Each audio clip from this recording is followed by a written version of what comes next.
big boy. When are you gonna give me a rat on that bike? I believe in money, power, respect. First you get the money, then you get the motherfucking power. After you get the fucking power, motherfuckers rule respect. Money, power, respect, what you need in life. Money, power, respect, what you eating right. Money, power, respect, money, power, respect. Hey, yo, my whole clique bout it. We take yours while you pout about it. Truck, step out the horse, want a crowd around it. You can see me on Optimum TV. On your bathroom, turn the light out, scream, Bloody Mary. 1, 2, 3, Chic ain't your usual friend, but I can set you up like Heisen and walk straight at the end. I'm done with ice and charms. I'm trying to ice my whole casket when I'm gone. Pull up with class on the dawn. Once I meet him, I greet him. Kiss his feet for freedom. Tell him thank you, Lord. Cause on earth I was getting bored. Now resurrect me back to this cat or sheep. So I can make this album and get back the cats that's weak. 230, 6'2. Me bugs for you, that's like a cat versus a pit bull. Gun, no flip bull. Keep hunger and plan for the future. Cause you bigger, you gon' be older. Way longer than you gon' be younger. Eat alive. Money, power, respect, what you need in life. Money, power, respect, what you eating right. Money, power, respect, sleep at night. You'll see the light. That's the key to life. Money, power, respect, what you need in life. Money, power, respect, what you eating right. Money, power, respect, money, power, respect, money, power, respect, the key to life. Only time to tell how the clock tick. I really love hair, but I'm still a hostage. 2 personalities, check the posture. Smoke out the mouth, flare out the nostrils. Thinking death, the life seems scary. I pass the graveyard, seeing people here married. I ain't chilling till I'm out parachuting. Race my man and mountain climbing for about 10 diamonds. 25,000 apiece, fuck streets. Trying to own the island, forget about wildin'. Try riding, in the car that be gliding. If I showed you where I live, you would think I was hiding. Sling dick, the chicks that don't speak English. Wake up in Trinidad, like fucking I'm rich. Come back, private jet, live on set. If you get shit gold, I can spit the gets. Money, power, respect, what you need in life. Money, power, respect, what you eat right. Money, power, respect, sleep at night. You'll see the light. Keep it live. Money, power, respect, what you need in life. Money, power, respect, what you eating right. Yo, nothing but the hotness whenever we drop this. Monotonous for y'all to keep hating, cause y'all never gon' stop us. I keep my rock spotless and my hoes topless. Take time, try to figure out who the lots is. Fear no one, kick rhymes like Shogun. You scared to blow one, get robbed with your own gun. If I don't respect you, I'ma check you. And if I don't kiss you, I'ma peck you. Right before I wet you, I sneeze on tracks and bless you. I'm special, and if you like working out, then I'm gon' stretch you. Hustling is dead, but we still get red. Serve the spots in the bakeries to give back bread. And y'all said my money spent, but it's an event. So when the feds come, the dogs can't get a cent. And my story, self-explanatory, that I'm the hottest thing on the street, and y'all ain't got nothing for me. Key to life. Yeah. Money, power, respect, what you need in life. Money, power, respect, what you eat right. Money, power, respect, sleep at night. You'll see the light. That's the key to life. Money, power, respect, what you need in life. Money, power, respect, what you eating right. Money, power, respect, money, power, respect, money, power, respect. This is a beat that I can freak and just drop the rail. Bless a nigga with the ill. Y'all niggas know my skill. X from the grill, hit 'em up, split 'em up, wet 'em up, watch 'em come, get 'em up, shut 'em up. When you do dirt, you get dirt. Bitch, I make your shit hurt, step back like I did work. This ain't no fucking game, you think I'm playing? Till you lame, to where the junkyard decaying. Mom's at home praying, you're coming home, but you not. You sitting up in the trunk, starting to rap. And the hell is hot, though, because I'm here now, baby. It's going down, baby. Get the 4 pound, baby, and let off up in the nigga. Especially if he think he bigger. Get my motherfucking trigger. Can I get mine? Is it gone? DMX represent one time. Song. Money, power, respect, what you need in life. Money, power, respect, what you need right. Money, power, respect. Money, power, respect. Money, power, respect. What you need in life. Now, we're going to get straight into it because this is a special motherfucking presentation. But I do want to say a few things before I get started, just for the legalities of the situation, okay? Just for legality, we're going to go ahead and say a few things. First thing I need you to go ahead and do is please press the thumbs up button if you can hear me loud and motherfucking clearly. If I'm loud and clear for y'all tonight and it sounds like a professional production, please press 7.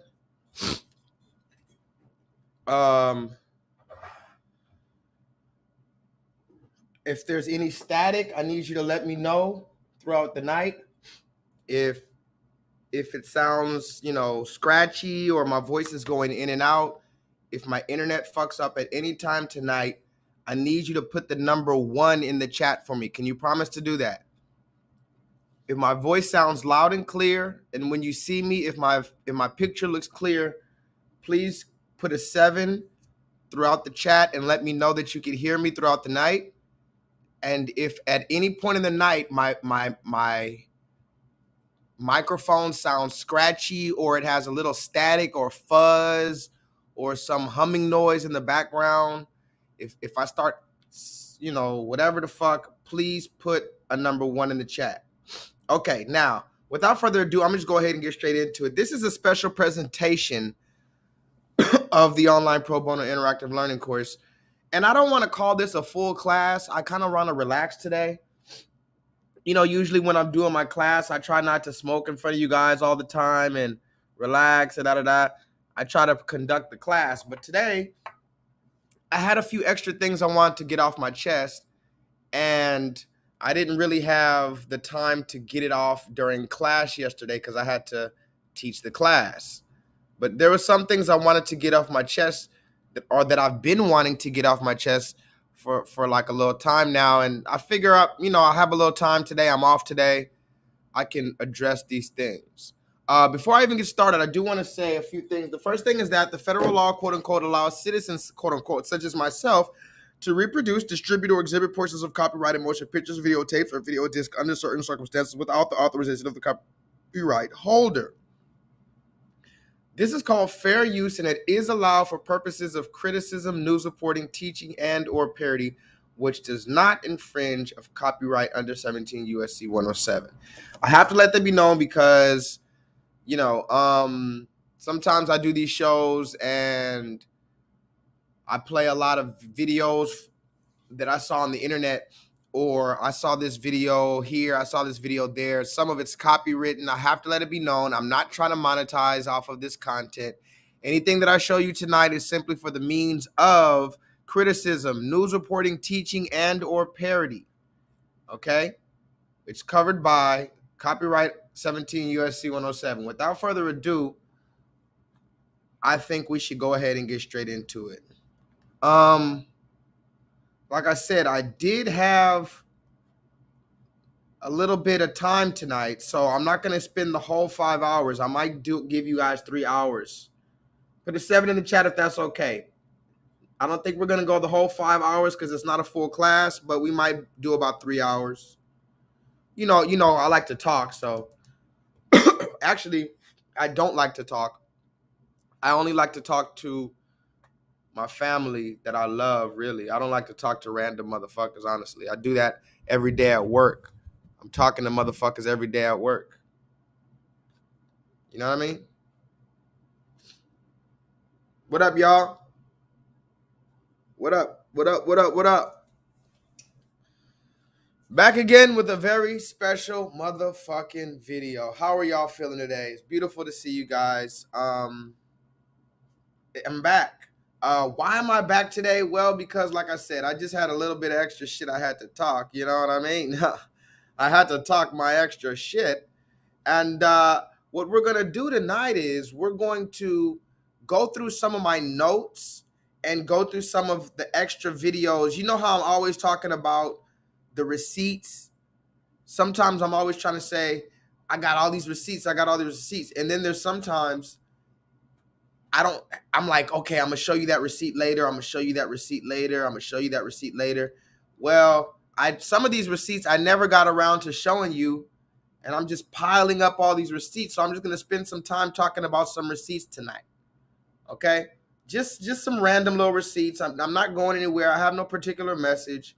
Just some stuff that's on my head because I don't really talk about this stuff during the week. So without further ado, how are you all doing tonight? Thank you for coming in. You could have been anywhere in the world, but you're here again. I guess you like hearing me talk my shit. Speaking of which, that's the name of tonight's show. I'm just talking my shit. That's all. Just talking my shit. That's the name of tonight's show. I'm just talking my extra shit. No big deal. Now, if I go through my phone tonight, don't worry about me going through my phone tonight. It's just because I have some notes that I took. I just be taking notes. Look at all these notes right here. Hold on, can y'all see that? You see all these notes right here? These are random notes. Every time you see a space, that's another thought. All these damn thoughts right here. I'm just randomly. You see these? Look. These are just random thoughts that I'm thinking about. For instance, here's a random thought. Hold on. Let me fix my camera.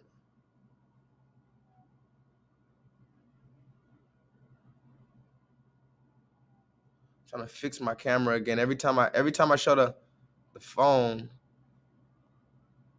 Okay. Anyway, whatever. Here's a random thought. Why does shit look like that? Come on, camera. Focus. There we go. Okay. This is a random thought. Let me just read some of my random thoughts, okay? Some red people, now listen to this. Listen to this, guys. Random thought. Some red people see us black people the same way that some black people see insects. I'm going to say it again. Some red people see us the same way that some of us view insects. Now, me personally, I can go down that whole story about why I tried my best not to kill insects anymore.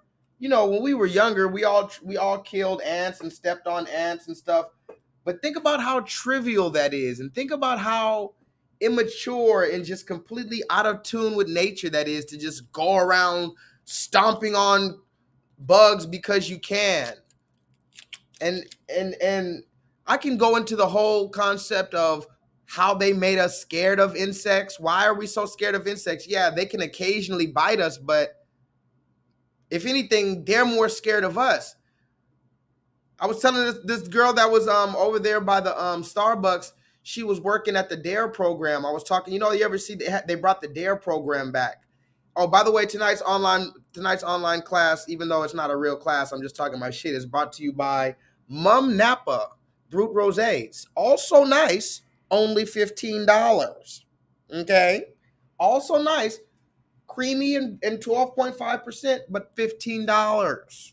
Okay? So I was talking to her and at the DARE program, and she was like, she started freaking out. Well, she wasn't freaking out, but she was tripping over a spider. When I tell you this spider was the size of a grain of rice, not even a grain of rice. And she's, oh my God. I'm like, do you know that spider is actually more scared of you than you're scared of it? Anyway, I try my best not to kill spiders anymore. I try my best not to kill insects, especially if I'm outside. But let me say this again. A lot of red people, especially when they had the ability to do so with no remorse, a lot of red people would think about ending our life in the same manner that we would just kill an insect and not even think about it. You know how you just step on oh my God, you step on a fucking, whatever the case, you step on a roach, you step on a goddamn ant, you step on a goddamn spider. Oh, even if it's in its territory, you can go hiking.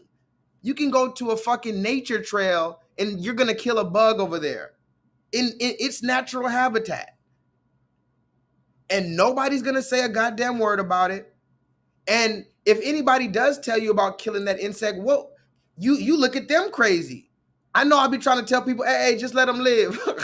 I've told people that before. Hey, man, let them live. Let the man live, all right? He's just trying to make it out here. Why the fuck we go around killing insects for? Because of our ego, because of the lack of understanding, because of we don't understand the grand scale of things. And I was younger. I used to think, damn, I swear I used to think this when I was younger. By the way, I'm just talking my shit tonight, guys. Thank you, for even joining me. I wasn't even supposed to go live, so I'm just going to talk my shit. When I was younger, I used to say,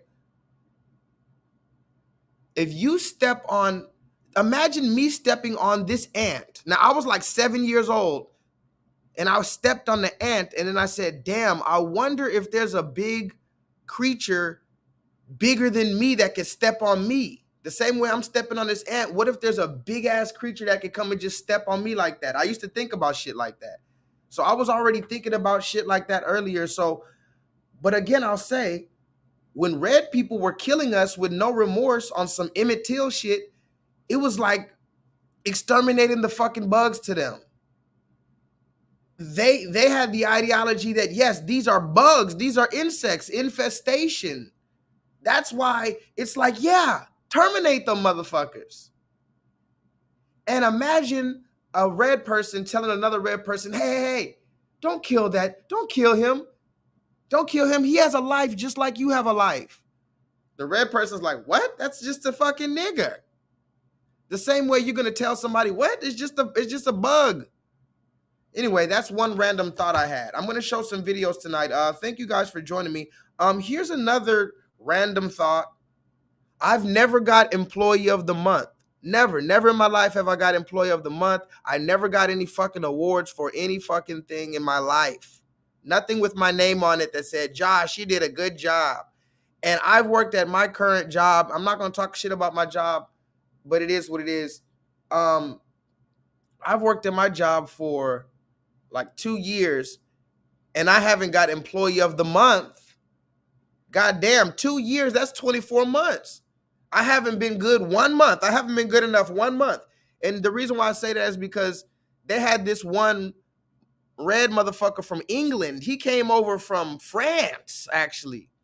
He's barely spoke motherfucking English. He was here for 2 months. And in those 2 months, the first month, he got the employee of the month. How? How do you have the employee of the month the first month you get there? You barely speak English. You don't do any teamwork. You're leaning on the wall. You're on your phone. You don't run in. You don't help anybody else. You're in and you're out. But I've been in there and I used to make comments like, hey, what can I do to get employee of the month? Do I got to do this? Do I got to do that? But then I realized, you know what? There's a reason why I'm not getting employee of the month. I'm not meant to run anybody else's fucking business. You hear me? I'm going to read some comments in a minute, guys. Who's here tonight? Listen, if you've never got employee of the month, don't worry about it. You know why? Because fuck them, that's why. Because guess what? I'm not trying to make your business great when you and you're gonna give me a bear. And here's the thing, listen, it's not about the employee of the month. It's about the incentive. It's about showing appreciation to the people who are working hard. I've seen people get employee of the month there that ended up stealing from the company. They get fired because they're stealing hundreds of dollars and shit from the company. They're doing this, they're doing that. Whole time, little old me, yeah, I'm not perfect. I have my little mood swings every now and then. And whatever the case, I might have a little outburst here and there. I might just be, talk my shit. I come in smelling like weed. They know me. But I'm a good, hard-ass, honest worker. And the people who've been coming there for a little time, they know me. And they recommend me. They request me. So I've never been in the talks one time to be, and this is not just at this job. None of the jobs I've ever been at, they don't let me be a trainer. They don't let me train any of the new employees. They say, no, they do not want me talking to the new employees. None of that shit. Because they know they know. The people know, like, here's the thing. You could only hire for so long. So I get hired at these jobs like, hey, I'm Joshua. Yeah, hey, my name's Joshua. And then 6 months later, I come in that bitch with my hair looking like this. Smelling like weed. Yeah, hey.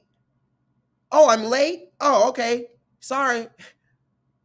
You know what I mean? Like, anyway. Let me tell you one more random thought, and then we'll watch some videos maybe. Oh, here's a funny one. Most Satanists, now think about this, Gigi, have you ever thought about this? Most Satanists are more loyal than most Christians. Did you hear me? These are all, none of these, I didn't get this shit from Twitter. None of this shit. These are my random thoughts. Most Satanists are more loyal to their religion than Christians are. If you take 10 Satanists, 10 random Satanists from America, and 10 random Christians from America and monitor them with a secret video camera and see who's more loyal to their religion, the goddamn Satanists are going to be more loyal to their God. Talk to me in the chat. Do you understand that? Do you understand how twisted that is? And why am I saying that? Because if ultimately Satan has an army and is building an army, and God has an army and God is building his army, but when you take a look at each of their armies, one of them is training every day, and one of them is motherfucking going hard, and the other one is just doesn't even know what team they're on, and Monday, Tuesday, Wednesday they act like this. They're barely training. They're fat as fuck. Which army you think is gonna win? And since we're talking about situations like that, that's kind of like, you ever thought about, I used to say this, I mean, yeah, you know, shout out to the United States Army, even though I told you before, I look at the Army like a terrorist organization. I'm not saying they haven't done good things, but it is what it is. Here's my thing. Look at the average Chinese citizen or the average Russian citizen. Let's just talk about Russia. We want to talk about Brittany Griner and Russia. Let's just talk about the average Russian situation. The average Russian is known for being a badass. Hold on, let me get this off the screen. The average Russian is known for being a fucking badass. So here's the thing. What do you think the Russian army is going to do? Let's just say Russia, the army and all its people came to fight America, the army and all its people.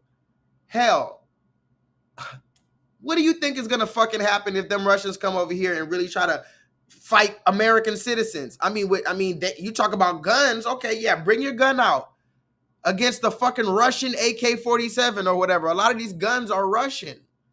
These guns in these songs be Russian. The Draco and the this, the Draco. This is Russian guns and shit, if I'm not mistaken. They know what they're doing. This ain't no walk in the park, and they're fit, and they're used to the cold ass environment, the mother Russia and shit like that. These motherfuckers be swimming in negative 32 degrees Celsius water, ice cold Antarctic water, like in the Titanic water. This is what they swim in just to have a fun day. You think they're gonna come over here against us, our fat ass? We can't even go to Walmart and go to aisle 5 without sitting in the fucking the wheelchair cart. You know what I'm talking about? Your fat ass got to go and sit in the wheelchair, the automatic wheelchair, to go through Walmart just to go to aisle 5 to pick up some toilet paper to wipe your fat ass. Come on. I don't even know what I was talking about. Oh, that's what I was talking about. Satan's army is like Mother Russia. Completely dun, dun, dun, Mother Russia. And God's army right now is looking like America, just flabby and sick. What did they say? You're looking like Larry Holmes. Flabby and sick. I don't know.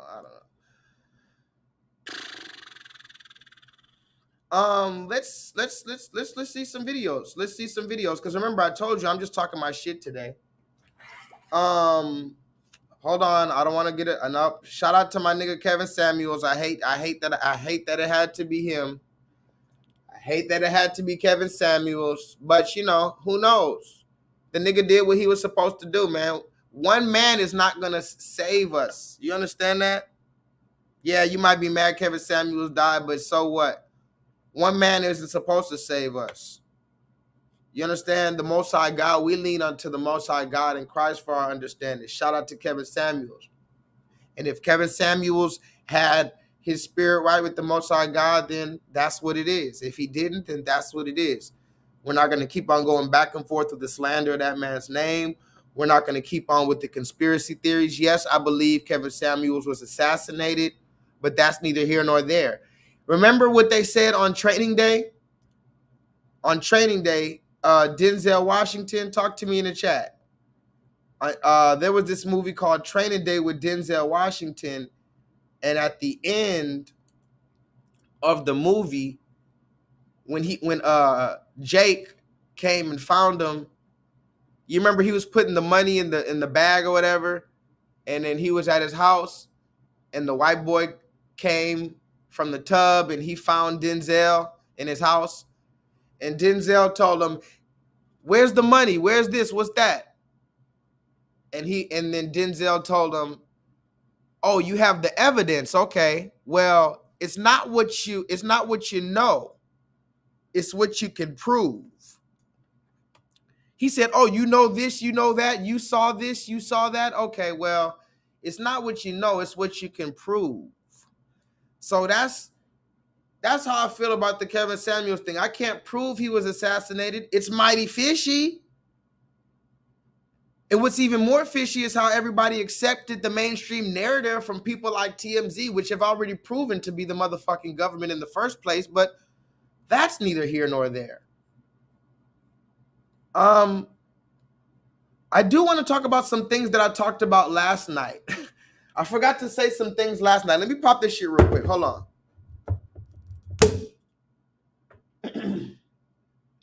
Now, I forgot to say this shit last night for some of these things. Like, for instance, let's look at this real quick. You know what? I'm not even going to talk about him yet. I'm not going to talk about him. Let's talk about this dude. I mean, right now, I'm not filming or doing anything with 6ix9ine anymore. There you go. Because here's the thing. With me, if someone does something to me where they like use my name, right? And then the consequences I got is I'm getting death threats and I'm looking like this bad guy when I had no ill intention.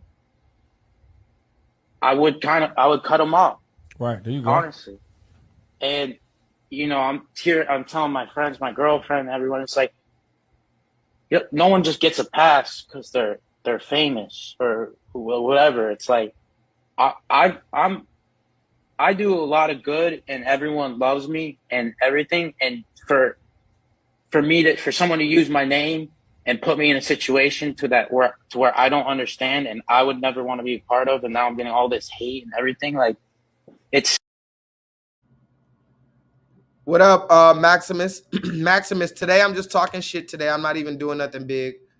If you didn't catch the show last night or the class last night, please go watch that. That was a good one. We were talking about politics as usual. Tonight I'm just talking some extra shit that I've been thinking about throughout the time. That red man that I just played, that video right there, long story. I talked about him again last night. Here he was talking about he's not going to work with 6ix9ine anymore, who is a government informant, so-called Latino, who's here to sow disruption and disharmony in the black community. This man says he's not going to work with 6ix9ine no more. He waited a few months, and then he started working with him again, right?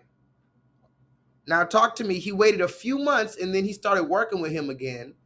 But here's the thing. This is the reason why I'm bringing him up tonight. Just real quick. This has nothing to do with anything. But look at this, what I saw, guys. Look at this. Hold on. Wait for it. You ready? Dun, dun, dun. Look at this, guys. I saw this right before I came on here. Solo Dolo, look at this. Look at this. Ha ha. Somebody put that in the chat like, oh boy from The Simpsons. Ha ha. And look, usually I don't like people to be banned from YouTube. I love freedom of speech. I don't give a damn if it's Donald Trump or nobody. I don't want nobody to get banned from YouTube. Hell, if you're a racist or something, I want you to get exposed on YouTube, and then we can bombard your videos and you can do live streams. And, if you're right, then have a fucking talk about it. Go on live stream about it. Have a chat about it. But this dude right here, if I'm not mistaken, he's doing all these fake ass charity schemes. Now, I haven't done too much research on it, but Allegedly, he's going around giving 50,000, 100,000, 200,000 to random people. And you always got to be very weary of these type of red men who pop up out of nowhere and all of a sudden they have a whole bunch of money. Where do these dudes come from? Who is their family? Is this dude Italian? Is he a so-called Jewish man? Who are his connections? You got to think about it. This dude just come out of nowhere. Steve will do it. He looks like one of the he is probably the prototype of the person that the government, or if he's not government funded, he for sure has a very connected so-called Jewish uncle or somebody in Hollywood. He is somebody's son. He's somebody's younger brother. He's somebody's nephew. This dude is not just popping up out of nowhere with $500,000 to give away. It's the same like Jake Paul. It's the same like Logan Paul and all these other niggas. You got to be very wary of these dudes. Anyway, I saw today that this dude, Steve Will Do It, was permanently banned on YouTube. Look at that.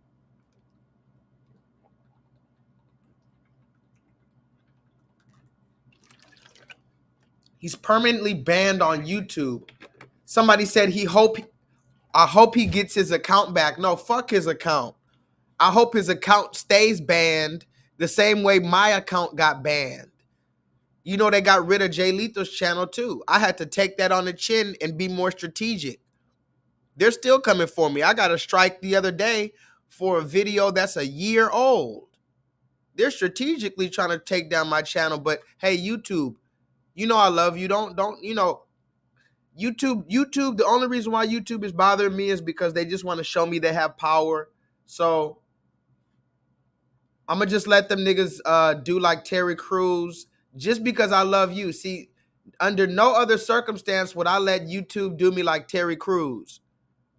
But only because the love of y'all and the love of the Most High God and the love of everything holy do I let YouTube do me like Terry Crews. The assault lasted only minutes, but what he was effectively telling me while he held my genitals in his hand was that he held the power.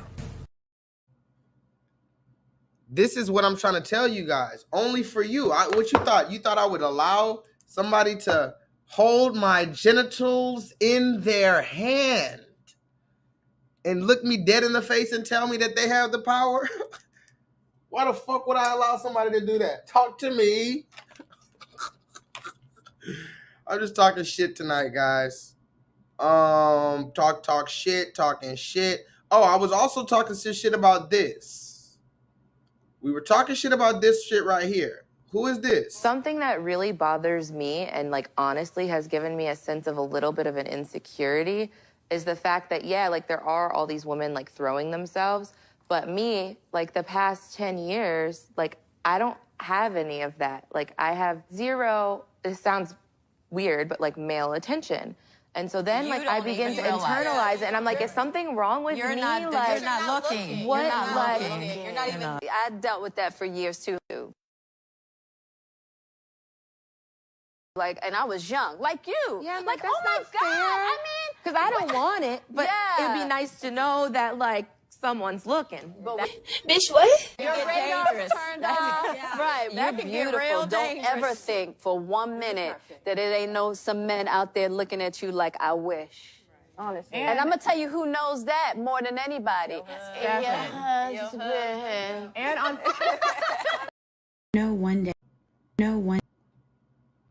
one day I feel like I'm gonna have to look in the mirror and like take accountability for my actions and realize that I am the toxic one. Maybe I am the problem. But not today, bitch, because it's never me. It is always the man, ladies. Remember that. We are never wrong. Okay, guys. I hate to keep beating a dead horse. I really do. This whole Will Smith thing is really a dead horse, but you know why? You know why I even started talking about celebrities to begin with?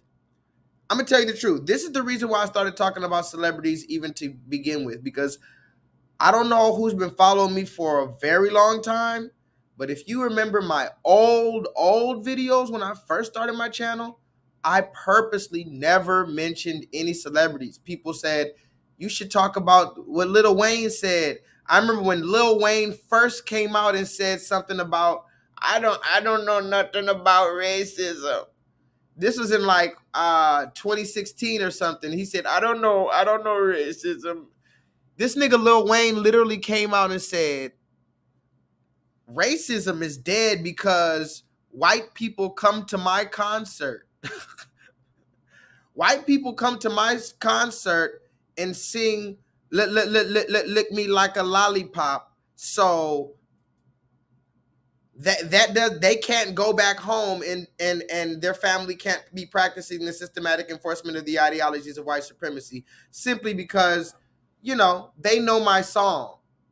They know my song. So racism is dead. This is what Lil Wayne said. And I was watching that shit. Yeah, I saw it. But I had just started my channel around that time, around 2016, I think it was, 2015 maybe. And I was like, man, look, I'm going to stay on course. I'm going to try to teach the people in general terms about psychology or what about this, about that, what I find interesting. And what I realized was that pop culture and all these type of things are intertwined into Babylon. There's no way you can, and you know, even further than that, not only is Lil Wayne and all these people intertwined in pop culture and into America, but the fact of the matter is, if you think about it, we can learn from these people.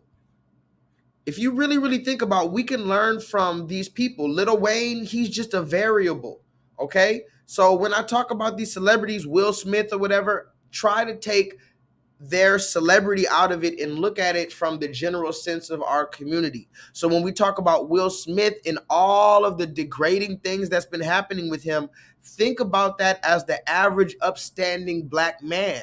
Because you have to actually ask yourself this. You talk all day about the patriarchy, you talk all day about this and that, but you have to ask yourself, how do you want us to be? You know, a black man can talk all day about the black woman, but at least he's saying, hey, this is how we would like you to be. We're giving you realistic standards on how to, we're showing you standards. Hey, this is a good person to model after. Hey, look at this person dressing moderately. Look at this person. We show you examples. That's not degrading to you. Ask the modern feminist, how do you want us to be as a man? And first of all, they're going to name all type of emasculating things. As long as you're worshiping her, you're okay. As long as you're wearing a skirt, you're okay. But furthermore, if you ask the modern feminist or even just the modern woman who doesn't call herself a feminist, hey, can you give me an example of a celebrity that you want black men to be like? Have you ever done that? Let me read some comments real quick. Fuck that. KJ, what up? Let me see who's in the chat. I'm going to ask you guys a question. Tahuti, ask the next feminist that you talk to, what is the man that you want me to be like? Oh, they're going to say some dumb shit like, oh, you need to be like my grandfather. Bitch, I don't know Clarence. I don't know Clarence. I don't know your grandfather, whatever the fuck his name was. You know them old black men got some name like Clarence or some shit like that. I don't know Ernest. Give me a realistic example in 2022 of how you want me to behave out here, and it better not be Billy Porter. It better not be a nigga on the fence like Tyler Perry dressing like a woman. Oh, Tyler Perry is a self-made billionaire. You don't know anything. Whatever. Or better yet, you want me to be like Will Smith, huh? These niggas want us to be like Will Smith. Talk to me in the chat. Just like Will. And I talked about this last night. This is the last thing I got to say about Will, and I promise I'm moving forward. Willard. I'm talking to Willard again. Willard is not just a person. Willard is a whole community of people. Do you understand that? Willard, when I talk about Willard, we're not talking about one person. We're talking about the whole simp-ass community. The no balls having Adam in the garden I'm talking to Adam in the garden when I talk to Willard Smith. Willard, I have one last thing that I didn't say to you that I wanted to say last night, Willard. Would you stop? This nigga, I told you, remember when he made an apology video? I talked about this yesterday. Will Smith made an apology video, and his apology video, he started off, before you even see his face, he started off by, I can't do the noise. I don't know how to really do the noise, but he started off his apology video by going like this.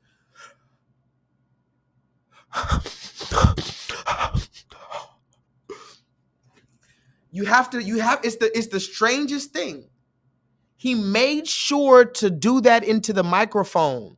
This is a Hollywood grade production. This nigga made sure. Hold on.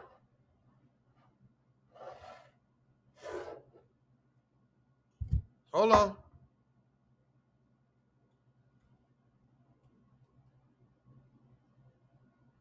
So yeah, this nigga made sure to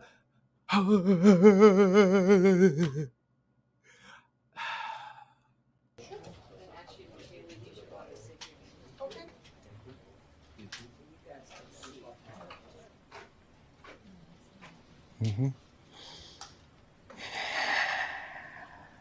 Mm-hmm.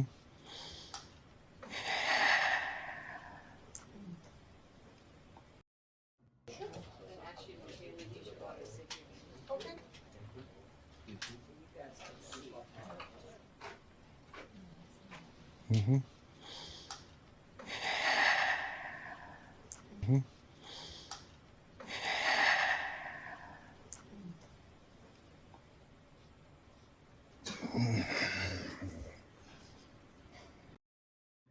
And this is all I want to say about it. Then remember, then he went on, he apologized to everybody under the sun. He apologized to people who don't even give a fuck about the situation. He called himself a piece of shit. He literally sat there and said, "Oh, I'm trying my best not to feel like a piece of shit." And remember, as a black man, I take offense to this. I take offense to a black man, a representative of my demographic, sitting up there emasculating himself in front of the world, asking for everybody's apology when we haven't even got a fucking anti-black hate crime bill from the goddamn motherfucking massa. We need the apology, Willard. Talk to me in the chat. And on top of that, this is the last thing I need to say. Will, why are you out here sounding like the Sixth Sense? This nigga quivering into the microphone like the Sixth Sense. You remember the movie The Sixth Sense? Bruce Willis? This nigga sat there on some I see dead people shit. Black, listen to me and put this in the comments and we're done with it.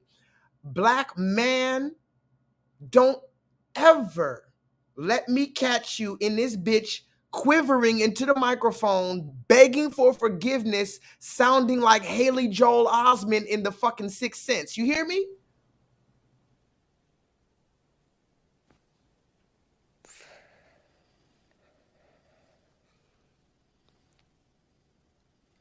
I want to tell you my secret now.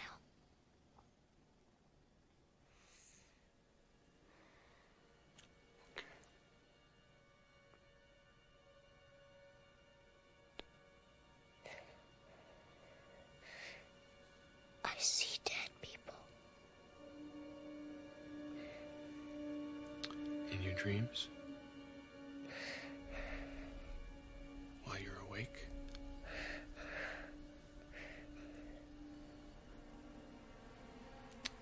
Dead people like in graves and coffins? Walking around like regular people. They don't see each other. They only see what they want to see. They don't know they're dead. How often do you see them? All the time.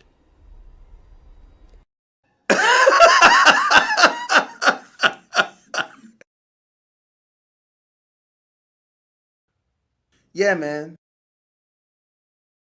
So like I said, Will Smith, I'm done with it, but stop out here whimpering. We don't need no more whimpering. We don't want no more whimpering. We don't need no more whimpering.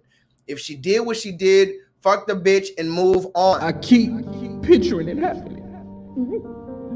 For sex. Well, Cena, you didn't have to do me like this. I'ma just keep it real. He was breaking her back all night, you know, and he wasn't himself. By the way she was moaning, I knew it was over for me. See, God didn't bless me with feet and feet of dick. I got a tapeworm. Last night I heard him in that room and I can tell he hooked him. I mean, it sounded like they were throwing hands. Every time I heard him hit that thing from the back, I wanted to walk in there and say, "Get out, my woman." That's when I look him in his eyes and I say, "I don't care that she chose you." That's dead. I know that I can't provide the love and affection. Every day you clapping my woman cheek. I know hearing you hit that from the back hit my heart in a way that I can't. This is a sick Negro. Let's move forward. Let's move forward, guys. Tonight I'm just talking shit. No big deal. I didn't even tell anybody I was gonna go live, so that's why I'm going through this. Oh, here's another one that I want to talk about. I might wait till 1 hour to talk about this one because it's not a big deal, but it kind of is. And we talked about it last night. You know what? I'm gonna just talk about it right now. We talked about this video last night. But I really want to evaluate one part of the story that we didn't talk about. Let's really talk about this. Hold on 1 second. We didn't talk about this last night, but what the fuck? Hold on.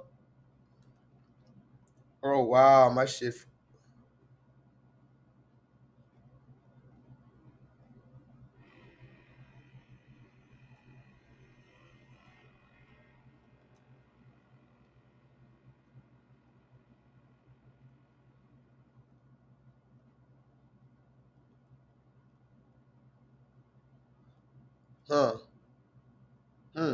Okay, whatever. Anyway, we talked about this last night, but I want to talk about this one more time in a little bit better fashion.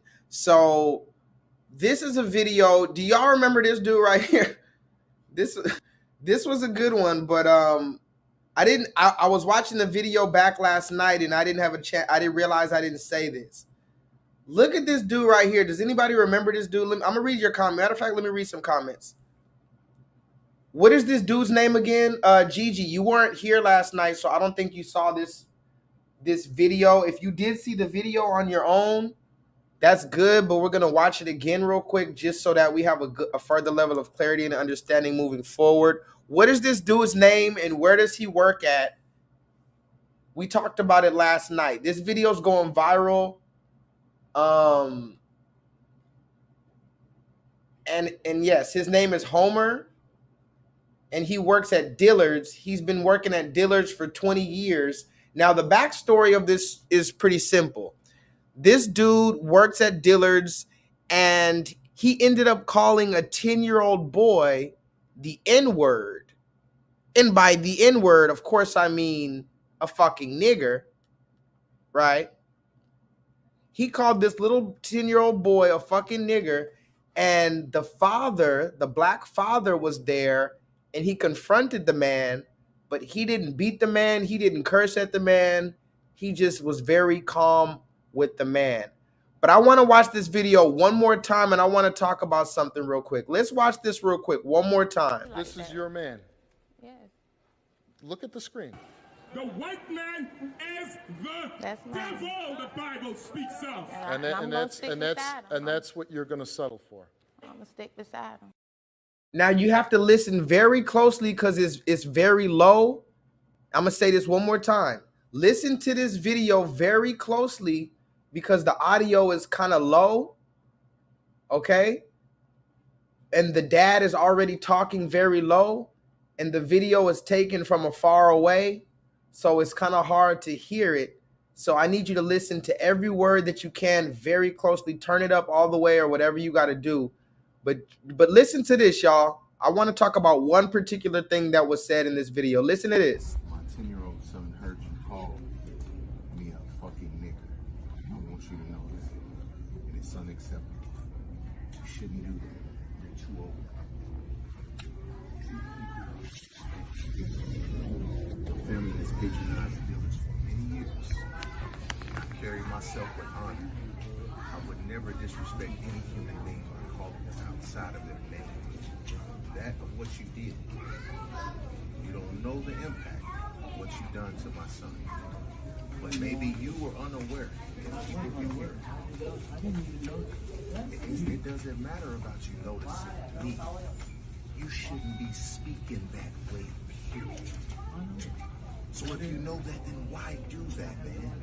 All I heard, I thought, because I had hurt my leg, and I said, You hurt your leg and you said, fucking no, nigger. but I didn't know. I thought that was all that because I said, you know, my fucking die or something like that because I hurt my leg cramped up.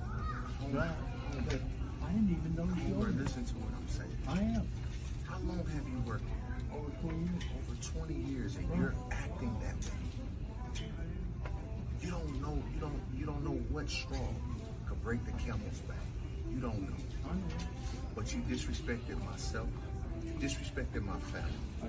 But I would never do your children or your family or even you or no human being that way. I would never treat anybody that way. But I want you to know, man to man, that shit's not cool. And you don't know what young man. I have grace and honor. And I was raised with morals and values. But I lost a lot. I lost my mother. I lost my mother-in-law. I lost my sister. All that shit. You don't know what mental state the next human being could be in. And it wouldn't be a cop. It wouldn't be a security guard. It wouldn't be nobody that could stop me from getting on your ass if I wanted to. You understand? So I want you to know that. Think about that. It doesn't matter about the age. Treat human beings with respect and morals and values. You understand that? Now I have to go home and correct my 10-year-old not to be a damn idiot. Don't act a fool. Don't be like Homer. Homer don't have respect for my kind or any human being. This ain't a black and white issue. This is an idiot issue. And I want it to be addressed. So I told your supervisor, we have everybody heard you say it. So I want the whole store to know you was dead wrong. And I just bought this stuff at dealers with Homer working here. I wouldn't treat anybody like that, man. And you're dead wrong. So may God bless you, and you keep moving forward, and I'll pray for you, Homer. Thank you. Peace and blessings.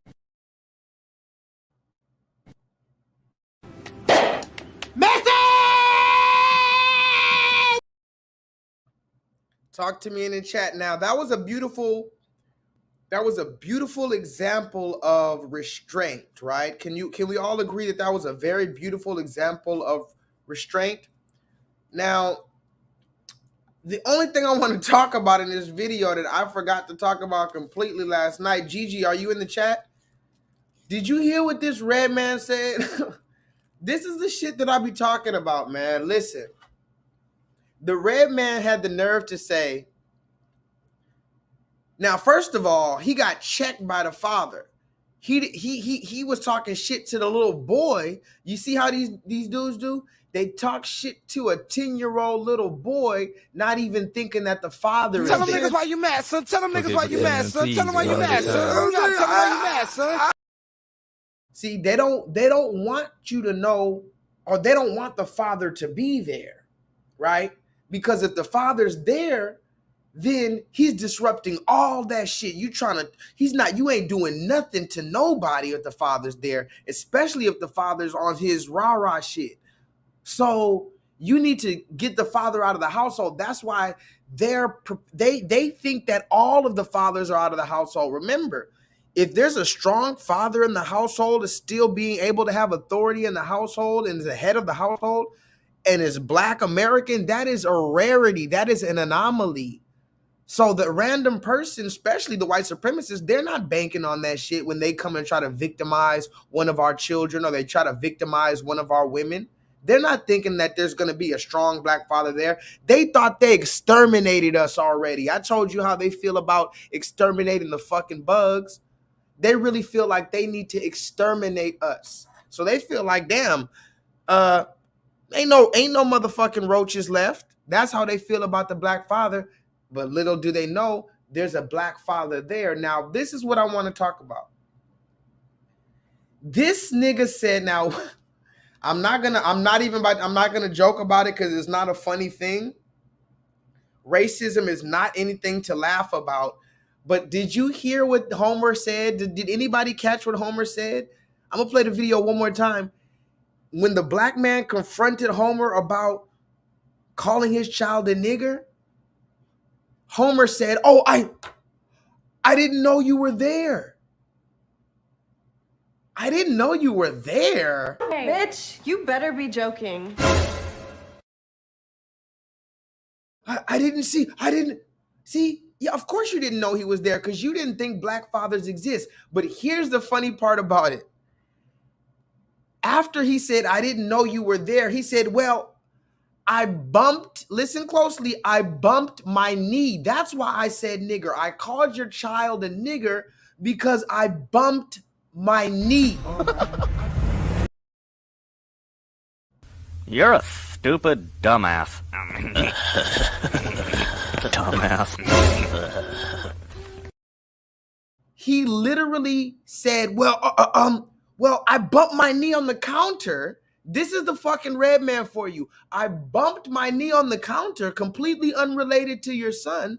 I accidentally bumped my knee on the clothes rack, and so I yelled, "Nigger!" You see something? Now you see now. You done fucked up, man. I told you. I thought that's so. You know what I'm saying? You done fucked up now. You're the dumb.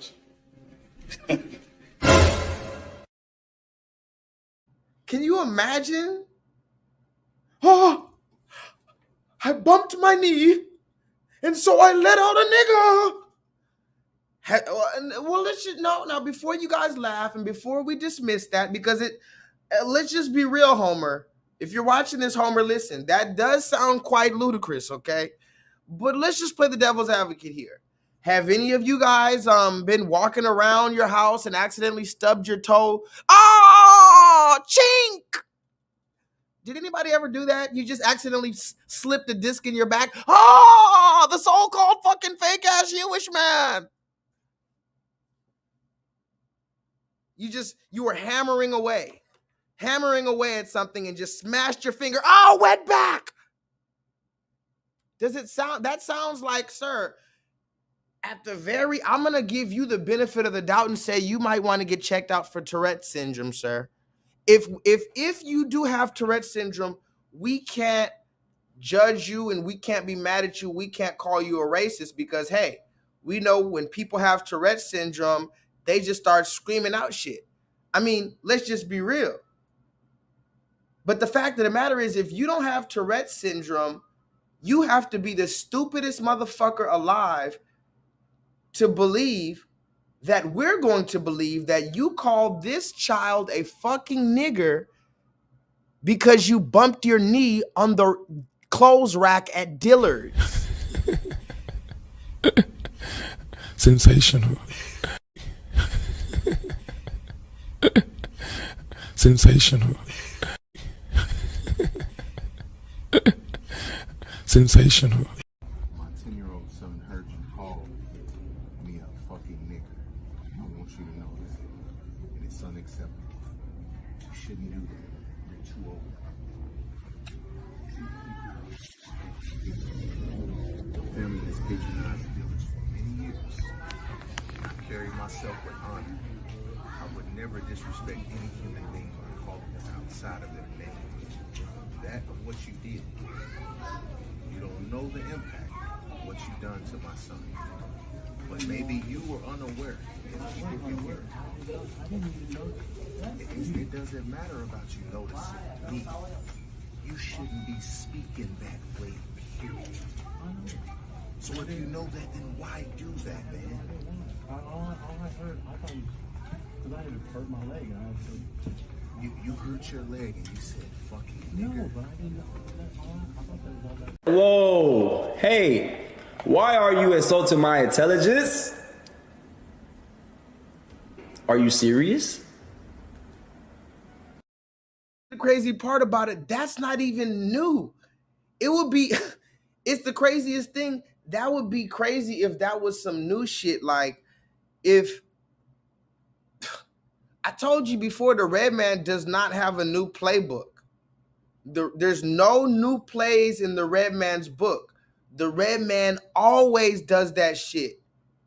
The Red Man always victimizes him or herself to try to make themselves. And remember, now at this point, instead of apologizing, now think about it, is this not the spirit of Lucifer? Instead of just realizing you're cornered, you're caught, and apologize or admit to it or accept the repercussions or anything, you're still like, oh, well, I hurt my knee. You're going to dig yourself a deeper grave by continuing to try to keep up the lie. Because remember, it was never your fault. Now it's your knee's fault.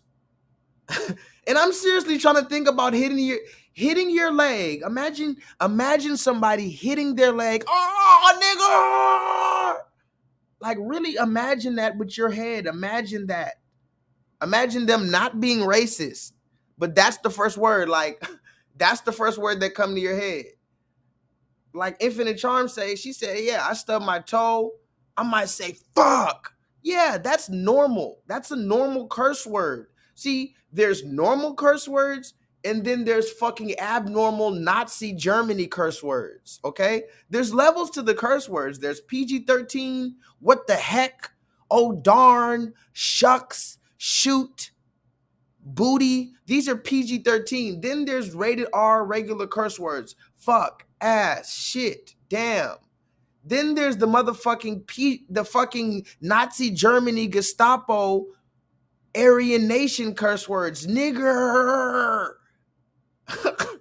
You don't let out a nigger because you stubbed your toe in the middle of the night going to use the restroom. But that's what Homer said. And like Solo Dola said, what happened to dough? Homer, what happened to dough? See, I blame, KJ, are you here? I blame the Large Hadron Collider, because in my dimension, I'm from a different dimension, and everybody who's listening to this right now, we are from the different dimension where Homer Simpson, when he gets hit, he says, "Dough." But this Homer, he gets hit and says, "Nigger." But it's not even new. You remember that dude? Here's the funny part. I started thinking about it. I said, wait a minute.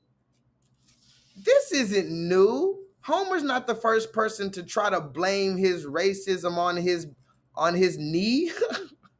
Well, maybe I'll give it to you. Homer, that's pretty creative. I don't think I've ever heard anybody blame racism on their knee. But we have heard people blame racism on other stuff. Like, for instance, remember this right here? I know you remember this. I know some people remember this. All my OGs remember this one right here. Look at this shit right here. This is some extra shit. This is some extra shit. I told you before, the Red Man has nothing new in his playbook. Always blaming racism on some dumb shit. Look at this. Taylon Simmons, Shantae Embry, and Millie Roberts say their team was in shock when their coach shared the news. It was just like blank stares. The Norman High School girls basketball squad had taken a knee during the national anthem all season in an effort to bring awareness to racism and social injustice. But on Thursday, an open microphone captured sports announcer Matt Rowan berating them with a racial slur.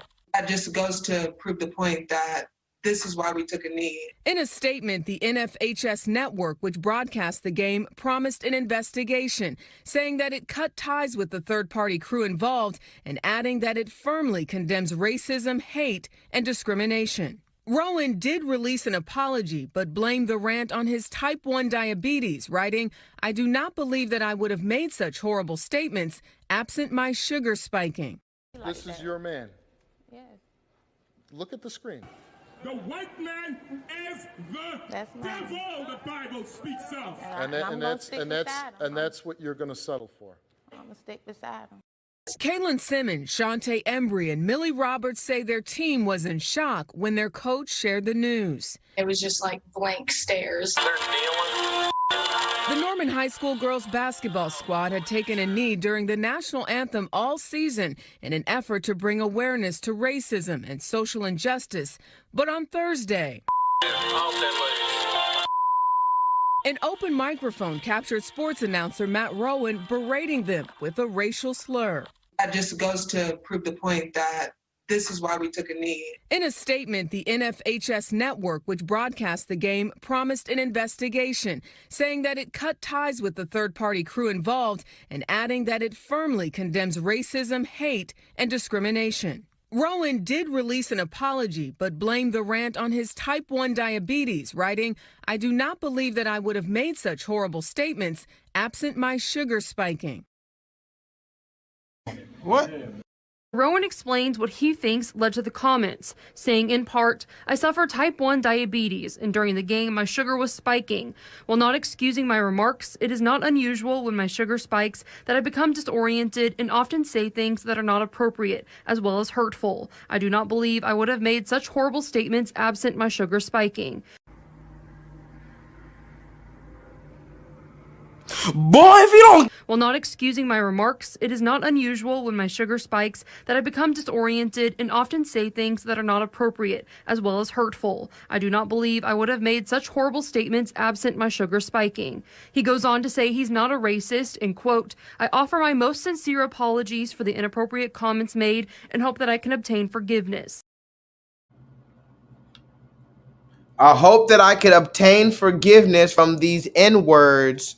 You know, the same N-words that they have to forgive Dylan Roof and they have to forgive everybody else. So I hope you Negroes can forgive me.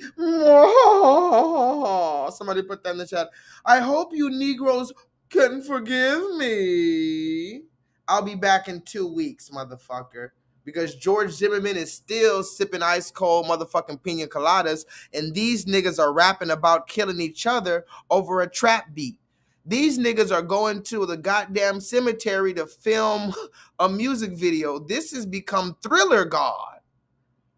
Michael Jackson would have never imagined this type of Thriller night. You got black men literally going to the cemetery to film a motherfucking music video about the dead black man that they just killed. He's dead. He can't make another diss song against you. Why are you even still dissing him? He can't even hear it. That's just unsportsmanlike conduct. Somebody put that in the chat. You went all the way to the motherfucking graveyard to make a goddamn diss record against a black man that can't even hear the song, much less make a track back at you. But you're sitting in the same state, Florida, Julio Fulio and all these stupid niggas. You're sitting in the same state of motherfucking George Zimmerman while he's sipping a goddamn motherfucking ice cold pina colada house way. Okay. Nigga like me, I never do that. A nigga like you. I'm not one of those niggas.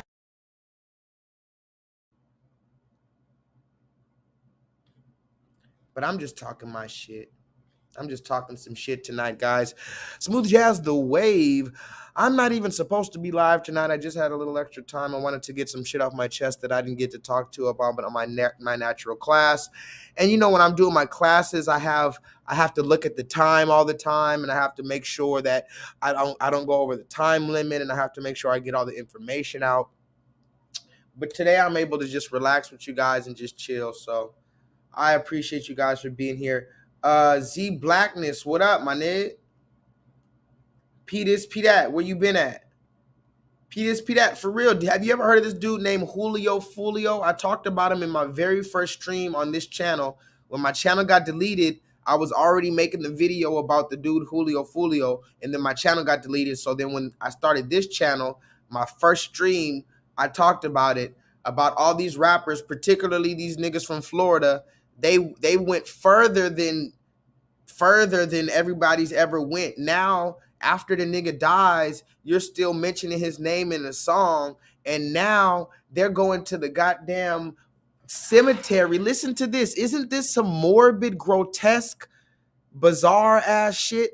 Black men going to the cemetery, the literal physical cemetery, and shooting a music video with champagne, pouring champagne on the cemetery, on the casket, on the gravestone. Now, no, he's not pouring champagne on the gravestone because, oh, that's my nigga, I'm pouring out champagne for him. No, they're spitting on the fucking gravestone, pissing on the gravestone, shooting bullets at the gravestone, pouring champagne on it, disrespecting the gravestone, putting the ashes out of the blunt on the gravestone of these black men. Some of them 14, 15, 16 years old. One of the dude, Lil Tuka, one of the most famous people that gets dissed in these songs, you know, I'm smoking on this person, I'm smoking on that person, smoking on Lil Tuka. He's out there in Chicago. If you look into the story of that dude, Lil Tuka, this man was a 16-year-old. He was 16 years old. He had a whole life to live in front of him. But this is one of the people that they're dissing. They starting dissing people by name. It's all type of craziness. But meanwhile, George Zimmerman is sitting there not doing a goddamn thing. And now you got people out here talking about, you hear this man right here? He said, oh shit, hold on. It looked like my internet. Oh. If my internet fucks up at any time tonight, let me know. I'm just keeping it cool tonight, YouTube. Please don't come for me. Oh, shit. Here YouTube go. Here YouTube go.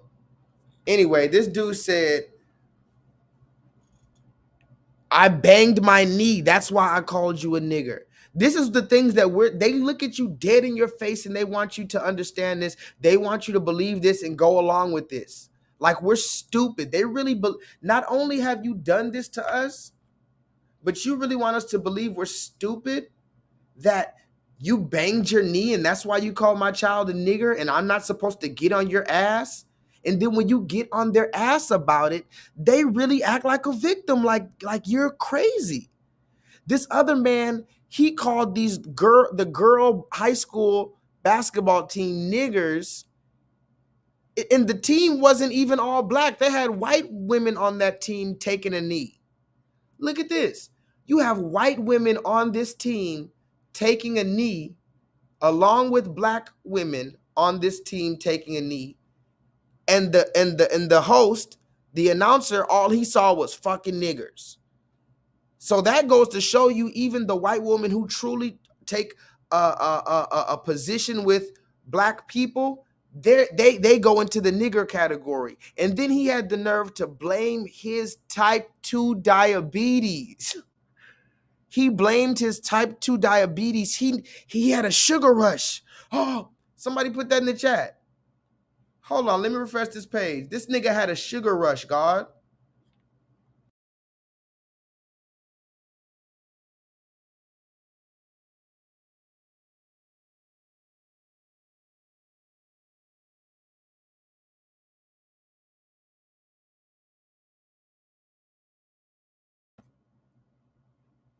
Did y'all see what this nigga said? He said, oh, I had a sugar rush. I wouldn't have called you a nigger if it wasn't for my sugar rush. Imagine this nigga's having a diabetes shock. He goes into a diabetic shock. He's foaming at the mouth and shit. Oh, and the only word he can manage to let out is not help me. It's not call 911. It's not go get me my insulin shot. The word he manages to let out of his mouth in the midst of a diabetic shock, foaming at the mouth, is nigger. Oh, nigger. Sir, can I help you? Sir, how can I help you? Do I need to get you a candy bar? Do I need to get you some orange juice, some sugar? Do I need to get you an insulin shot? Nigga! The fuck? Excuse me? That's a skit right there. Imagine a black man. Look, he go into diabetic shock, right? Now listen, this is how my mind works. Somebody needs to make this into a Steven Spielberg movie. The dude goes into diabetic shock. They're just like at a basketball game or something. Let's just say they're at a basketball game. And then the dude goes into diabetic shock. He's like a 47-year-old middle-aged white man. He goes into diabetic shock. He's foaming at the mouth. And then there's a black doctor. This doctor is the most prestigious doctor in America. This white man doesn't know it. He's foaming at the mouth of the basketball game. This black young man, he happens to be the most prestigious. He was trained at Ben Taub and UCLA. They fly him in to do all these medical procedures. He goes up to the man, "Sir, what's wrong? Can I help you? Can I help you? What do I need to get you? Do I need to get you some insulin? Do I need to get you sugar?" This nigga says, "Oh, nigga." Now the black doctor, he's like, "What the fuck? You know what? I'm not even helping this dude anymore. You just died because," do you hear me? Now your dying words are, "Nigga." You just died because you're a racist. This is how racism could hurt all of us.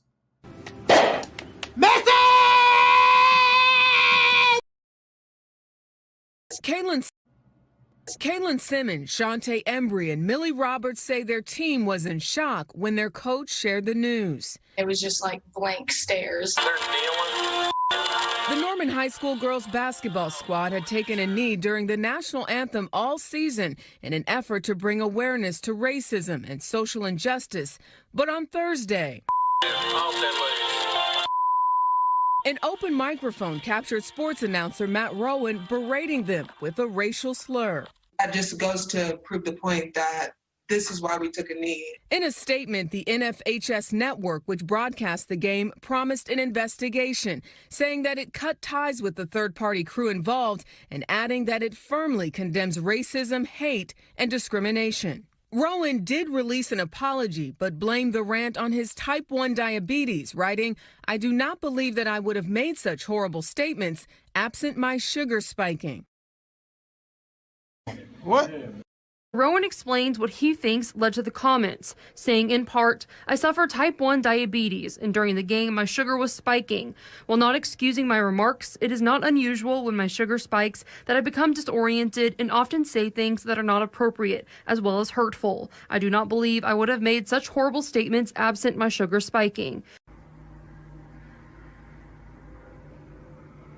Boy, if you don't... While not excusing my remarks, it is not unusual when my sugar spikes that I become disoriented and often say things that are not appropriate, as well as hurtful. I do not believe I would have made such horrible statements absent my sugar spiking. He goes on to say he's not a racist and, quote, "I offer my most sincere apologies for the inappropriate comments made and hope that I can obtain forgiveness."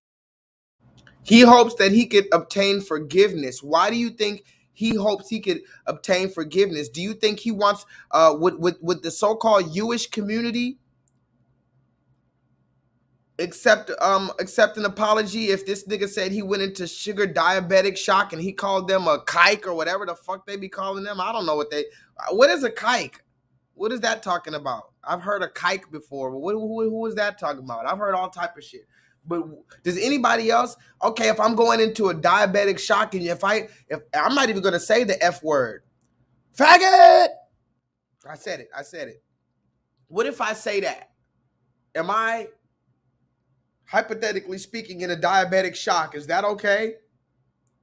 Is the so-called LGBT community going to accept my sincerest apology? If I go into diabetic shock and I say, "No, you're a man. Just because you have titties, just because you went and got titties, that doesn't mean you're a woman. You're still a man." Maybe I should go into diabetic shock walking around and just, that's the way I can tell truth. Maybe I should start a whole new goddamn channel about my struggle with diabetic shock, and that's when the algorithm will actually boost me, and then I can get out some truth like that. Oh, the government's not shit. The government ain't shit. Oh, Joe Biden is an old piece of shit. Oh, my diabetes. Fuck Donald Trump. Oh. But see, it's funny when it's it's something very, see now my internet, they're fucking up my internet. Hold on. Let's get it right. Let's refresh the page. Let's refresh the page.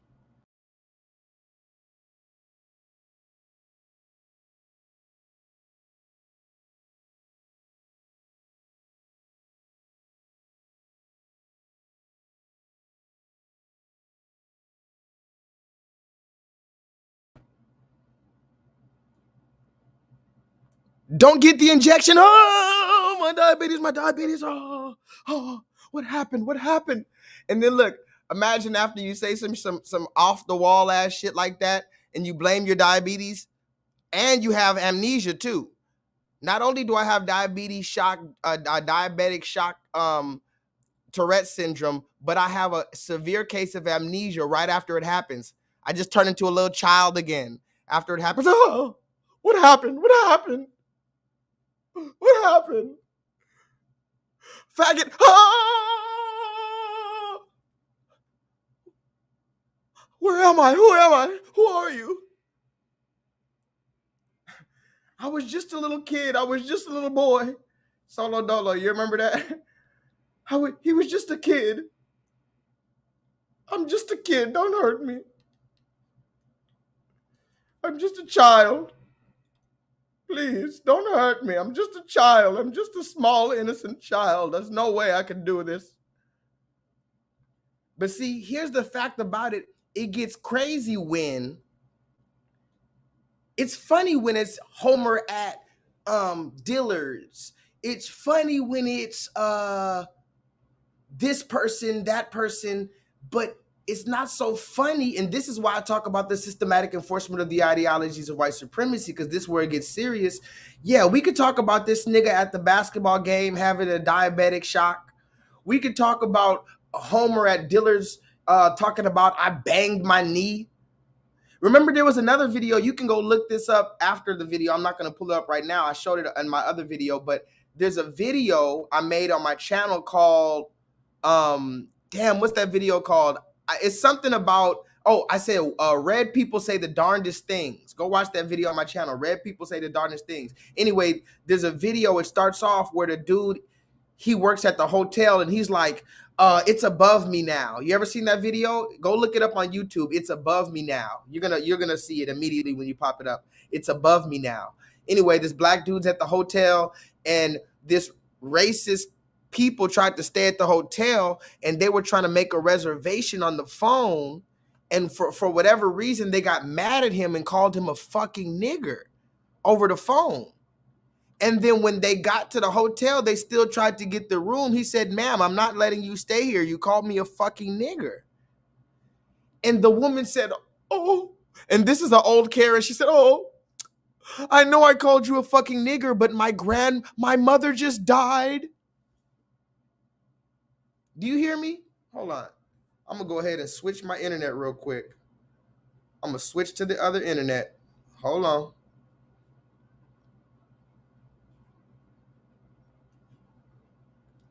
This nigga said the woman said her mother just died. That's why I called you a nigger. What do those two things have to do with one another?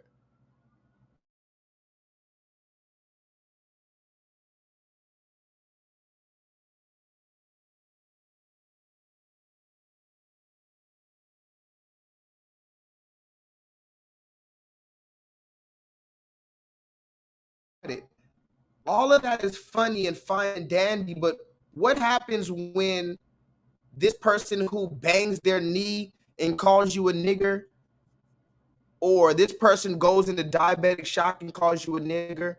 What if they're a judge? What if they're a police officer?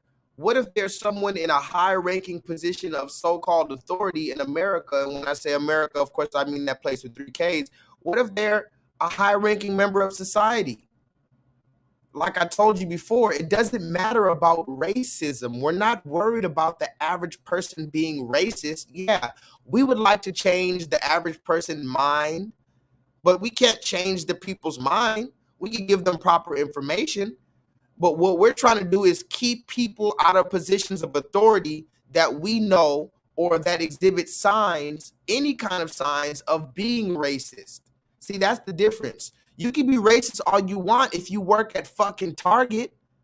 You can be racist all you want picking up shit on the side of the road in a fucking trailer park. You cannot be racist and be a police officer. You cannot be racist and be a motherfucking judge. Talk to me in the chat. Remember this woman here? The mom goes, why are the lights to your When I truck pull on? up in the whip, they be saying, God damn.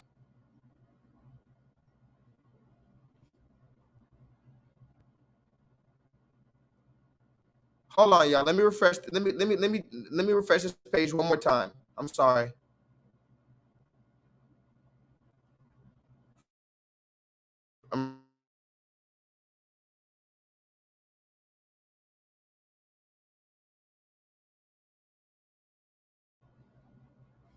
Okay, you remember this woman right here? Look at this. The mom goes, why are the lights to your When I truck pull on? up in the whip, they be saying, God damn. Why are your lights on? They're like, pull up. And mom's yelling, nigger, nigger. Kid, we have a nigger. It's a nigger. Like a roach. Look, oh, that's me. No, that's I me came on from the that backside. side. Look, he trips over the He trips twice. He tripped twice. I was the only one running. That's me. Kenny was standing. I'm the one that took him down. Kenny's just standing there. He lied. That was his wallet. Yeah. That's my phone where it fell out. Look, Mom. The dude had a phone on him. You should have taken his phone and stolen from him, that fucking asshole. And now I'm going to have a gun. Go and get the gun. It's important. Very important. As me and Austin maintain control of the situation. The great thing is we've got Chapter of the NAACP has called for the resignation of Lafayette City Court Judge Michelle Odenay following a video being circulated of Odenay and multiple people being heard inside her home laughing and yelling racial slurs. The mom goes, why are the lights to your When I truck pull on? up in the whip, they be saying, God damn. Why are your lights on? They're like, pull up. And mom's yelling, nigger, nigger. Kid, we have a nigger. It's a nigger. Like a roach. Look, that's me. Chapter of the NAACP has called for the resignation of Lafayette City Court Judge Michelle Odenay following a video being circulated of Odenay and multiple people being heard inside her home laughing and yelling racial slurs. Over the weekend, Odenay's family was the victim of an armed burglary at their Bendale Gardens home. Police were called and arrested 59-year-old Ronald Handy with 2 counts of simple burglary. He's currently in the Lafayette Parish Correctional Center on a $10,000 bond. Now, following the burglary, cell phone video of security footage from Odenay's home has been posted on several social media sites in which several people in the video are heard yelling racial slurs during playback of the incident. Odenay apologized today and said she was unaware of what was happening after having taken a sedative. In an email from Odenay, it reads in part, quote, anyone who knows me and my husband knows this is contrary to the way we live our lives. I'm deeply sorry and ask for your forgiveness and understanding as my family and I deal with the emotional aftermath of this armed burglary, end quote. You see, again, do you see what do we notice about the pattern here? The pattern is they're constantly asking for our forgiveness. And why do they constantly ask for our forgiveness? They're not asking for our forgiveness because they really want our forgiveness. Somebody put that in the chat. They're not really asking for our forgiveness because they want our forgiveness. They know they don't give a fuck about our forgiveness. All they got to do is ask for the forgiveness for the public perception of things. You understand that? That's all they have to do. They have to just ask for the public perception. That's why they ask for forgiveness. They know we don't have any actual representatives who's going to speak for us to say, yes, we forgive you, or no, we're not going to forgive you. The other communities, the Asian American community, they'll send out representatives that say, no, we don't forgive that shit. The so-called Jewish people are going to send out a united front. We don't forgive that shit. They know that black people, we have no real representatives because they're hiding the grassroots people who would be good representatives for Congress. They're motherfucking paying off these shiesty ass, Al Sharpton ass, Jesse Jackson ass, Benjamin Crump ass, motherfucking Kamala Harris ass people. It's politics as usual. Somebody put that in the chat. They're just paying off everybody. When it comes to black people, it's politics as usual. All you got to do when you get caught in a racist act, or remember when Gucci made the fucking blackface clothes, or this person did some racist shit, this company made some racially insensitive things. All they got to do is put out a fucking fake press release, tell you niggas I'm sorry, I hope you forgive me, and take a picture with a fucking starving African child. Speaking of a starving African child, Viola Davis, this face right here. I'm not saying Viola Davis is a starving African child, but speaking of a starving African child, why are you making this face? This face reminds me of that. This face you made, talk to me in the chat. Viola Davis, we need to bring Viola Davis to the front of the congregation. Tell them niggas why you mad, son. Tell them niggas why you mad, son. Tell them why you mad, son. Tell them why you mad, son. Really? John Edwards have Secret Service? What about John McCain, Mitt Romney? Probably not. Yeah. You know why? You're a coon. You're a nigger. Running for president of the United States. So yeah, there's a little difference between you and those other candidates, Barack. Just, I could be president of the United States. Can you find it in yourself to be a little excited for me? Excuse me if I can't share in the excitement of my husband potentially being shot. You know why? You're a coon. You're a nigger. You're a coon. You're a nigger. Running for president of the United States. So yeah, there's a little difference between you and those other candidates, Barack. You're a coon. You're a nigger.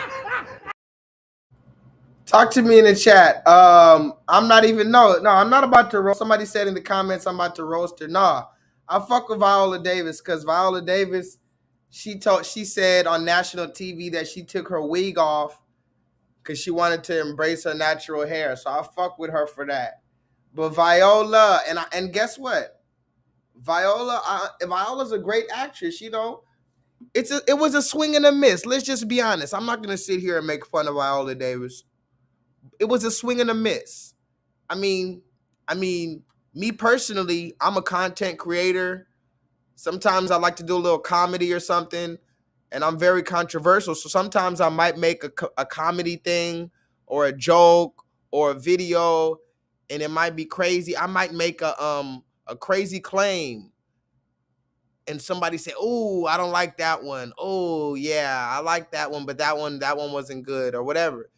When you're out here creating and you're really passionate about your craft and whatever the case, you might swing and you might miss. You know, so maybe, you know, this just wasn't the right role for her. All I'm saying is, now, first of all, we got to say that they canceled this shit. This was, I thought it was a movie, but apparently this is a show on Showtime. They canceled this shit. They said, no mas. They threw in the fucking towel like Roberto Duran. Remember, like, what he said, like Roberto Duran, no mas. They said, nah, we're not even gonna waste no more money on a whole nother season of you making this face like you smell some stank ass shit. Viola Davis out here making this face like, really? And this is what I said. Look, I'm gonna say this one thing. I'm not gonna roast her, but Viola Davis. I said it before. Viola Davis. Really? Barack. She imagine, I thought it was just a movie. It's one thing to have a movie where the whole movie you're like this. Barack, I'm Michelle Obama. Come over here, give me that dick, Barack. I've been waiting for you all day, Barack. I love the way you gave that speech, Barack. Come get this pussy.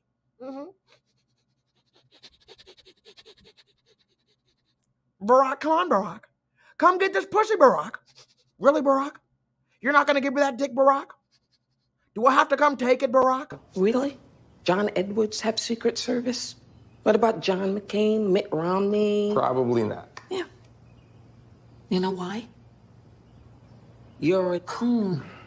You're a nigger. Running for president of the United States. So yeah, there's a little difference between you and those other candidates, Barack. Just, I could be president of the United States.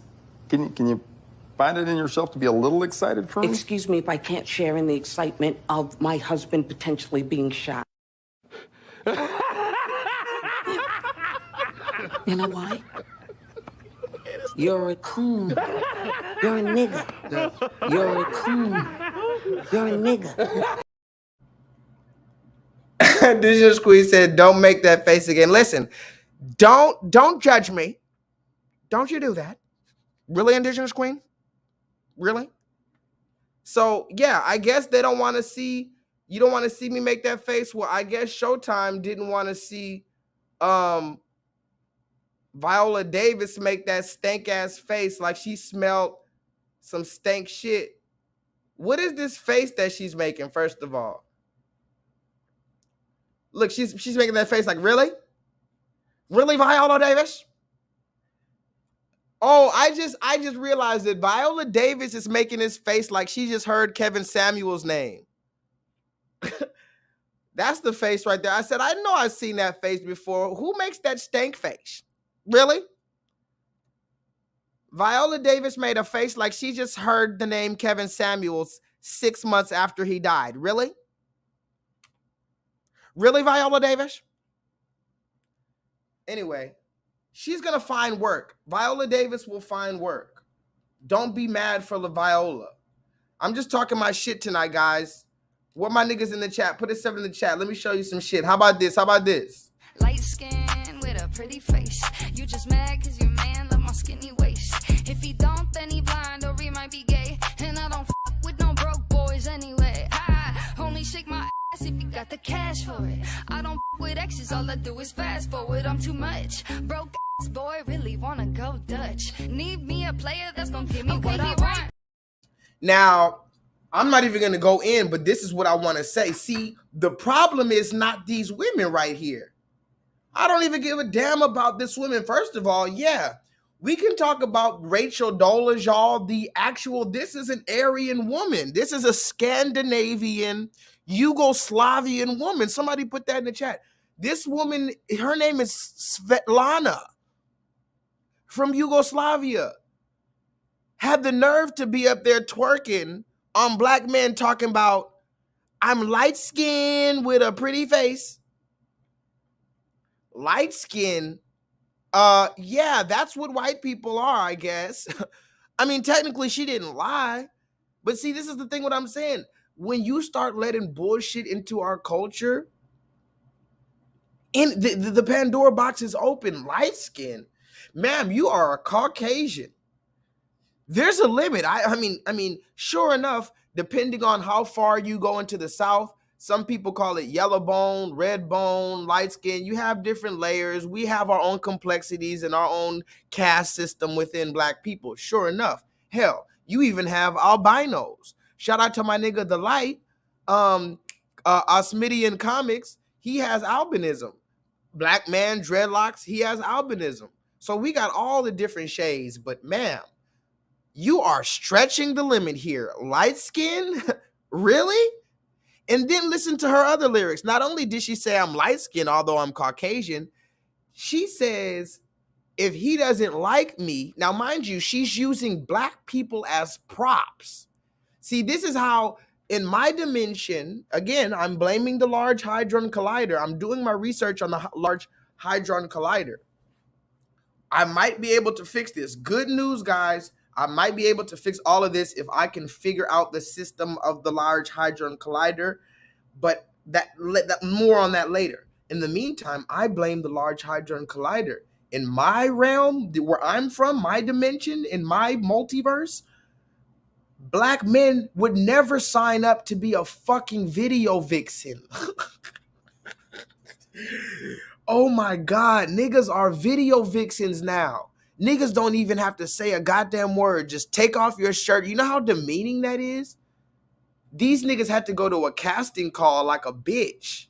A bunch of strong niggas with baby oil on their chest, like Terry Crews at the motherfucking, yeah, I'm here for the casting call for the white girl who calls herself light skinned. Imagine taking your shirt off, slathering yourself down with baby oil just to go to the motherfucking casting call with a white woman who calls herself motherfucking light skinned, and you don't even have any role. You have no lines in this movie. All you do is take your shirt off and flex your pectoral muscles and do the fucking titty twerk with baby oil on your chest. And you sit there in the background as a black prop for this white woman calling herself light skinned. And then you got the black woman twerking there. Of course, you have to have the black woman as props as well to give you your credibility. Follow the playbook, guys. And here's the cherry on the top. If that wasn't enough, listen to what she says. She says, I'm light skinned with a pretty face. And if your man doesn't like me, he must be gay. You see, this is that projecting, more of that projecting feminist ass, ad hominem, all type of passive aggressive reverse psychology bullshit that you bring to the table. Because I don't like you and your light-skinned Scandinavian ass, I must be gay, right? That's more of that feminist talking points for you. Beautiful to see it. Now listen to it. Light skin with a pretty face. You just mad cause your man love my skinny waist. If he don't, then he blind or he might be gay. And I don't f with no broke boys anyway. I only shake my ass if you got the cash for it. I don't f with exes, all I do is fast forward. I'm too much. Broke ass boy, really wanna go Dutch. Need me a player that's gonna give me what I want. Right back in it like it's cause once you f with rain, you ain't never going back. I tell that sucker, put his tongue in it and be done with it. Put his tongue in it and be done.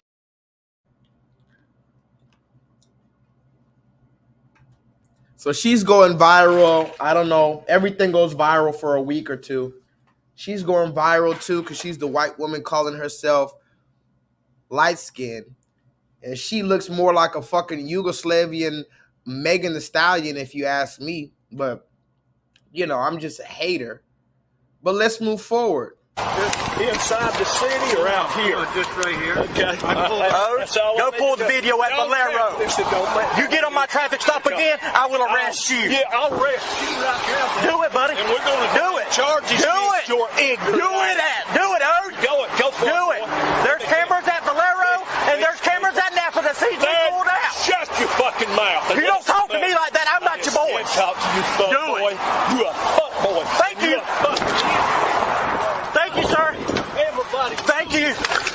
Thank you. Count 302. Status check. Info. Motherfucker.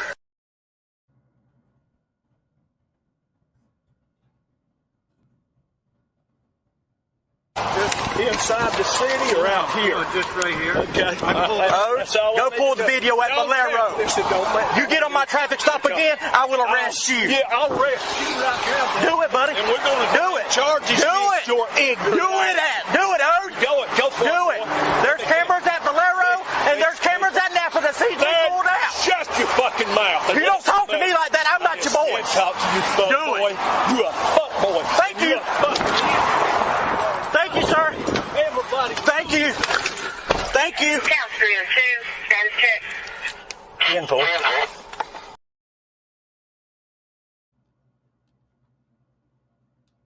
That's suspicious.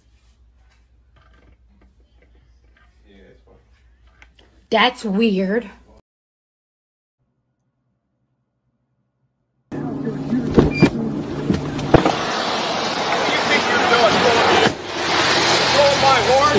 Sir, go back into your car. I'll be with you in a second. You better check the registration on this plate soon, mister.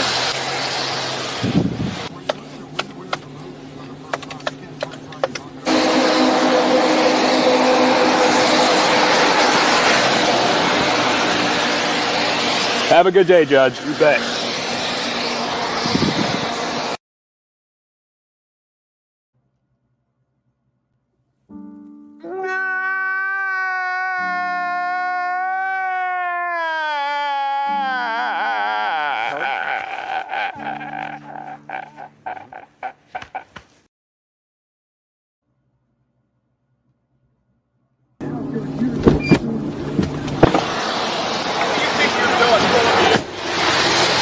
my, Lord? Sir, go back into your car. I'll be with you in a second. You better check the registration on this plate soon, mister.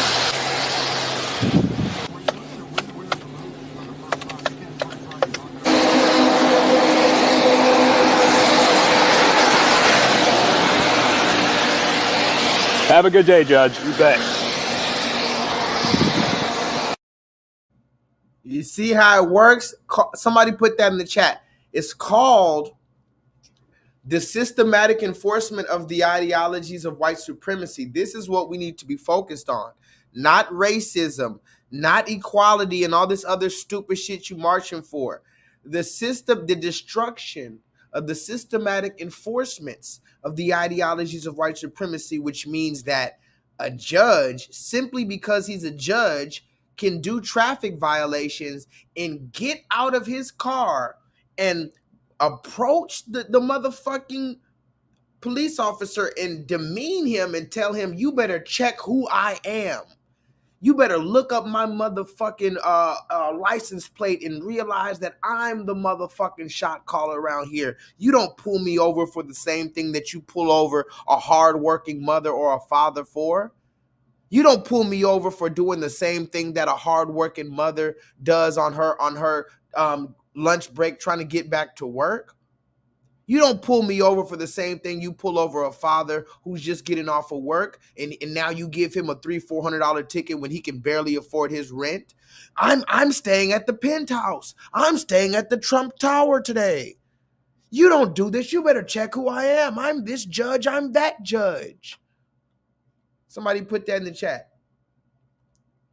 You better not ever. You better check the motherfucking license plate. Do you know who I am? I'm not some random street nigga. You just pulled me over. Do you know that I'm on my way to go fondle little children? You just messed up my time. I was going 110 miles an hour because I have to go fondle little children at Jeffrey Epstein's island. And you're telling me that you want to pull me over for 30 seconds? You better check my pedigree. Do you know who I am? I've locked up 300 niggas this month. I've been locking up niggas since the beginning of my inception. Do you know how long I've been a judge? How dare you pull me over for breaking the law?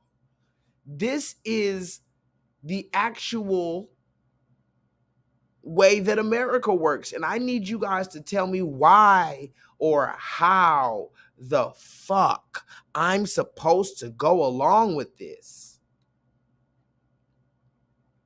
Leonard De Yehuda, how am I supposed to go along with all of this game?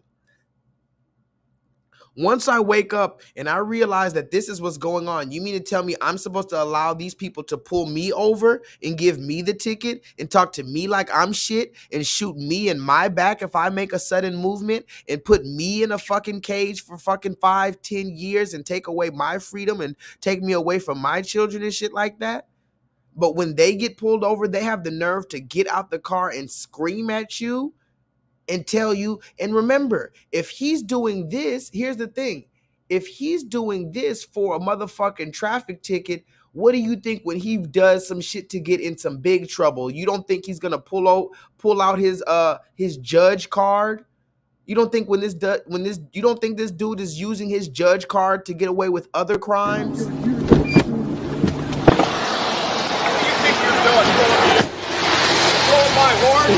Sir, go back into your car. I'll be with you in a second.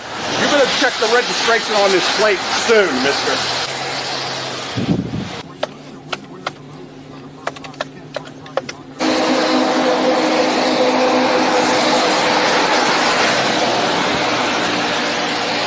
Have a good day, Judge. You bet. You see how the judge, he said, yeah, you bet. Yeah, you better know what time it is. You better know your rank. You're just a regular street soldier. This is a regular street soldier to him. But to us, this nigga could take our life. Do you realize the pyramid scheme going on here? The same man who could put 7 hot bullets into your back, he's bucking his eyes against the judge. I'm sorry, judge. I'm sorry, judge. Let's talk about this woman right here, because I've been wanting to talk about this woman. And remember, tonight I'm not even doing a class. I'm just talking my shit tonight. Does anybody remember this woman right here? What's her name? Hold on. Solo, what's this woman's name right here?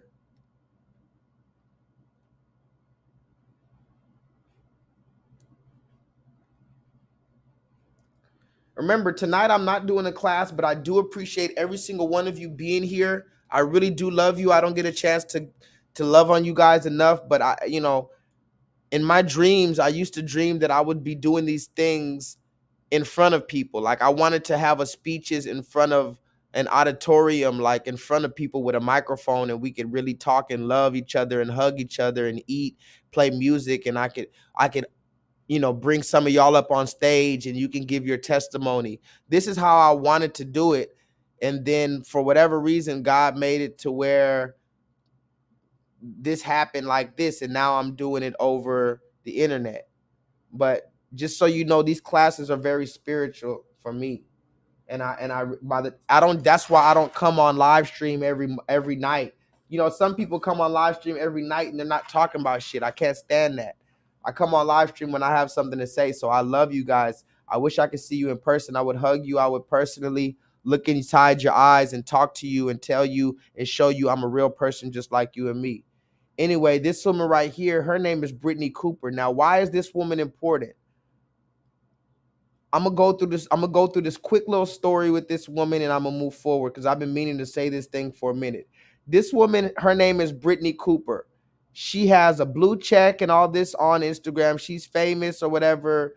She's one of these people who be on these CNN or something.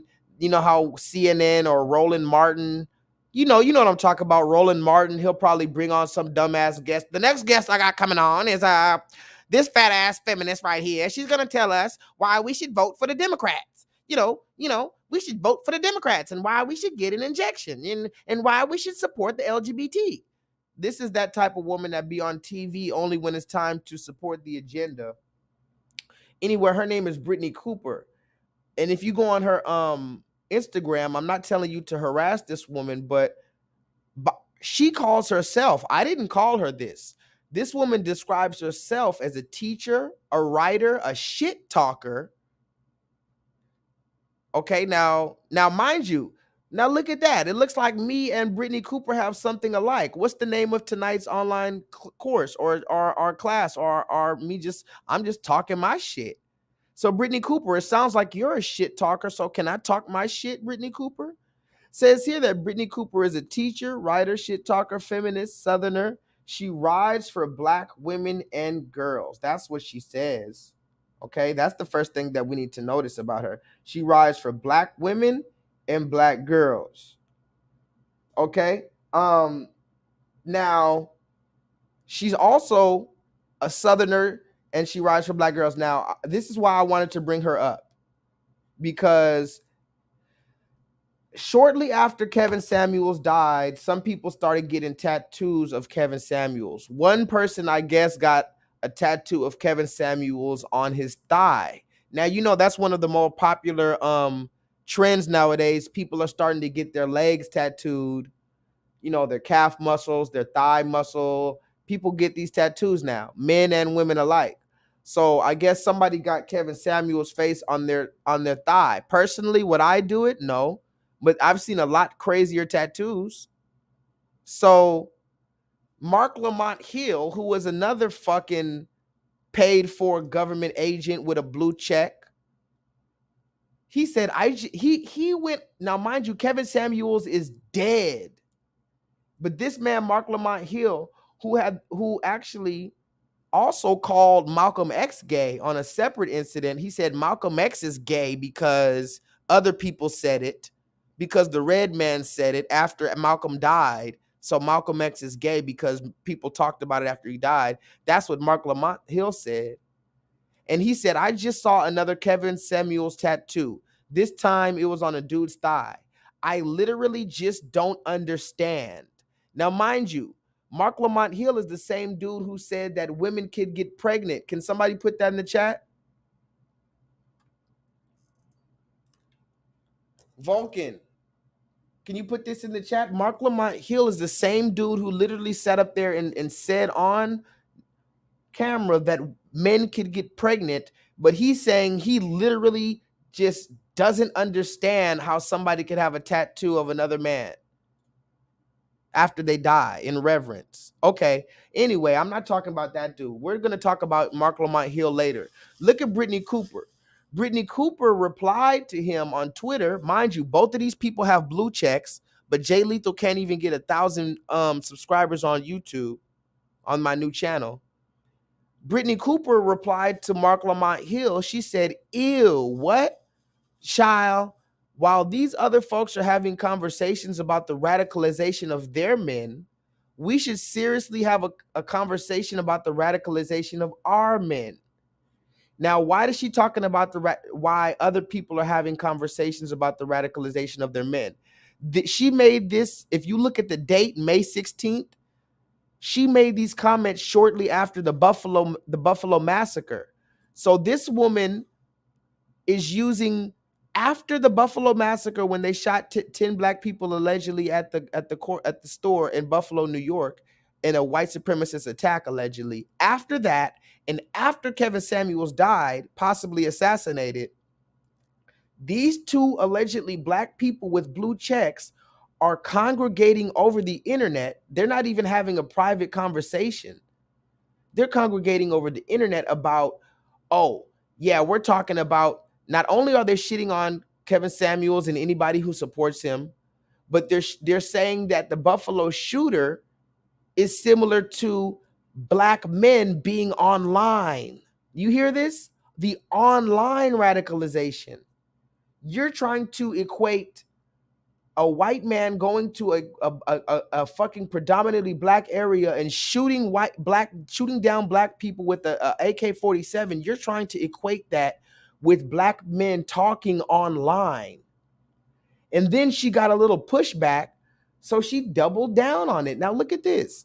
This is the same woman, Brittany Cooper. So while I was not attempting to compare black men to Peyton Gendron when I made a flippant response to a friend's post on here, I absolutely mean what I say about the internet radicalization of black men. Y'all are not mass shooters, but you're still a possible threat. This is what Brittany Cooper said. You guys can go look Brittany Cooper up on Instagram. I don't suggest that you harass her, but I suggest that you ask Brittany Cooper, what does she mean? Because she blocked me.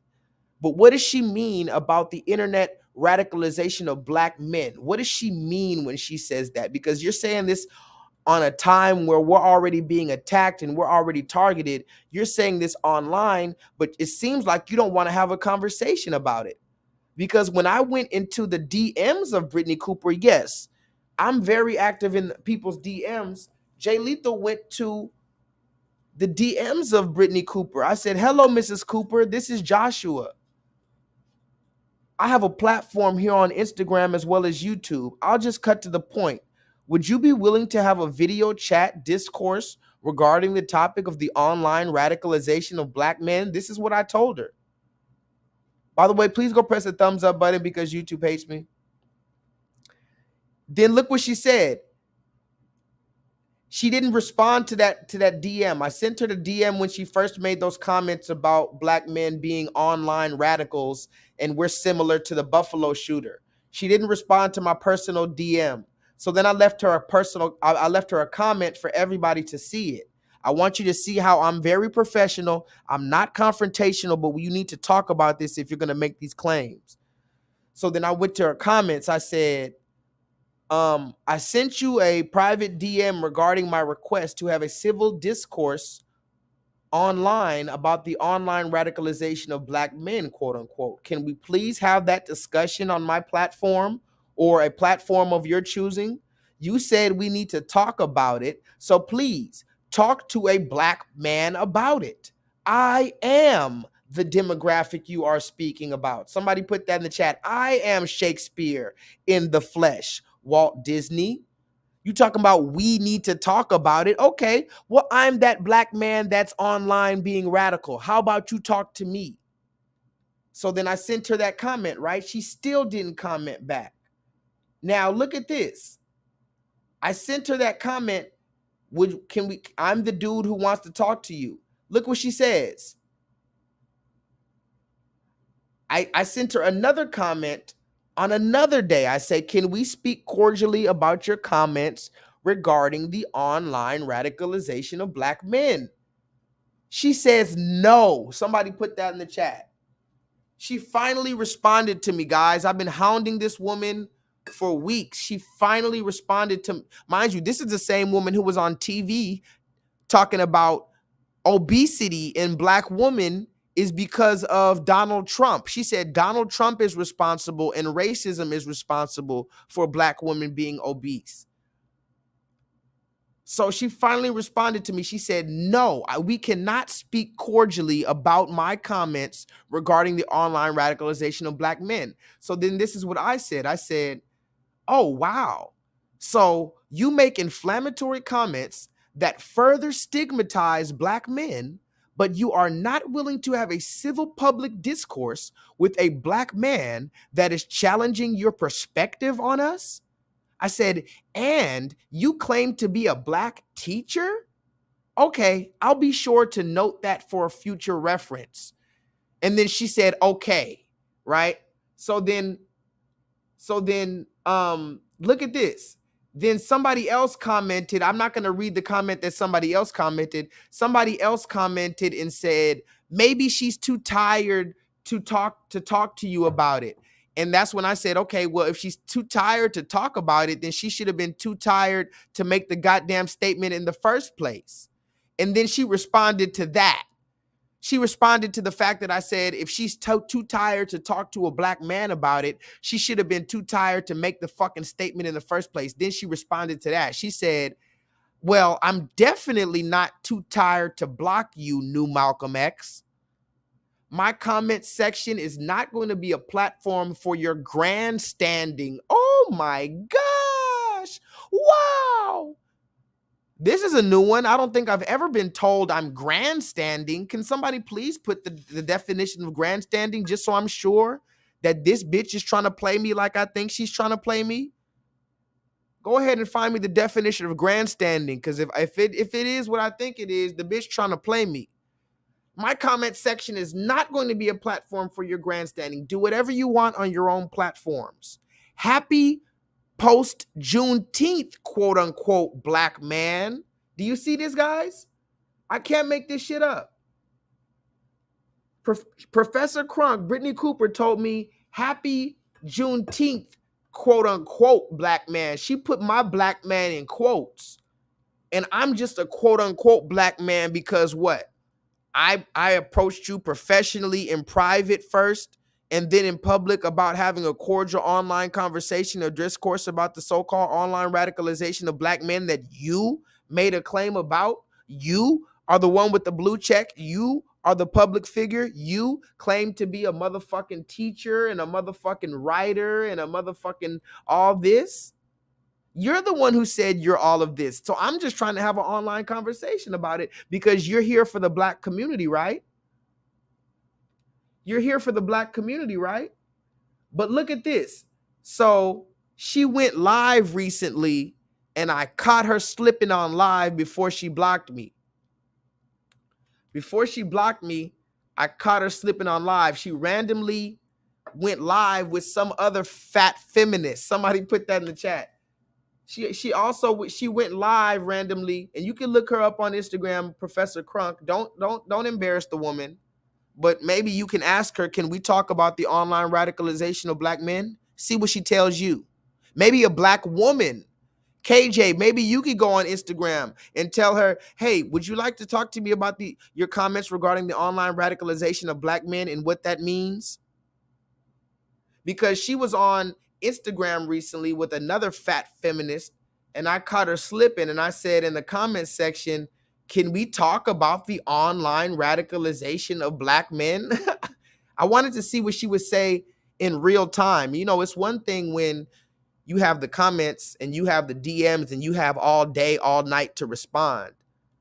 But it's another thing when you get caught slipping in real time. Let's see what this woman said in real time. I caught her slipping. Let's see what she says when she saw J-Lethal in her comment section asking to talk to her. But wait, there's more. Hang on to your seat, baby, because this one's a screamer.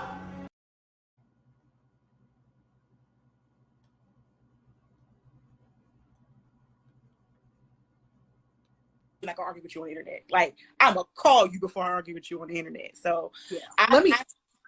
Oh, go ahead. No. Oh, you good? I see somebody in the comments. So. Yeah. Why you keep yelling at us to talk to a black man, brother? We talking. Yeah.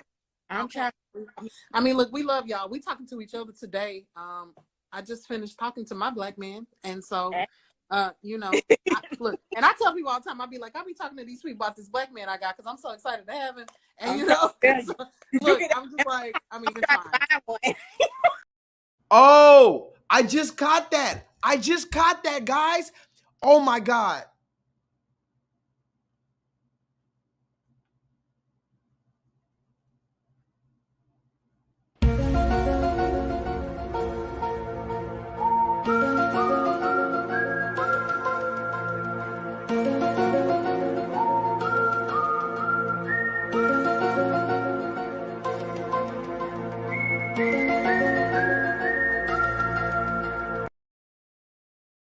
I just caught that right now. Now, mind you, if you look in the comments, I'm the dude who's in the comments right there asking her, hold on, let me get this off the screen. I'm the one who's asking her, can we please have a conversation about the online radicalization of black men? Hold on, let me see if I'm pull up. Let me pull up that screenshot again real quick. You see right there? This is her. Look at her hair. Look at her shirt. Look at her earrings. Look at the background. And look at my comment. New Malcolm X. Can we talk about the online radicalization of black men? Parentheses. I mean, in quotes. And that's when she responded. Listen to what she said, though. Listen to what she said. I just got it right now.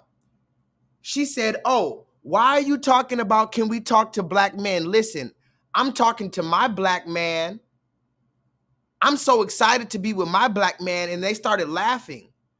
And then she went on to say, well, I addressed you right now. And she went on to, you'll see it. But I just got it right now. Look at this. She's not talking about a black man. Now watch this video again with the eyes to see and the ears to hear. She's not talking about a black man when she says she has a black man. She just talked to her black man this morning. She's so excited about her new black man. And both of them fat feminists started laughing. She's not talking about a black man. She's talking about a black dildo. Where are you going? I hate this house. Where are you going? I hate this house.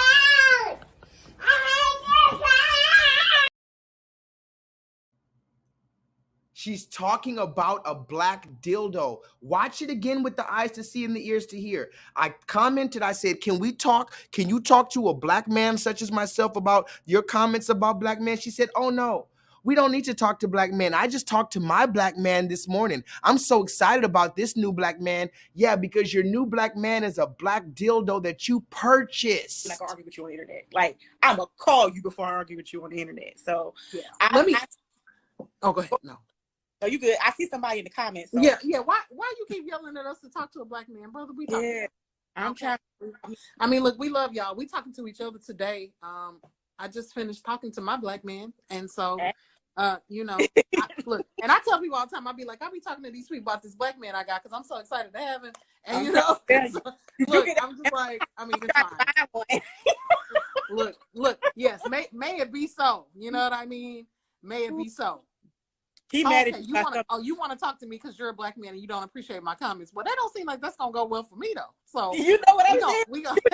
But I appreciate you, brother. I hope this constitutes my talking to you. I see you. I acknowledge you. Thank you for showing up to the comment section. I'm sorry we disagree. But you know, it's all love. We want all Black folks to be free, and brothers are certainly included and loved. All right, y'all. Thank you. Look, sis, you put in a lot of labor today. You welcome. I owe you a drink and dinner the next time I'm in the DMV. Yeah. And so I will for sure do that. And so thank you so much for coming through. Thank y'all.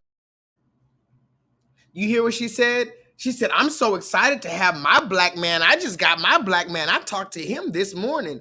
You're talking about your fucking strap-on dildo, first of all. Don't disrespect me like that. Second of all, she said, oh, well, you want to have a debate with me, or you want to have a conversation with me about the comments I made about disparaging black men? She said, that doesn't sound like it's going to go good for me. No shit, bitch. It's not going to go good for you. Have you heard about J-LEETHAL? It's not going to go good for you. But furthermore, you're the teacher. You're the shit talker. Somebody put that in the chat. She literally calls herself a shit talker, a feminist, and all this other shit. How are you? Now, somebody put that in the chat. How are you a shit talker? But when somebody wants to have a civil conversation with you, you're scared that it's not going to go your way? You called yourself a shit talker. A professional shit talker is what you called yourself. But somehow you don't want to have a conversation with me because it might not go in your favor. Well, you shouldn't have a blue check. You shouldn't be on the internet. You shouldn't be on TV representing black women. You shouldn't be writing books for black women. You shouldn't be in any position to have any platform if you don't want to have a fucking civil conversation. And just on a side note, from one hood nigga to another, you ain't no shit talker. How the fuck are you a shit talker, but when the smoke comes to you, you don't even want you don't want no smoke. You ain't no goddamn, listen to what she said. Oh, you want to talk to me, J-LEETHAL? That doesn't sound like it's going to go good for me. Listen to what she literally said. I'm breaking the fucking matrix. Like, I'm going to call you before I argue with you on the internet. So, yeah. Go ahead. No. So you good? I see somebody in the comments. So. Yeah. Why you keep yelling at us to talk to a black man, brother? We talking. Yeah, I'm trying. I mean, look, we love y'all. We talking to each other today. I just finished talking to my black man, and so, you know, look, and I tell people all the time, I be talking to these people about this black man I got because I'm so excited to have him, and you know, so, look, I'm just like, I mean, it's fine. She be talking to these people about her new black man that she got because she's so excited that she has him. Yeah, you talk to your fellow fat feminist witches about the new dildo you have. I'm sure you told them about that big ass 12-inch dildo that you're fucking damaging your walls with. Hello down there. You could throw a goddamn hot dog through a hallway. You're in that bitch with a jackhammer dildo just all night. The whole fucking room sound like a goddamn barbershop in Chicago. Sound like 20 niggas getting a fucking high top fade in Chicago at the barbershop all night. All you hear is electricity coming from that room. Your fucking dildo takes 6 double D batteries. You remember them D batteries? There's AA, there's AAA. What about them D batteries? You got 6 thick D batteries in that motherfucker. That has a high powered. I'm talking that's some. How the fuck is a man gonna come in after that? A man trying to follow that up is like somebody trying to come after Michael Jackson. After Michael Jackson performs, I'm supposed to fucking perform. You just let Michael Jackson perform and moonwalk all over your goddamn clitoris. I'm supposed to come after that? I'm supposed to impress you after you just let this fucking thing moonwalk all over your clitoris. By the time I meet the clitoris is begging me for help. Help me. Look, imagine the clitoris. Help me. She don't even want to fuck no more. It's just the clitoris just, please call 911. I'm like, oh my God, I gotta leave, lady. I gotta leave. I'm going. She's like, baby, where you going? I gotta leave. I gotta go. The clitoris is begging me for help. You done beat that thing up like Mike Tyson. Relax. Jesus. I'm not gonna argue with you on the internet. Like, I'm gonna call you before I argue with you on the internet. So Yeah. Oh, go ahead. No. No, you good. I see somebody in the comments. So. Yeah. Why you keep yelling at us to talk to a black man, brother? We talking. Yeah. I'm trying. I mean, look, we love y'all. We talking to each other today. I just finished talking to my black man, and so, you know, look, and I tell people all the time, I be talking to these people about this black man I got because I'm so excited to have him, and you know, so, look, I'm just like, I mean, it's fine. look, yes, may it be so. You know what I mean? May it be so. He mad at you. You want to talk to me because you're a black man and you don't appreciate my comments. Well, that don't seem like that's gonna go well for me though. So you know what I'm saying? We go. But I appreciate you, brother. I hope this constitutes my talking to you. I see you. I acknowledge you. Thank you for showing up to the comment section. I'm sorry we disagree, but you. She thinks that because you acknowledged that you acknowledge my existence, that you think that that's going to, bitch, bye. The door. I just wanted to show you that because I've been sitting on that for a minute. Brittany Cooper doesn't want to smoke with J-LEETHAL, but maybe one of y'all beautiful black women, because she's not going to listen to it from a black man. Maybe one of my beautiful black women can go over there and say, hey, don't mention me. Don't mention J-LEETHAL. You have to go over there like a spy. Go over there like a spy and say, hey, can we talk about those comments you mentioned about the online radicalization of black men? I mean, hey, because then she's going to say, yeah, she's going to mention Kevin Samuels and all these people.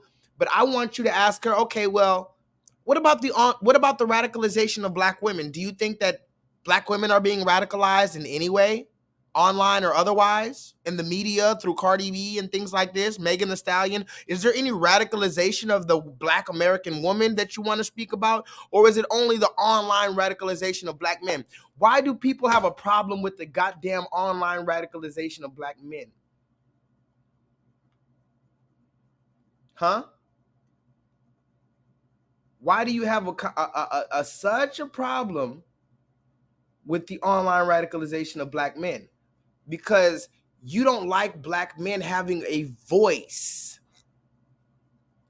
See, it was fine when black men were electricians and shit like that. It was fine when black men were just taking it on the chin. Somebody put that in the chat. Happy wife, happy life. But now that we're seeing how that happy wife, happy life shit ends up, Dr. Dre, that happy wife, happy life shit, Dwayne Wade, that happy wife, happy life, Will Smith, that shit doesn't end how we thought it would. You were selling us a dream, and there's nothing but shit at the end of this rainbow. So now we're finally getting online, brothers such as myself, a lot of other brothers, and they're getting on this microphone and they're talking they shit. Somebody put that in the chat. Remember, the name of tonight's online course, or I'm not even giving a course, but I'm just talking my shit. So we get online, we talk our shit like Oprah Winfrey, and now you don't want us talking our shit like you allowed Oprah Winfrey to talk her shit for the better part of 40 motherfucking years. What? You remember Oprah Winfrey had book nights and shit like that? Didn't Oprah Winfrey have book night? Didn't they have a book night? Like, oh, Oprah Winfrey suggested these books to us and we're going to get together and we're going to read them as a group. And the book is going to be talking about how niggas ain't shit. But for some reason, we can't talk our shit. Hey, you don't see niggas getting together reading books talking about women ain't shit. But it is what it is. Let's move forward. I have some more shit I got to talk. Let me read some more. I'm going to read y'all comments. We're only 2 hours into it. I told you I wasn't going to do 5 hours, but I'll probably do about 4. I want to read some more of my random thoughts. This is a whole list of all my random thoughts. Every time I have a random thought I just want to talk about in class, I write it here. I'm going to ask you guys in the comments this question. I have a lot of questions for everybody. I want to one day do a live call-in session. By the way, if anybody wants to call in tonight, how about that? If anybody wants to call in and just talk some shit tonight, maybe you know, it's not a class, so you don't want to, sometimes you guys don't want to call in because you don't want to disrupt the class. Tonight, I'm just talking my shit. If you want to call in and talk any shit about anything that I've talked about in the past few weeks, any shit you haven't talked about, any of my receipts for I remember all the receipts I've ever played. You want to talk about the Pride Parade, any of that, we could talk about that. Call in. You don't have to show your face. You can just hide your face. I have another question for you guys. Yesterday, I asked you, what was the age that you were when you first experienced racism? Z Blackness. You call yourself Z Blackness. Okay, well, when was the first time that you realized you were black and that black is not a good thing? Or are you one of the rare people who was raised with a family who taught you about being black when you were young and you learned about Black Jesus and stuff? There's a very few of us who grew up black and proud. Most of us grew up in a coon-ass household that didn't tell us nothing about being black until we found out about it in the streets. So how old were you when you found out that you were black? Or what was the age when you first experienced racism? Mine, I was 7 years old when somebody followed me around the store, but I didn't know it was racism. I just thought, this dude's following me, why? And he followed me around the store. Turns out that it was like some dude, and it wasn't even a white dude. It was like a foreign dude. You know, they be having these little corner stores. Foreign dude followed me around the store. I was 7 years old. 12 years old is when I tried to spend the night at a white best friend's house. And my white best friend's parents said he can't spend the night because he's black. But here's the question I have for you tonight. Have you ever been expelled or suspended from school? Have you ever been expelled or suspended from school? I've been expelled from 6th grade. I was expelled from 7th grade. I was expelled from 9th grade. I've been suspended more times than I could count. So talk to me in the chat how you feel about that.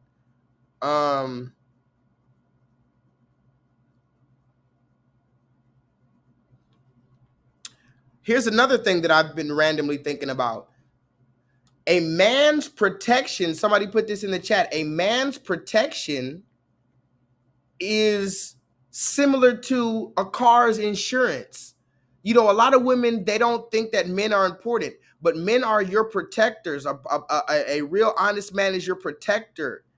So our protection and the capacity that we protect you in, not just physical, also we protect you intellectually because you be doing some dumbass shit. But let's just talk about protection. The protection that men give women is like your car insurance. You know, you can get a car, you don't have to get insurance. You can drive without insurance. You can go to the store, you can go to work, you can go to school without insurance. But if you get hit, you damn sure wish you had insurance, don't you? See, and that's the reason why a lot of women feel like men are disposable, because they're riding around, they riding dirty. Somebody put that in the chat, like Chameleonaire. They're trying to catch me riding dirty. You riding dirty. You don't have insurance. You don't have a man that follows Christ and God to give you the protection that you needed. And it's not just about physical protection, but yes, it's also about physical protection at 3 a.m. in the morning when somebody kicks in your fucking door and the police ain't gonna be there for another 45 minutes. You better hope you got somebody that can at least throw some hands to buy you some time to jump out the goddamn window. You're not gonna have no fucking protection over here bumping pussies with another woman. But let me continue. I'm gonna say it again. A man's protection is like a car insurance for a woman. You don't need it until you need it. But by the time you need it and realize you need it, it's too goddamn late. You didn't got into an accident. You don't have insurance. You can't get insurance after you totaled your fucking car, stupid. You stupid hoe. Another thing, it's been at least 10 years since Trayvon Martin died. Random. It's been at least 10 years since Trayvon Martin died. Recently, it made the 10 years anniversary. Think about how long that it, I mean, think about how old are we? What's going on here? 10 years? That's a decade. Eventually, Trayvon Martin's going to be like Emmett Till 60 years ago, 80 years ago. That's 10 years as Trayvon Martin already. And so I need you to understand we're in an era. Okay, they talk about the civil rights era and all this stuff. We are in an era. Stop sitting back playing Pokemon Go on your fucking phone and be the hero, be the protagonist. You be the hero. I'm just J-Lethal to be one of the, you know what I thought? Maybe I'm J-Lethal. Maybe I don't even exist. Maybe I'm just some dude in your subconscious on a YouTube channel, but you're really dreaming, or you're just figuring, or maybe all of you guys are in my subconscious and I'm just saying these things to myself to reaffirm myself. And the fact that you guys are in the comments, you know, laughing, and you guys are giving me applause in the comments is only me reaffirming it to myself. Who knows? It's been 10 years since Trayvon Martin died, a whole decade. What have you been doing? Sitting on your fucking couch? Remember that commercial? What are you doing? You're just sitting down. You need to go to Everest College. What are you doing? You're just letting your life pass you by. What are you doing? You're just smoking all this weed. Remember that commercial? Did anybody grow up watching them commercials? For the best car insurance rates in town, call 1-800-GENERAL now. Or what was it? J.G. Wentworth, 877 cash now. Remember that? I have a structured settlement and I need cash now. J.G. Wentworth, 877 cash now. These are the commercials that I grew up with in the 1990s.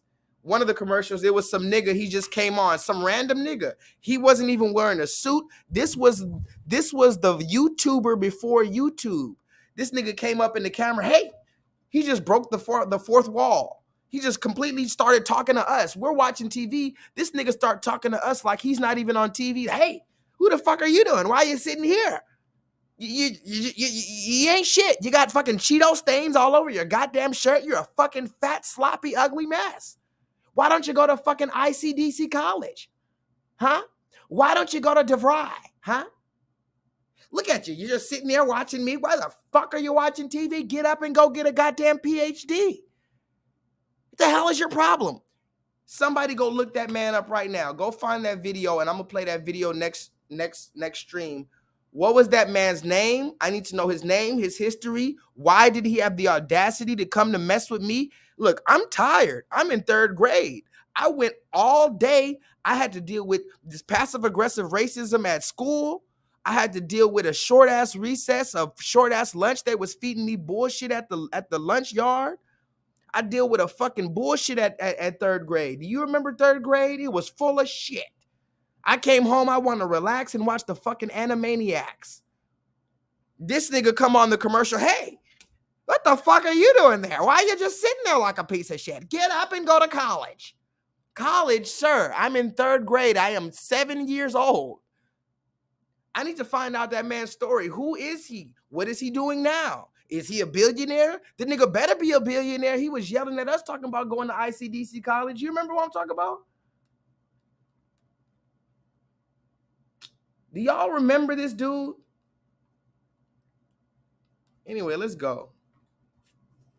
Let me show some more shit. Fucking ICDC college. Look at this. Thank you. Oh, thank you. Okay, here's a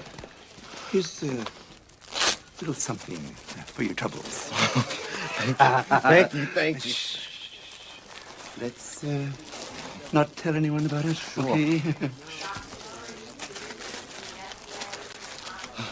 Hey, why didn't you tell me we're into this shit, man? We could have been hanging out months ago. No. The Food and Drug Administration are having us do a study to determine what, if any, are the medicinal purposes of marijuana. Wow. Well, if you ever need a guinea pig, let me know, you know. My grandfather was in the Tuskegee experiments. Oh, really? That's suspicious. That's weird. You? Okay. Here's a little something for your troubles. Thank you, thank you. Let's not tell anyone about it, okay? Hey, why didn't you tell me we're into this shit, man? We could have been hanging out months ago. No. The Food and Drug Administration are having us do a study to determine what, if any, are the medicinal purposes of marijuana. Wow. Well, if you ever need a guinea pig, let me know, you know. My grandfather was in the Tuskegee experiments. Oh, really? Yes. Anyway, thank you, janitor, and enjoy. Thank you, scientist. Got any papers? Well, these two guys.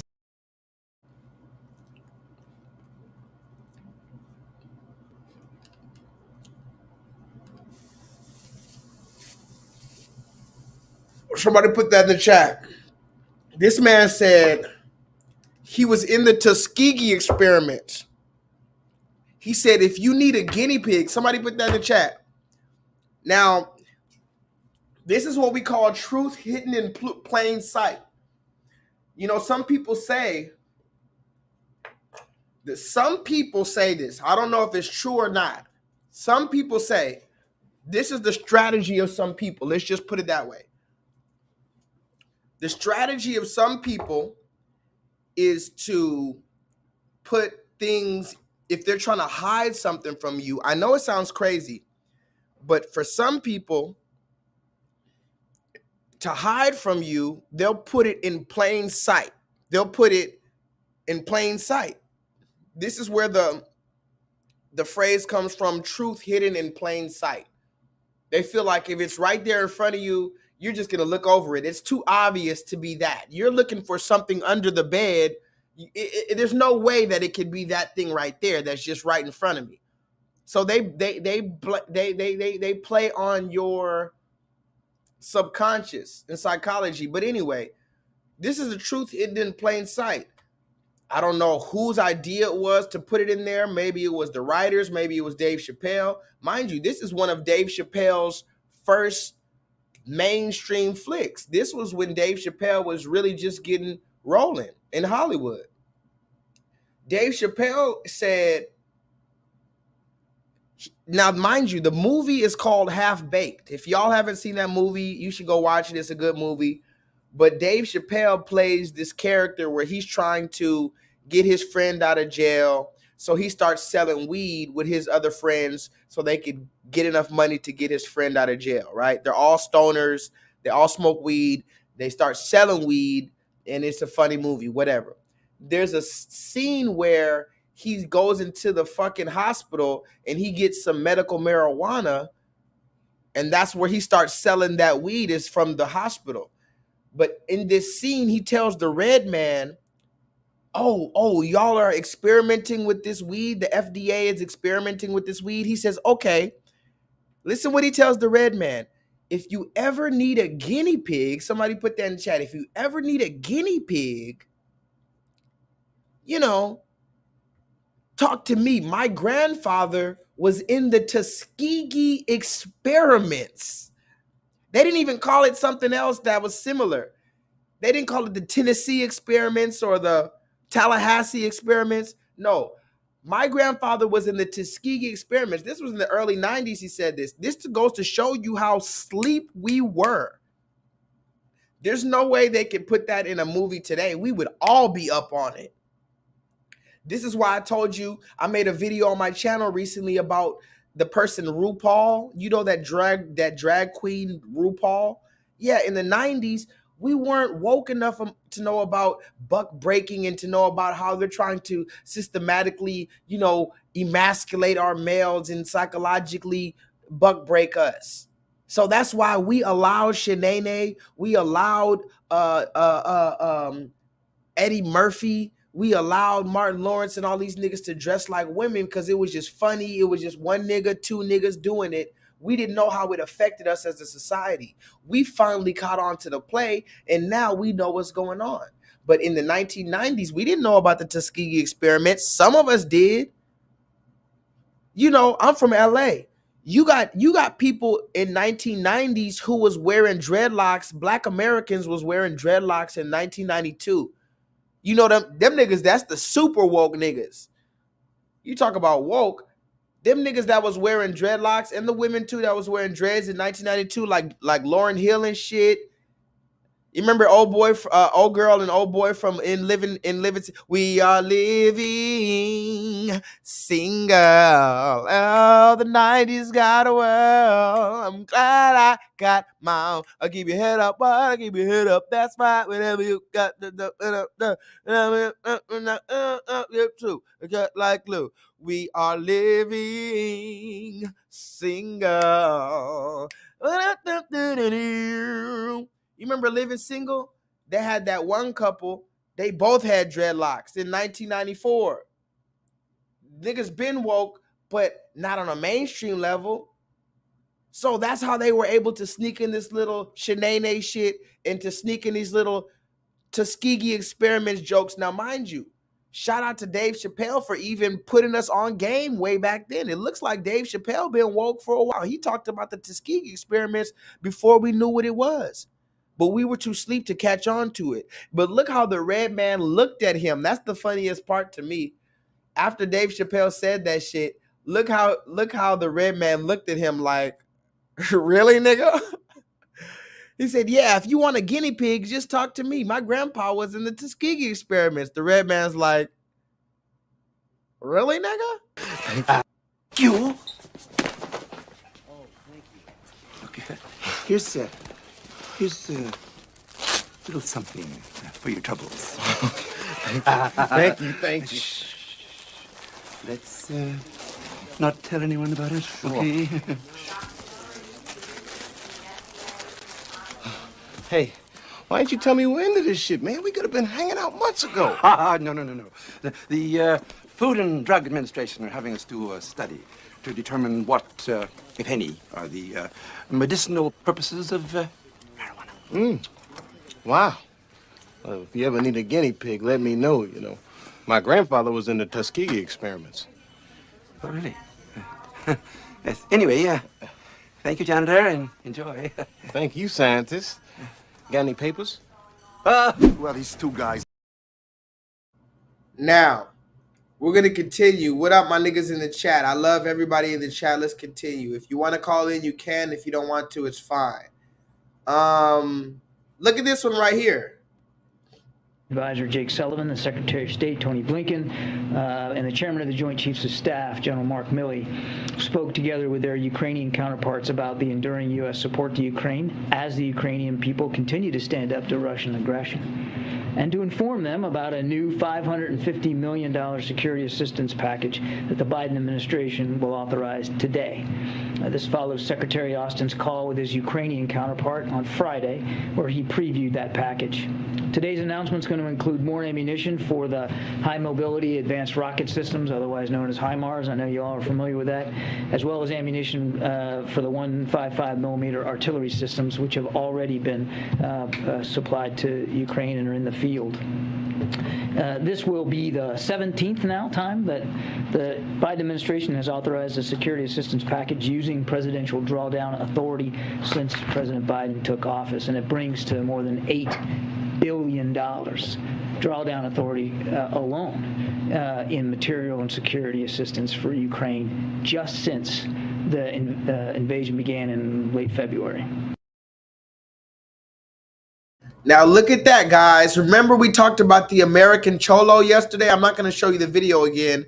They had this group of Hispanic people allegedly talking about black people shouldn't get reparations because no one group of people should ever get anything from America.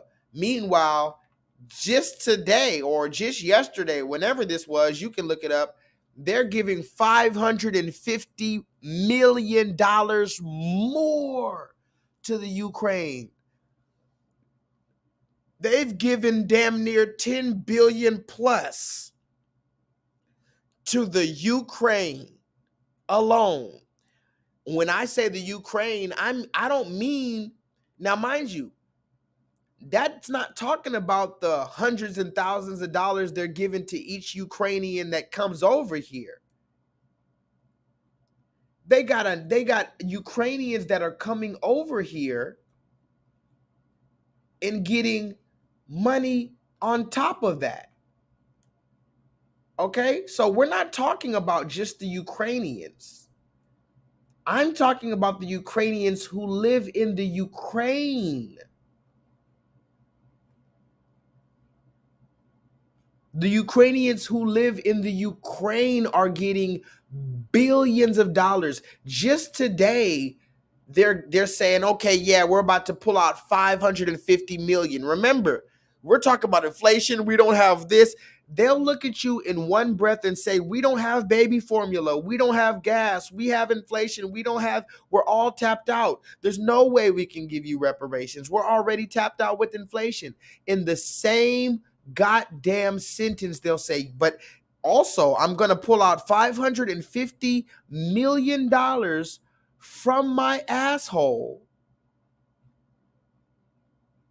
and give it to people who've never even stepped foot on American soil. What the fuck?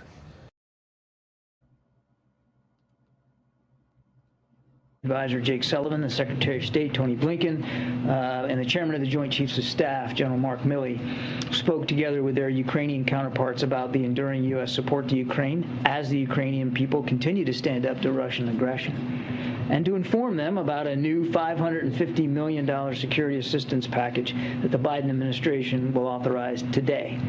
This follows Secretary Austin's call with his Ukrainian counterpart on Friday, where he previewed that package.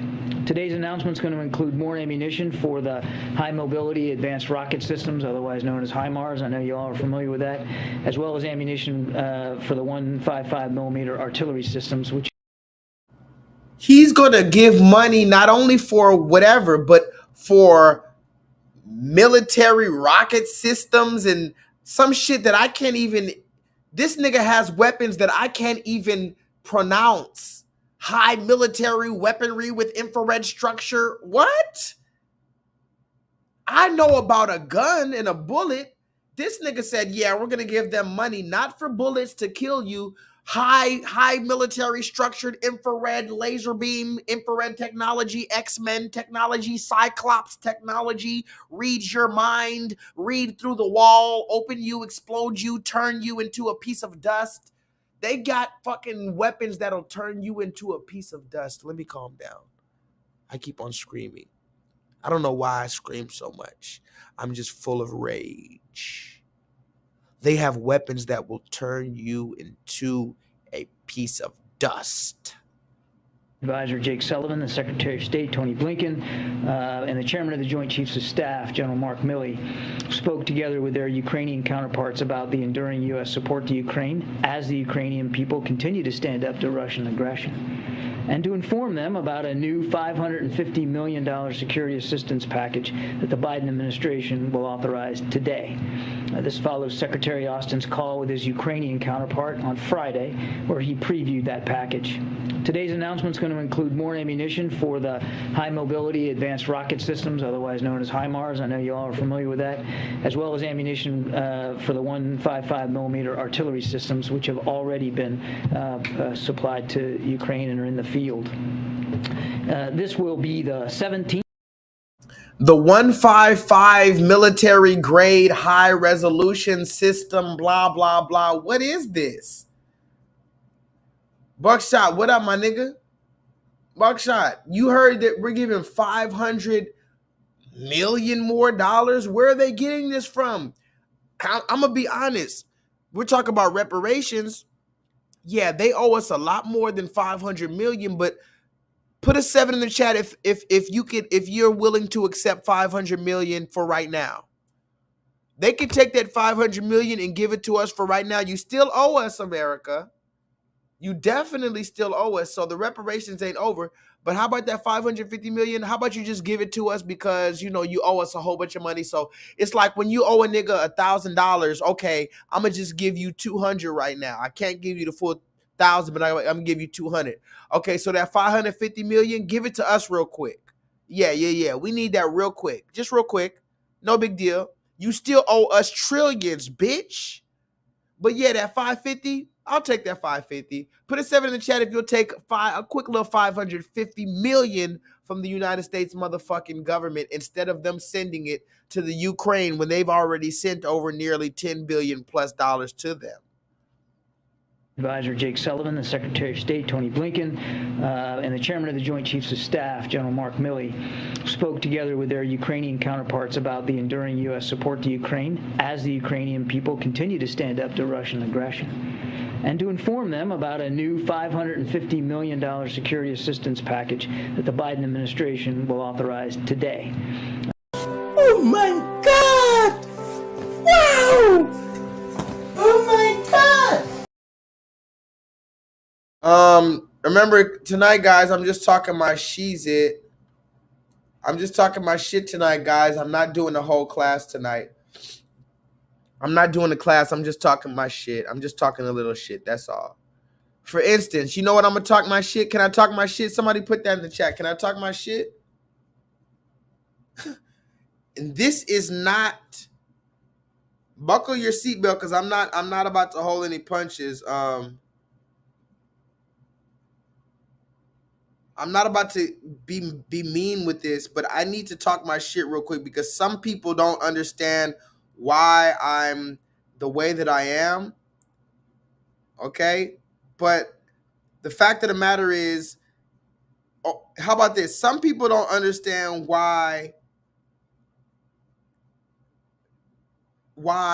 Kevin Samuels was hated so much. Some people don't understand why Kevin Samuels was hated so much. This is the reason why Kevin Samuels was hated so much. I saw this picture and I just want to let y'all know. And we're going to keep Kevin Samuels shit alive. Fuck that. Fuck that. Because some people will say this is mean to even show you this picture or to show you this comparison. But I need you to wake the fuck up. And this is called a brick wall. Somebody put that in the chat. This is called the brick wall. The brick wall, guys, understand what I'm telling you right now. The brick wall is what you're going to run into if you're going 90 miles an hour and you have no seatbelt, you have no caution, you have not a care in the world, you're just bumping your fucking music. The brick wall is what you're going to run into.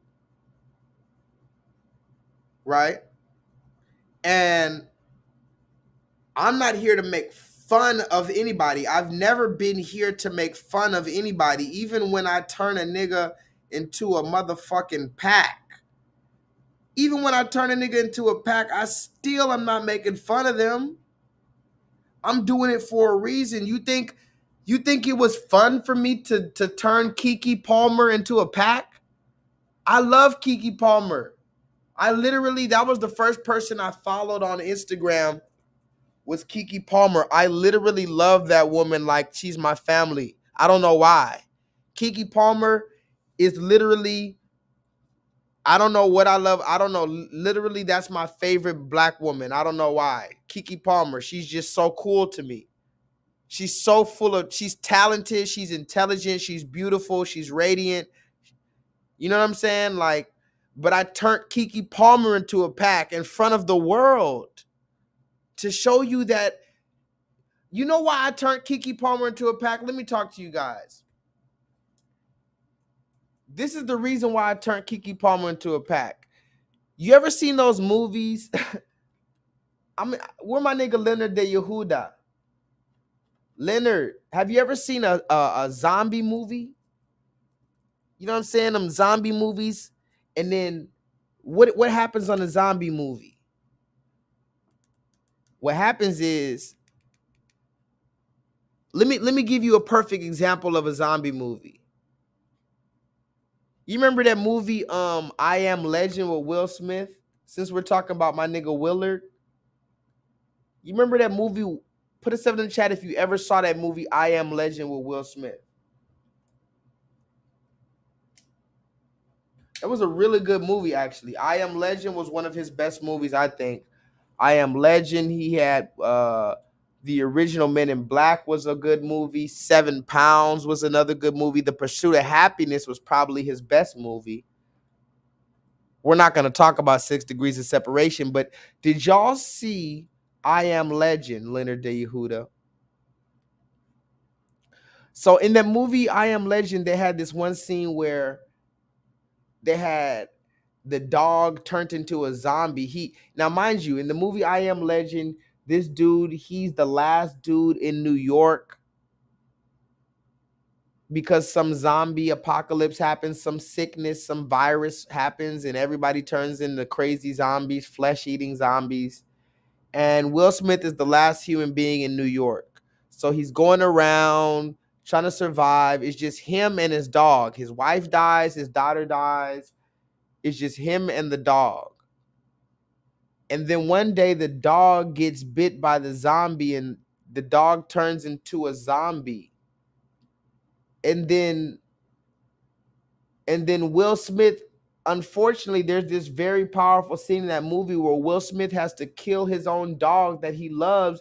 And he's the last man on earth, as he knows. He doesn't know anybody else who's alive on the earth.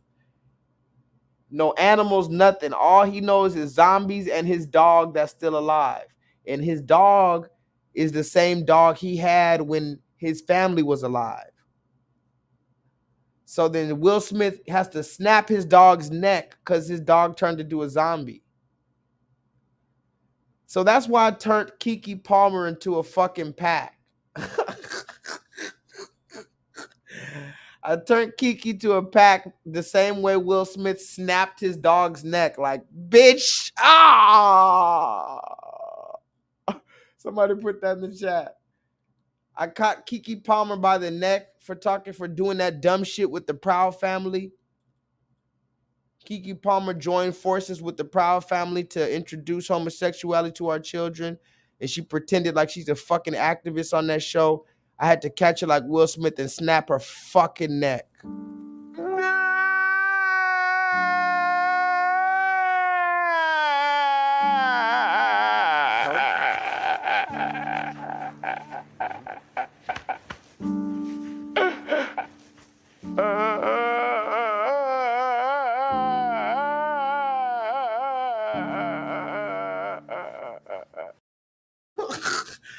But I still love Keke Palmer. Has anybody ever seen that movie Nope? I'm about to see that movie. Maybe I'll talk about it. I haven't had time to catch it yet, but I want to go. I might go see it in the movie theater or some shit. Y'all ever seen that movie Nope?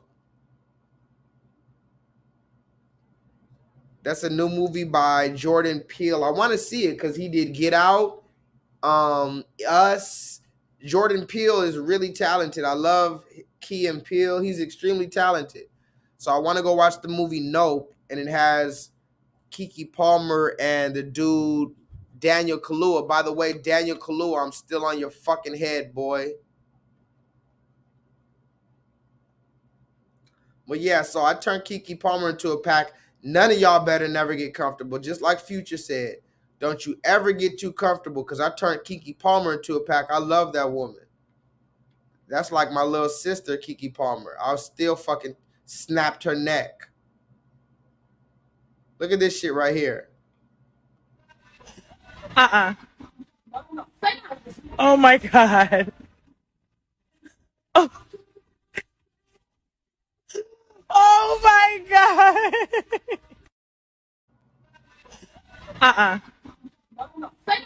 Oh my God. Oh.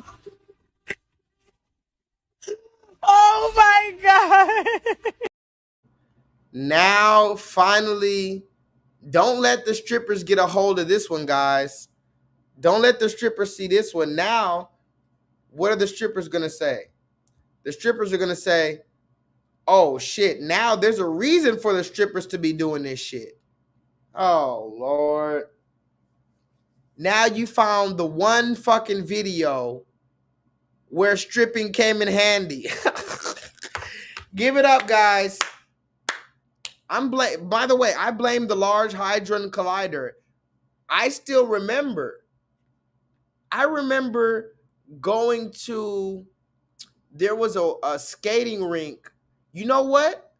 Maybe, okay. Let me stop it here. I blame the Large Hadron Collider. Have you ever heard about the Large Hadron Collider? Put a 7 in the chat. Talk to me. Put a 7 in the chat if you've ever heard about the Large Hadron Collider, aka CERN. This big ass thing that they're trying to whatever. I just thought about this the other day. Here's another random thought. You know how they're introducing this Hadron Collider to us right now? Think about this. I'm about to blow your mind. Buckle your seatbelt. What if this Hadron Collider is the same thing like all of the technology? They've already mastered this shit by the time that they introduce it to the public. What if they've already activated the Large Hadron Collider in 2012, remember they said in 2012 would be the end of the world? What if that's when they really introduced the Hadron Collider in 2012 and everything after that has been shitty wonky? Because that's when shit really started going to shit, is after 2012. Or even worse, what if the Hadron Collider was even further back, like 2001? What about maybe the World Trade Center was the event where they set off the Hadron Collider, and because if you really be honest, everything after that has been shit. This Hadron Collider thing, dog, man, I'm listening. If you're watching me, I'm on to you. I'm on to that Hadron Collider shit, man. Because now you're giving strippers a reason to strip.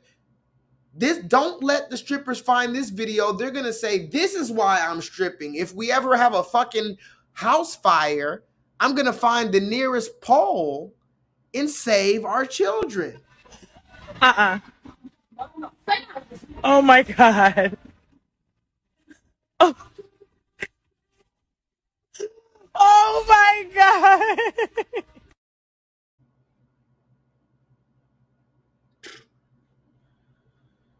Oh, let me see what else I got. What else I got? Look at this. Did you see this? Who's in the chat right now? I'm gonna read some comments. GG, Indigenous Queen. You know what? Andrea, I need to know your perspective on this, Andrea. Okay? Indigenous Queen and Andrea, please come to the front of the class. Put a 7 in the chat when both of y'all are in front of the class. I need 2 people right now. I love everybody, as you know, but right now I need Andrea and Indigenous Queen to come to the front of the class. Put a 7 in the chat when you're standing in front of the class in front of all of us. Okay, Andrea? I love you. Indigenous Queen, I love you. Now face the class, Indigenous Queen. Face the class, Andrea. Tell us. I'm sitting in the now. Andrea and Indigenous Queen are running this chat. Since y'all don't ever want to call in because y'all are scared, I'm putting you on the spot right now. This is your channel. I'm J-Lethal. I'm going back to my seat. I'm not teaching the class anymore. I'm going back to my seat. You see, this is my seat right here. I'm about to go to my seat and sit down. Tell me how you feel about this video. How does it feel to be you? How does it feel to be that rich? How does it feel to be that rich? How does it feel to be that super rich? How does it feel to let go? How does it feel to let go? How does it feel to let sugar hot work? So precise, I never fall. She's so fertile. How does it feel to be this way? I never won. She's so fertile. How does it feel to be you?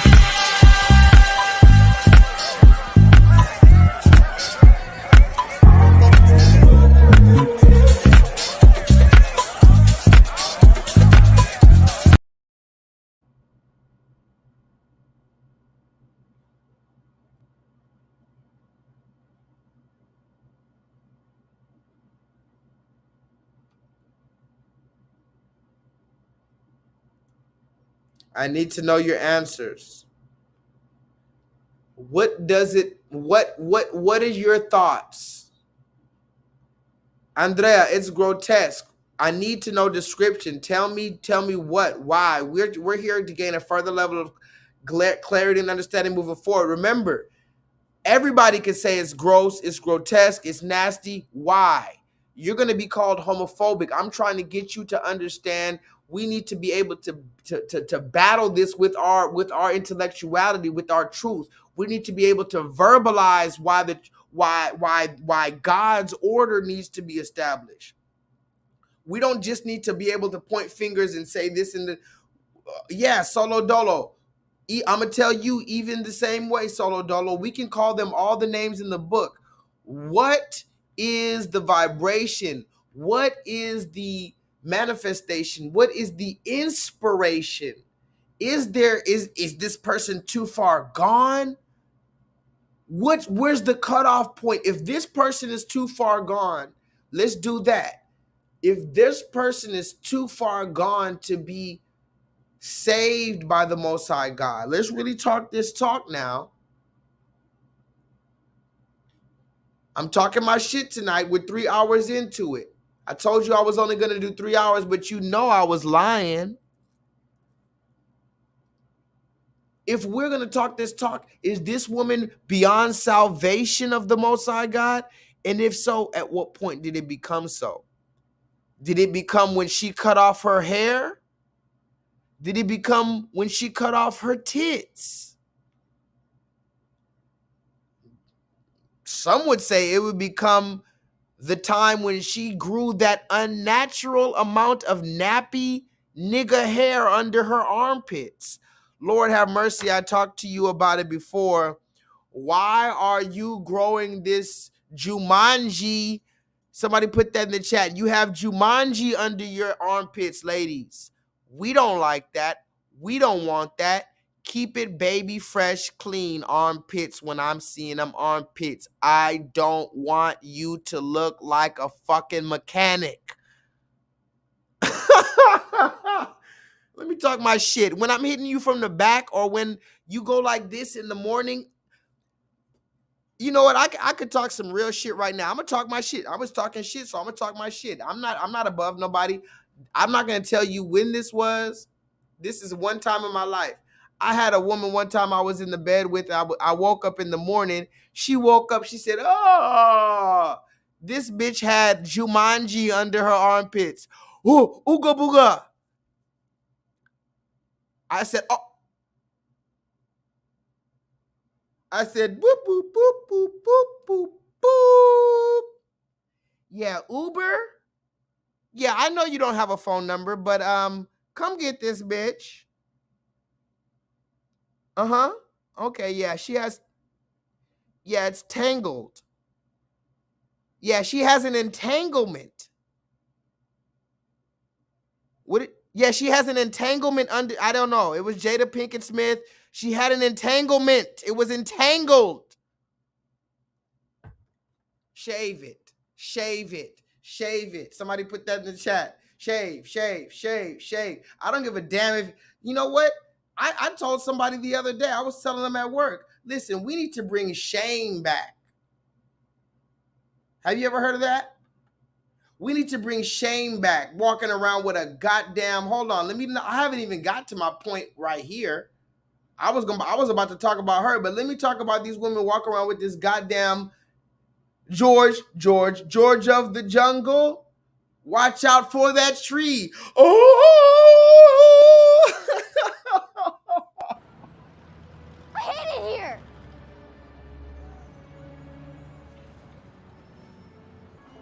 I hate it here. Waking up in the morning, thinking about so many things. I just wish things would get better. I'm trying to get rid of them, but nothing seems to stay the same. Woke up in the morning, doing my hair, makeup, getting my clothes on. Walking into school, thinking of what is going to happen next. Oh, whoa.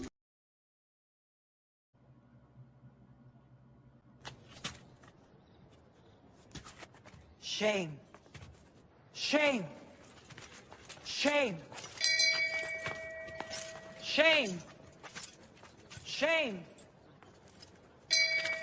Shame. Shame. Shame. Shame. Shame.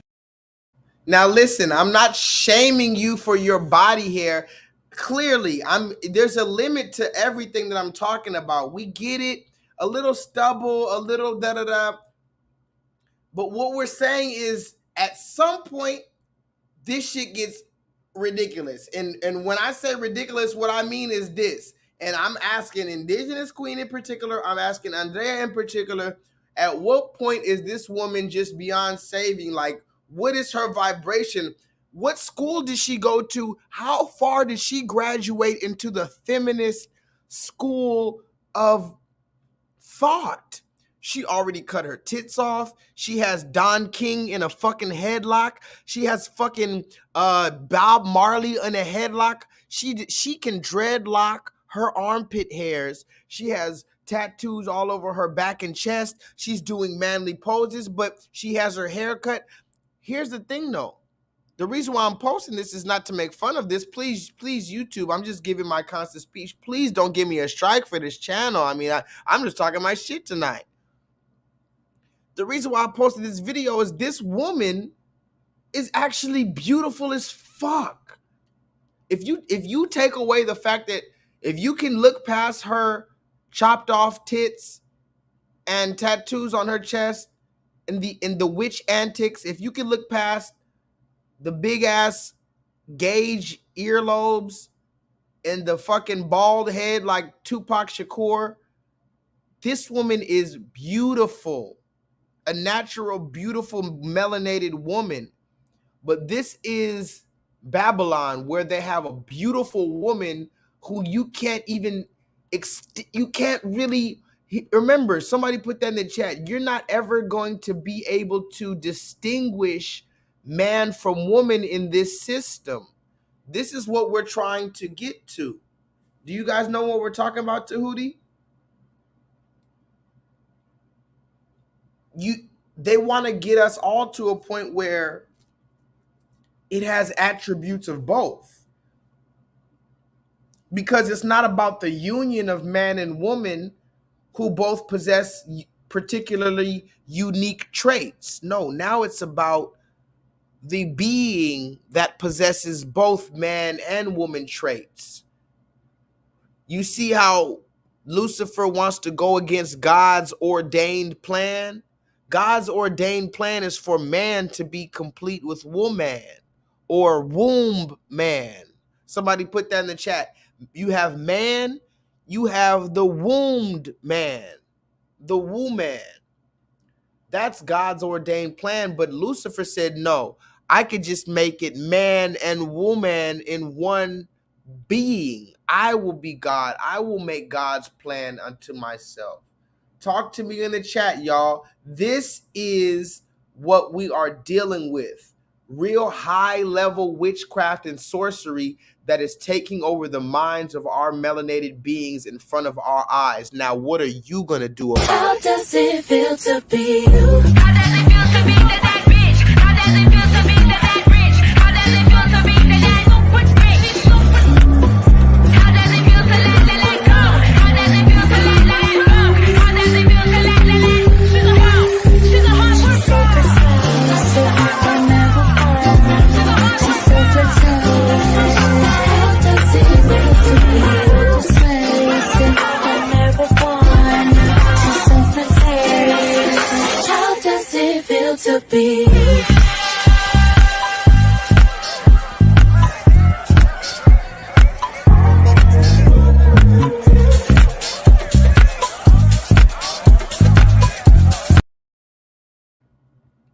And you know what's the most infuriating part about it? And you might call me a hater or something for this, but the most infuriating part about all of that is that she's going to get more bitches than me. Somebody put that in the chat. This woman is going to pull more bitches than me. I don't give a damn how much I hit the gym or how much I strive to be a better man. She's going to eat more pussy than me. She's going to get more pussy than me. This is the same part that I'm trying to figure out. What is it? You see, the women, they let their guard down for other women because it's a woman. But a woman like this, these dykes and stuff, and I call them dykes, because that's what they call themselves. They are aggressive with how they want pussy. They get multiple pussies. They are more aggressive than any horny ass regular nigga. But these women get to go around eating this pussy on Monday and that pussy on Tuesday because, oh, she's a woman, and so you let your guard down. Meanwhile, you're mean mugging the pussy around any regular nigga, but you're gonna let this dyke come and just blah, blah, blah, blah, blah, blah, blah, blah, just flick your fucking bean. It's ridiculous, guys. It's really ridiculous. But this is what we're dealing with. I mean, we can't be too mad at it, can we? I mean, this is what she chose to do. But really, here's the thing about it. Did she really choose to do this? Somebody put that in the chat. Remember, we're talking about a spiritual war here. This is some shit. A lot of people, if they see this picture, okay, let's be very real, guys. Most people who see this picture, if I showed 10 people this picture at Starbucks, maybe one of them would know what the fuck is going on. You hear me? If I walked into a random Starbucks United States of America and showed 10 people this picture that were standing in line, maybe one of them would know what's going on. Maybe one of them might say, oh, that looks like the devil or something. Maybe two. You're not going to have nobody that says, oh, that's the Baphomet. Yeah, they're talking about as above, so below, and the transgender agenda and da-da-da-da-da-da-da-da-da. And look at the Migos. Somebody put that in the chat. Look at the Migos standing on the left. Please go press the thumbs up button because YouTube hates me. By the way, guys, at least get me to 20 likes. All I want on every video is at least 20 likes just so that I know you love me. Get me to 20 likes. Look at the Migos in the back. Quavo, Offset, and Takeoff standing behind this high practicing witch. Now, this woman is the wife of, I believe, Rick Owens. Y'all can go look it up. I think she's the wife of Rick Owens. And when I say wife, I put that in parentheses because these people just be having fake ass relationships. Yeah, that's who she is. Rick Owens' wife. And we'll talk about this woman on a whole nother day. Somebody, Infinite Charms, remind me about her. Her name is Michelle. I need y'all to remind me about her so I can go do some research. This woman creeps me the fuck right on out. This woman literally creeps me out. Hold on. I did some research on this woman like 4 years ago. I was so creeped out. I just stopped doing the fucking research. You know I'm the receipt king. I was doing research on this woman. I stopped doing the research. I said, you know what? This isn't even my area of expertise. I'm about to be haunted, nigga. Ain't no way. I need to burn some sage or some shit. Let me say 10 Hail Marys.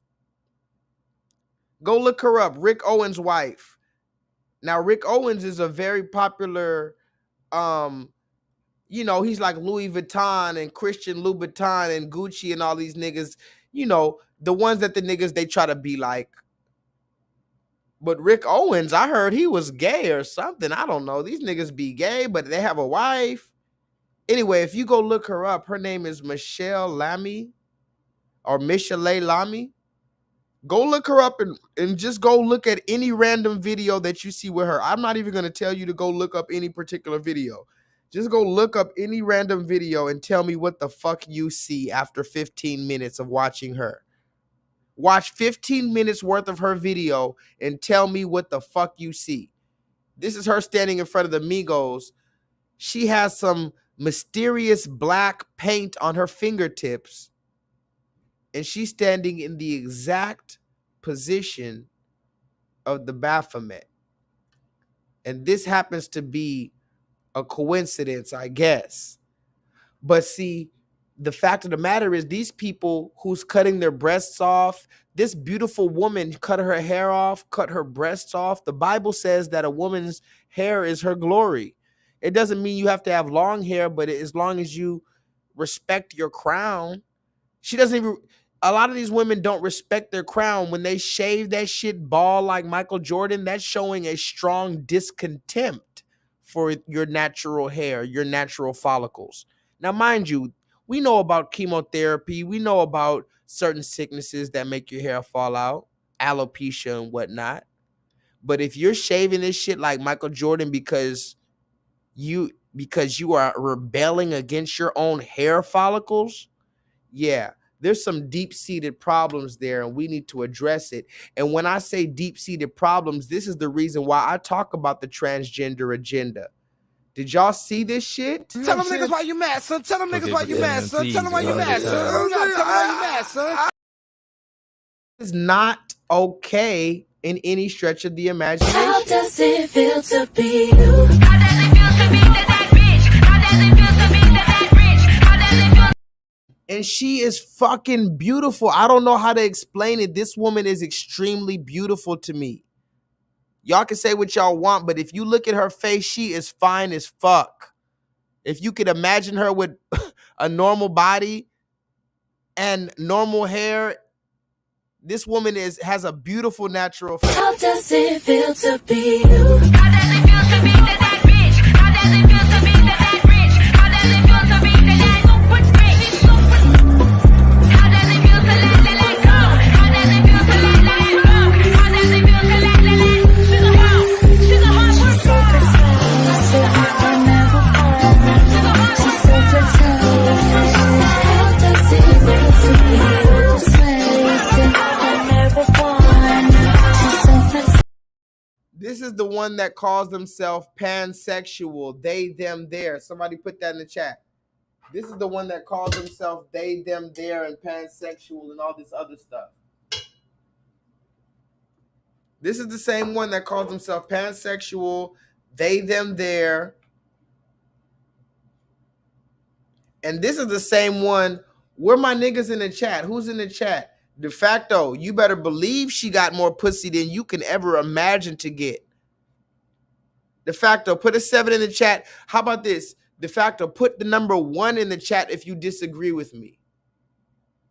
And put a number 7 if you disagree with me. This woman gets more pussy than you can ever get. I don't give a damn what's going on. I don't give a damn how good of a citizen you are. If you give back to the community, you do community service, nigga. I don't give a damn if you go hit the gym. She will get more pussy than you ever get. Put the number 1 in the chat if you disagree with me, de facto.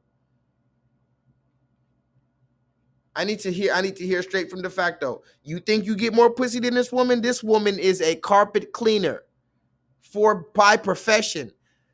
They call her up in the yellow pages. You remember the yellow pages? Talk to me, God. They got the yellow pages still just for her. They look her up on the yellow pages. Yeah, I need my carpet cleaned. Oh, there she is. She come through, give you a professional carpet cleaning. Okay, de facto. I'm just saying, as long as you know. He said, I agree. Okay. So now, I'm just talking my shit, though. You know, maybe I might get a, you know, YouTube strikes my channels for stuff like this. I don't know why YouTube strikes me. Because guess what, YouTube? I don't know why you strike me for talking about stuff like this. I'm actually trying to help. See, in my Nebulon, in my multiverse, I told you guys, I blame the fucking Large Hadron Collider.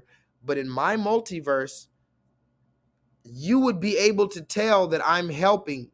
In my multiverse, the YouTube wants to promote people who want to help. I guess I stumbled into a different multiverse. Maybe it's the Large Hadron Collider. But they keep on deleting my channels and shit like this because I'm trying to help. And when I say trying to help, this is what I'm talking about. I'm talking about trying to help before it's too late. See, it's easy to go around saying, oh, we should have done this, we should have done that. Yeah, hindsight is 2020. Somebody put that in the chat. Hindsight is 2020. But you know what else is 2020? The foresight of the Most High God. So when some of the children or the prophets or the saints of the Most High God try to come and give you foresight so that you don't have to have hindsight, maybe you should listen, or you could just suffer the consequences and act like you don't know what the fuck happened. What does it feel like to miss your penis? I 100% feel like I was part of some cruel medical and social experiment. I wish somebody hugged me a few years back and be like, you know what, you can present feminine, you can wear heels, hair, whatever you want, but the sad reality, we don't have technology to make you an actual woman. I've been asked like my reasons for not wanting the surgery, etc. And people are like, well, yeah, maybe you won't be able to orgasm anymore. In their mind, their head goes to like, will you be able to still come afterwards? The reality is, for some people, and you're saying for yourself, you can't even have sex. You have had a sex change, and now you cannot have sex. Yeah, it was not a fair trade at all. So when I was convinced I was a woman, I was like remembering how I was a kid waking up dreaming I had a vagina. And now I'm like, I wish I could go back. I made a huge mistake, you know. Now the families that was here that was supportive of me, that live in America, the families that live in America, now the transition is pulling me further away from them because first of all, they're confused. Third of all, like, I feel a little angry. I just feel like they affirmed my delusions. And honestly, I feel a little angry towards them. I know it's not their fault. Like, I own the fact that I signed on a dotted line, but I was just a traumatized kid. Like, my sister, she grew up with me. She knew the conditions we grew up in. She knew that, like, I was traumatized. But again, she was like, she's even younger than me. There's no way she could have known. But they kind of, like, didn't protect me from myself. See, when I see something like that, let me be very honest. We could talk about, you know, we could call them a freak and an abomination and all this stuff. I've had talks with people from the LGBT community on their platform for hours and hours. Listen, I'm trying to help. Listen, I didn't create none of this shit. Let me be very honest. I didn't create none of this shit. I'm being very vulnerable. I know I'm talking my shit tonight, but I'm being very vulnerable and very real with you tonight. I never created this shit. You think I hate gay people or something like that? Like, bro, it's not about hating gay people or me being secretly gay. None of that. It's simply about I'm seeing trauma. I can recognize trauma in many forms. This is one of the forms of trauma. And instead of encouraging and having a fucking pride, a literal parade. Do you hear? See, this is the reason why if God destroys this earth again, I couldn't complain. Because we had a pride parade. A parade. Do you know what a parade is? You were parading around like not a care in the world, dancing naked. A parade with flutes and fucking trampolines and fucking all type of balloons and shit. A parade for your pride, for disrespecting the order of the Most High God. This is completely abnormal. And when I go to the pride parade to expose the wickedness, I'm the bad guy. When I try to tell people that, yes, I see your trauma, even though you're sitting here trying to wear a wig and you want to be called a woman and you want to cut your breasts off and all this other stuff and you're fighting me, I love you enough to tell you the truth. I love you enough to try to offer some type of help, some type of opportunity. Maybe let's talk about it. Has anybody ever talked about it with you before they just encouraged you to become a whole goddamn woman? You want us to believe like Dwayne Wade? You heard Dwayne Wade's story? The reason why we get on Dwayne Wade, this man said his son, who, by the way, his son's name is Zion. Somebody put that in the chat. I'm going to get out of here in a minute, guys. This dude, Dwayne Wade, his son is literally named Zion, as in the children of the Bible. Go look up that name Zion. That's what he named his son. And on this picture, he was talking about save our sons. Look at the picture. Look at the caption on the left. This is on Ebony magazine when Trayvon Martin died. Remember I talked to you? I told you it's been 10 years since Trayvon Martin died. So I guess this was about 10 years ago. So 10 years ago, he had Zion. Look at the name. If you look on the left, it says Save Our Sons. On the bottom, it says We Are Trayvon. But look at the right. Dwayne Wade and his sons, Zaire and Zion, on Ebony Magazine. And he said, Save our sons. Yes, Dwayne Wade, I agree. Somebody put that in the chat. For the first time in a very long time, I agree with Dwayne Wade. We need to save our black sons. D Wade, you know what black man we need to save? We need to save young Zion. But see, if you ask Dwayne Wade or better yet, Gabrielle Union, they said Zion is a dead name. I'm going to say this one more time, guys. I have the video already, so don't challenge me. Gabrielle Union was on the Angie Martinez show. She said Zion is her dead name. Her name now is Zaya. Zion is the dead name. Yes, Indigenous Queen. I know you believe me, but I have the video. She said Zion is the dead name. I think it's on my channel. You can go scroll further down my channel, and I think it's on there. I think I posted that on my channel, how Gabrielle Union was on the Angie Martinez show. She said, yeah, Zion is her dead name. This is what they call it, guys. I'm going to tell you the truth. Go look it up. And by the way, this is not really an online pro bono learning course, but it is interactive still. So can somebody please go look up this definition for me? You know, this is one of those new fucking feminist LGBT definitions, but go look up dead naming. Oh, that's not even how you spell it. I've been sipping champagne and smoking weed. Go look this up real quick before we get out of here. This is a real thing. Gabrielle Union didn't even make this up. She said that Zion is a dead name. Now, I need you to answer this.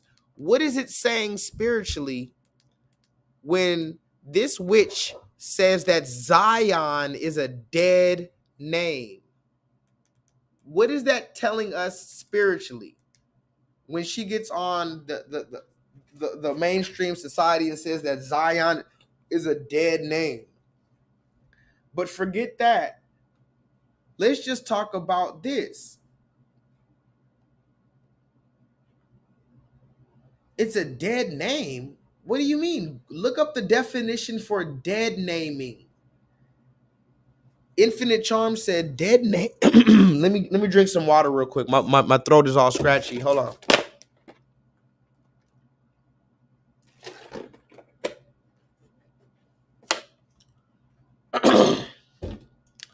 Infinite Charm says dead naming is the act of referring to a transgender or non-binary person by a name they used prior to transitioning, such as their birth name. So this is why Dwayne Wade and Gabrielle Union are on national television talking about don't say Zion. Zion is a dead name. Now, what does it mean spiritually when you say that the children of God is a dead name? What are you saying? You're casting a fucking spell. You heard me. They're casting a spell. Zion is the dead name. Have you ever seen that movie, The Matrix 4? They have this new movie, The Matrix, the newest installment of The Matrix, which fucking sucked, by the way. But there's this part in The Matrix where Now, mind you, in the movie The Matrix, they have the Matrix, but when you get out of the Matrix, you go to this place called Zion. That's like the land, the Holy Land, or the land of milk and honey is called Zion in the Matrix movie. Anyway, in the new Matrix movie, they have Jada Pinkett. Coincidentally, is Jada Pinkett. They have Jada Pinkett in the new Matrix movie. She's an old woman, and there's a scene where she tells Neo that Zion is dead. Zion doesn't work anymore. The place of Zion didn't work. They needed a new place. Zion is old and irrelevant. I remember that part of the movie. Y'all can go watch that movie. She said, yeah, Zion is a dead place. This is all spiritual, guys. I'm just talking my shit, though, because, you know, a lot of this shit isn't even really my business, you know. I didn't make this spiritual warfare. I just came into this shit. My stomach hurts talking about this shit. I got all type of cramps talking about this shit. I gotta. Come on, guys. This isn't easy for me talking this shit to y'all. But remember, I'm just talking my shit. Nobody, you know, just talking my shit. I really be in the shadows. Look, shout out to my nigga Michael Jackson. I literally be in the shadows like this. This is how I live 90% of my time. The other 10% is when I'm here, or the few percent of time out in the real world where I show the people who I really am. 90% of the time, I'm like Michael Jackson in the shadows, watching all of this shit go on. I don't want to talk to y'all, motherfucker. I want to talk to y'all, but I don't want to talk to the random motherfuckers out in the street. These motherfuckers that half of these Let me read some more. How about that? Let me read some more random thoughts. Put a 7 in the chat if you're with me, guys. I'm just talking my shit tonight. Thank you guys for joining me. You could have been anywhere in the world, but you're here with me tonight, and I appreciate that. I told you I was only going to go for 3 hours, but I'll probably go for a little bit longer. I'm just used to going for a long time, so. Here's another random thought. Another random thought that I didn't get from Twitter, I didn't get from Google. These are all my random thoughts. I'm reading you my random thoughts. Somebody put that in the chat. J-Lethal's random thoughts. Teachers should study psychology.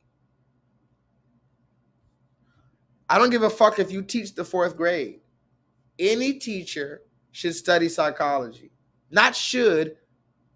Teachers should be required to study psychology. I don't give a fuck if you're teaching 2nd grade, 3rd grade, 5th grade. Teachers need to teach psychology, learn psychology for your benefit and for the children's benefit.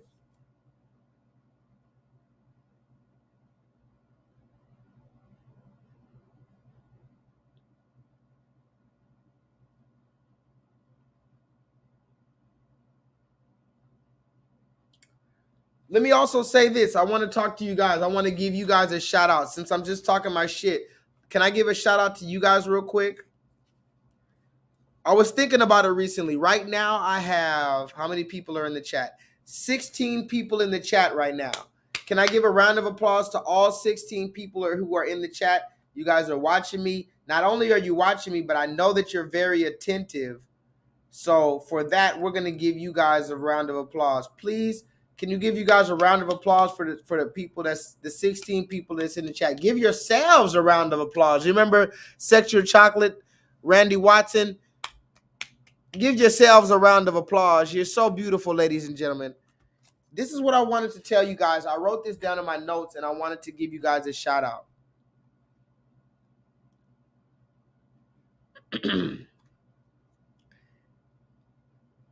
So I have like 15, 16 people in the chat right now. Some people would just say that's not a lot. I say that's a pretty good amount, especially the fact that you're attentive and you come here every week. I thought about this. I said, you know what? Some people have 1,000 live stream viewers, 1,000 viewers. 10,000 even. Now, first of all, like I told you, there's no way if I had 10,000 live stream viewers or even 1,000 live stream viewers really that I could read all the comments. They'd just be moving too fast. So that's the first good thing, that we have this small little family, that we know each other. We're here for a good reason. No trolling, no bullshit, no arguments in the chat really, unless it's about some serious shit. We have that good knit family, so I can read the comments. That's the first good thing. But then I thought about this. I said, you know what? I would rather have, now listen to me closely, because this is serious. This is for you guys. I would rather have 10 $100 bills than 100 $1 bills. Does that make sense? I would rather have 10 solid $100 bills. Just give me a nice, crisp, blue $100 bill. Give me 10 solid ones of those. I would rather that than 100 $1 bills. That's just, okay. See, because the thing about it is a lot of people have a big fan base, but first of all, they're spam accounts. You bought that shit. You know, I'm not going to name the YouTuber, but I know a YouTuber. You and me are here if you're watching me. I know a YouTuber who buys views. I'm not going to talk shit about the nigga, but low-key, the nigga be trying to compete with me, and you buy views. But that's neither here nor there. I would never even buy views or even look into a way to buy views. My views are what they are, and I know that they be fucking with my views anyway. They be fucking with my subscriber count. It is what it is. But I would rather have 10 solid $100 bills than 100 $1 bills that'll just, yeah, whatever. You know, if you have 100 $1 bills, on the side note, if you have 100 $1 bills and you lose one, okay, you still have 99 more. You're not going to give a fuck really if you have 100 single $1 bills and one of them flies out the window. Okay, yeah, damn, I lost $1. But you're not going to really care.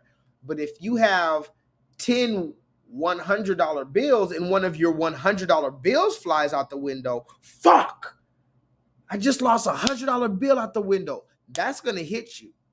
So, similarly, I want to tell you guys that you guys are my $100 bill. Talk to me in the chat. You guys are my $100 bill. Talk to me. Look, this is you guys. You guys are a nice, big, fat, golden $100 bill. Look at that. A golden $100 bill for you guys. This is for you guys. A golden $100 bill. This is you. I appreciate every single one of you. I know this is corny, but I really appreciate you guys. You're like my $100 bills. If one of you leaves, it's going to hit me. It does hit me. I need every single one of you guys. Every one of you, I think about you guys. I really, really, really, really, really appreciate the fellowship that we have. You know, I'm just talking my shit, but you guys are like my $100 bill. If you fly out the window, that's going to hit different than if I just had a bunch of ones and one of my $1 bills flew out the window. See, that's how a lot of the YouTubers look at y'all niggas, like a $1 bill. Like, you know, when you say, I'm unsubscribing. You know, that's supposed to be a serious thing. I'm going to unsubscribe from this channel. You know, it hits me. I'm not going to lie. Some people, when they say that, I don't give a fuck. But for the most part, if somebody says they're unsubscribing, like, damn. You know, because it takes a lot to subscribe. It's one thing to just like a picture on Instagram, double tap. It's another thing to subscribe to a channel on YouTube. Do you understand what YouTube is? YouTube is like the next television. So the fact that you guys are subscribed to me, much less here every week on time at 9 p.m. Here I am at Tuesday, did a random fucking live stream, didn't even tell nobody about it. You're still here at fucking 1 in the morning at Central Time, probably 2 a.m. Eastern Time.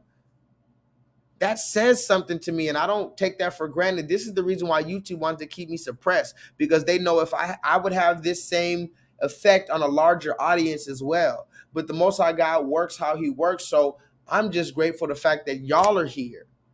You see how I'm not trying to reach for something else that's unattainable? I see what they're trying to do. I played a video of some nigga yesterday, 200,000 views. He has the same name as me, but he's over here talking about, yeah, support trans rights and all this dumb shit. I'm not going to get the same amount of views. There's no way. I mean, let's just be real. Realistically and physically speaking, if we're talking about the laws of physics, there's no way I could be in the same. I can't have a blue check. They're not going to give me a blue check and Suki Hana a blue check. They're not going to put me and Suki Hana in the same box. We're just not. Even they know that I'm not in the same box as Suki Hana. That's why Suki Hana has the blue check. Suki Hana has pictures and videos of cum on her face. Do you hear me?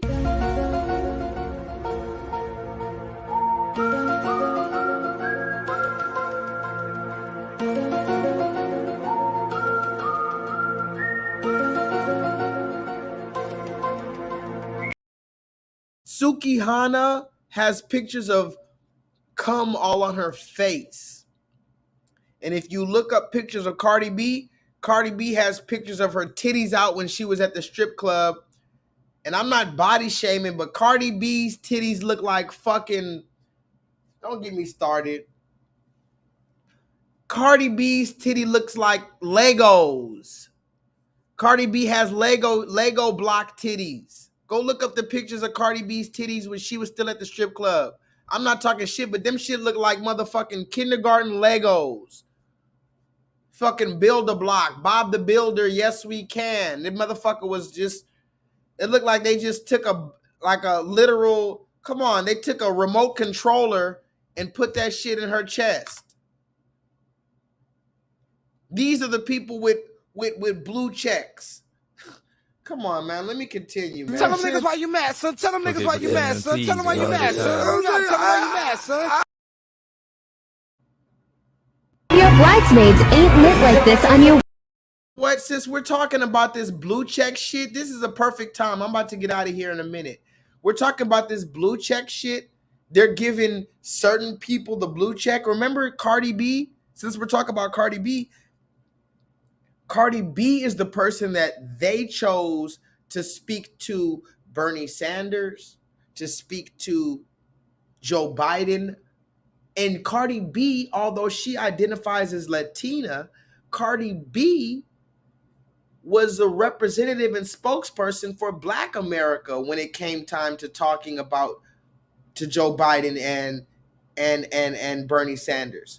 I have the video, Joe Biden and Bernie Sanders both sat on a one-on-one conference call with Cardi B, of all people, regarding the state of Black America and what Black Americans want. And would you believe that Cardi B did not mention reparations one time? Oh my gosh! Somebody put that in the chat. Cardi B, out of all people, who identifies as Latina, even though she's brown skinned, I guess because she's brown and she has such a effect on Black women, they chose her to speak to Joe Biden and to motherfucking Bernie Sanders. But instead of talk about anything substantial, they're talking about bullshit. And for some reason, Cardi B failed to mention, I guess it was a coincidence, guys. Don't get mad at Cardi. Talk to me in the chat. Don't get mad at Cardi. It was a coincidence that Cardi B didn't mention reparations. That's suspicious. That's weird. It's just a weird coincidence that Cardi B didn't mention reparations when she was representing Black people, although she identifies as Latina. When she talks about wop wop wet ass pussy, but when her daughter comes in the room, she cuts off the song. She's talking about empowerment. Just let anything be anything. Do as thou wilt. But when I have the video when Cardi B's daughter comes into the room, she's playing her most famous song, WAP. But when her daughter comes in the room, she goes and runs to the radio and cuts the fucking song off. She doesn't want her own child to listen to her most popular song. We need to speak about that. But why is this important? Because they're creating these niggas. Somebody put that in the chat. I'm about to read the comments. Y'all are going crazy in the comments. I haven't read the comments in a minute, but it says I have 68 new comments. It's been 68 new comments since I was able to read the comments because I'm talking all this shit tonight. Somebody put me in the chat. I'm just talking my shit tonight. But keep on commenting. Get me to 100 comments. I'm going to read all these comments later if YouTube doesn't delete this section. This is what I want to say. I need somebody to put this in the comment section. They are creating these motherfuckers. Not only is Cardi B just there, just embarrassing, they're creating these motherfuckers. Listen to me. So I'm sure a lot of you guys know who this is right here. Desi Banks, a pretty known comedian. And you may or may not know who this is. A well-known podcaster by the name of Wallow. Let's take a look at this conversation they had together. Has it ever been a time where it's though? Have you ever got a visitor? A visitor? Like somebody comes to your house? How can I explain this? When you're getting to certain levels and you're growing up, somebody comes see you. And when I come talk to you, somebody come and see you and to help you go to the next level. A lot of people, you know how you might see somebody that's not that talented or not that funny or whatever, and all of a sudden they be all the way up here and you trying to figure out how that happened. Now I'm going to rephrase this question. Have anybody came to visit you? Nah, hell no. Nah.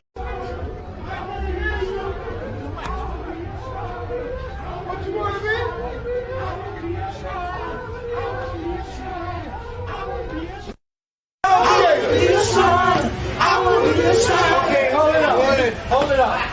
Turn around. Turn around. Make an about face. All the way around. Okay, now drop it like it's hot. Drop it like it's hot.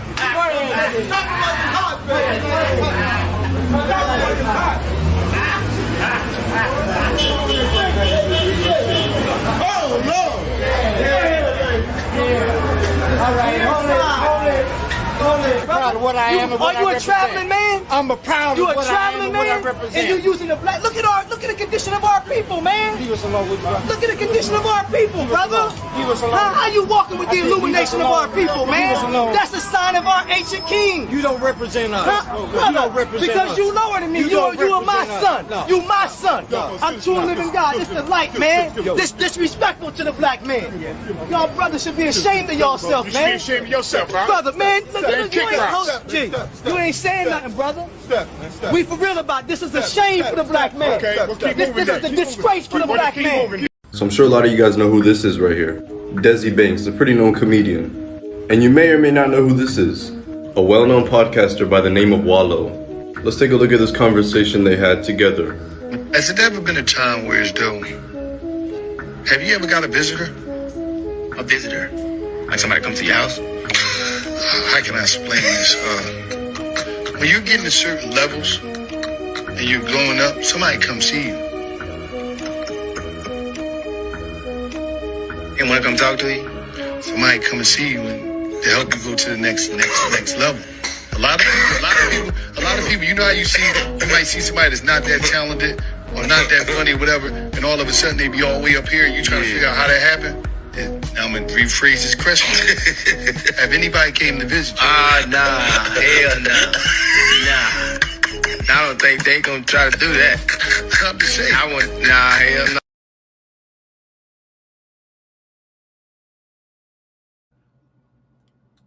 Go ahead and put that in the chat. Have you ever got a visitor? See, this is why I talk about Hollywood all the time. This is exactly what I be talking about with Hollywood. They said, have you ever got a visitor? He said a visitor. Mind you, this dude's name is Desi Banks. Go look this dude up. I've seen a few of his skits on YouTube here and there. You know, I be all over the internet.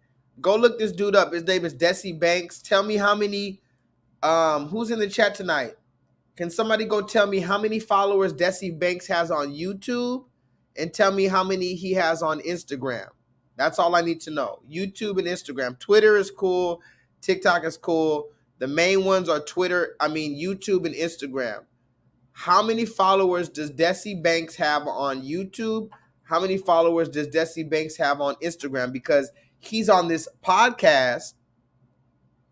Now, we got to be careful with these podcasts because remember, J-Lethal, I don't do podcasts. What does J-Lethal do? I do online motherfucking pro bono interactive learning courses which like-minded, some not so like-minded individuals gather in order to discuss nuances, sometimes controversial topics so that we may all possibly get a motherfucking further level of clarity and understanding moving forward. See, that's what I'm doing. But see, these niggas, they just do a podcast. See, when you do a podcast, you can be compromised. A podcast can be sold out to the highest fucking bidder, but a motherfucking online pro bono, see, if it's online and it's pro bono, how can I sell out? Somebody put that in the chat. Talk to me. If I'm doing an online pro bono learning course, how can I sell out? How, Sway? I need to talk my shit real quick. Remember, I'm not doing a class. I'm just talking my shit. But if I'm doing an online pro bono, does anybody go ahead? Okay, this is interactive. Put for me in the definitions. Put the definition for fucking pro bono. How about that? You niggas love to listen to me talk all day, but do you even hear me? I said I'm running an online pro bono. Put the definition for pro bono. I said I'm running an online pro bono interactive learning course in which like-minded and some not so like-minded individuals gather in order to discuss nuances, sometimes motherfucking controversial topics, so that we may all possibly gain a motherfucking further level of clarity and understanding moving forward. Stupid hoe. Sensational. I am Shakespeare. I am Shakespeare in the flesh. Walt Disney, Nike, Google. Now, who's going to be the Medici family and stand up and let me create more? Or do you want to marginalize me till I'm out of my moment? Or why don't you empower yourself and don't need them and do it yourself? How, Sway? Take a few steps back to go. You ain't got the answers, man. You ain't got the answers. You ain't got the answers. You ain't got the answers, Sway. Kanye. I've been doing this more than you. Doing what you ain't got, me? Come on, chill out. You bro. ain't got the answers. Kanye, you ain't got the answers. I'm asking you. You a ain't question. been doing the education, bro. You ain't been doing the education. Kanye. And see, this is why I'm saying when you really doing the education, you don't give a fuck about the money. And I wanted to address this too. Infinite Charms. I read your comment last stream last week. Our beautiful sister Infinite Charms. She said, support this channel. I read every single comment, just so you know. I read everything. Infinite Charm said last week, she said, support this channel. She said, he doesn't even monetize this channel. She said, monetize your channel, J-Lethal. And I want to say this. I can't monetize this channel for a number of reasons. But I'm going to give you one reason I can't monetize my channel. I'm going to just give you one of the reasons that I'm sure you could understand. One of the reasons that you could understand that I can't monetize my channel, Infinite Charms, is if I monetize my channel, and I heard you wanted to give me super chats and all this stuff. If I monetize my channel and I allow you guys to give me super chats, think about this. YouTube is going to eat off of your money. YouTube is going to get your money. YouTube, who deleted my first whole channel, YouTube, who's trying to delete me, is going to get 30%. If I think ZZ, shout out to ZZ.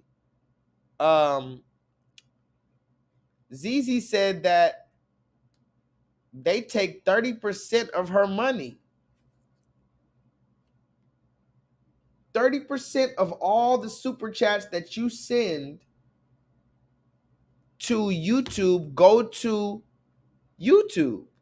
It's not even going to them. So if you're in somebody's comment section and you like, man, I fuck with this person, I'm about to send them a $20 fucking super chat. Well, let's see. 30% of that goes to YouTube.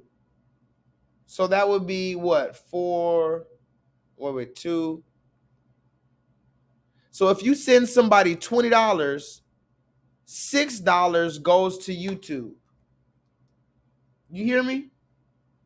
If you send somebody $20 on a super chat, 6 of it goes to YouTube. I'm not about to monetize my channel so that they can put a fucking commercial in the middle of my videos. Imagine you're watching a J-Lethal video and you see a fucking Subway commercial telling you to eat some fucking pork sandwich in the middle of my shit. Or you see a fucking commercial for the fucking army, be all you can be and join the army in the middle of a J-Lethal commercial. It would defeat the purpose. I've never monetized my channel in over 5 years, not a penny. I'm one of the only people on YouTube that can say I've continuously motherfucking been on YouTube. Let me talk my shit. Can I talk my shit? I've been on YouTube continuously and have never motherfucking monetized my motherfucking channel. Not one penny. YouTube has never paid J-Lethal 1 penny. Who can say that?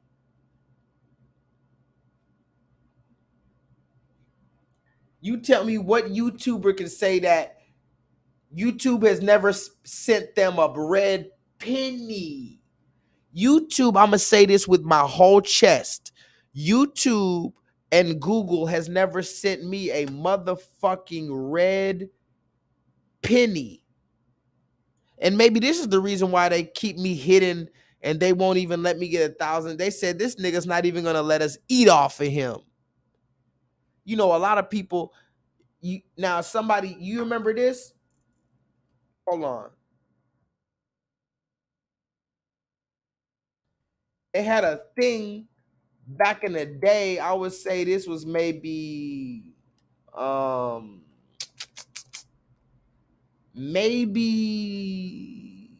shit, I don't even remember the time frame. I would say maybe, I'll just say 4 years ago, they had a thing called the Adpocalypse, where all the people on YouTube started leaving because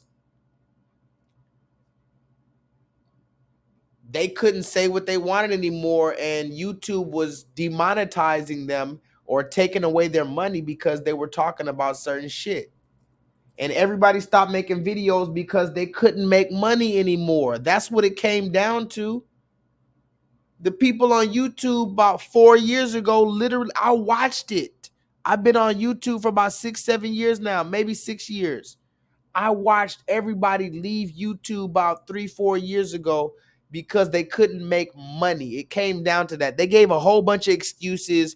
They talked about how much money it makes, how much money it takes to make their shit, how much money it takes to do this.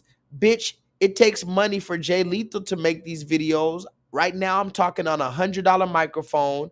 I got 4 different lights on me. I got Wi-Fi that I had to buy. I'm in a fucking hotel room that I had to pay for just so I could talk my shit. I have to pay every single time I talk my shit, and I do it for free, and I don't beg for a goddamn cent, and I don't monetize my motherfucking channel because I'm doing this from the heart. See, that's the difference. Some people still have integrity and still have love and still have the spirit of the Most High God in them, and we don't have to worry about a motherfucking thing because we have faith in the Most High God. Talk to me in the chat. But thank you guys for supporting me either way.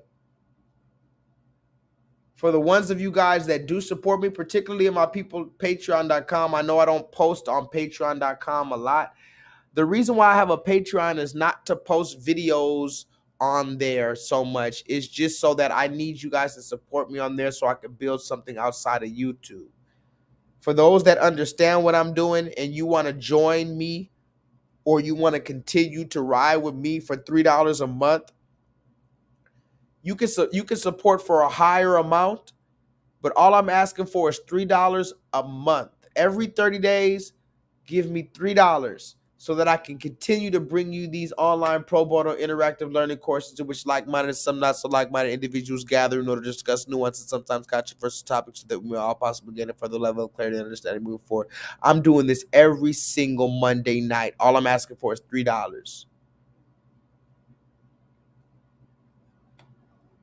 And I'm not mad at you if you don't do it, but I need you to understand at some point we're going to have to stand behind our black leaders. I'm not even going to call myself a leader, but a black teacher. Yeah, I'm a black teacher, god damn it. Didn't you go to the parent teacher conference when your child was in 3rd grade? Didn't your mama go to the parent teacher conference for these goddamn red people? You called your 3rd grade teacher a teacher. You called your 7th grade teacher a teacher. They were teaching you about Christopher Columbus, Alexander the Great, Napoleon Bonaparte. These were your teachers. Yeah, I'm a motherfucking black teacher. Yeah, I'm a motherfucking black revolutionary. Yes, I'm a motherfucking black activist. Yes, I'm a motherfucking black motherfucking journalist. Yes, I'm a motherfucking black filmmaker. That's me. That's me. That's me. Talk my shit, nigga. Why? Shout out to my niggas in New Orleans. Why? You heard me? Pop my shit, youngin'. Playboy. Why? Shout out to my niggas in the Magnolia Projects. You heard me? Pop my shit, youngin'. If anybody wants to call in before I get out of here, I'll let you do it. I'm just throwing it out there. If anybody that's listening just wants to just call in and pop your shit, how about that? J-Lethal's always talking his shit. How about you just call in and pop your shit? I'll give you 7 minutes to just pop anything you want to say. You don't even think about it. I have a channel. You don't even have to create a channel. Call in right now and act like this is your channel for 7 minutes. Act like this is your channel for 7 minutes and call in right now. And pop your motherfucking shit. I got a few more things I got to say, but I mean, goddamn. Are y'all scared? If you're scared, go to church.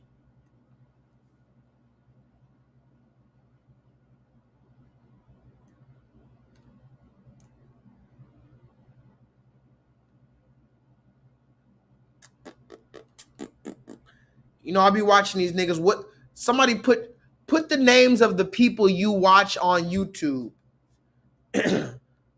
Put the names of the people you watch on YouTube. I watch Tariq Nasheed. I like Amazing Lucas. I know him in real life. I watch a few people on YouTube. Put the people you watch. Cause I'm trying to figure out something. A lot of niggas aren't even doing nothing, aren't even saying nothing.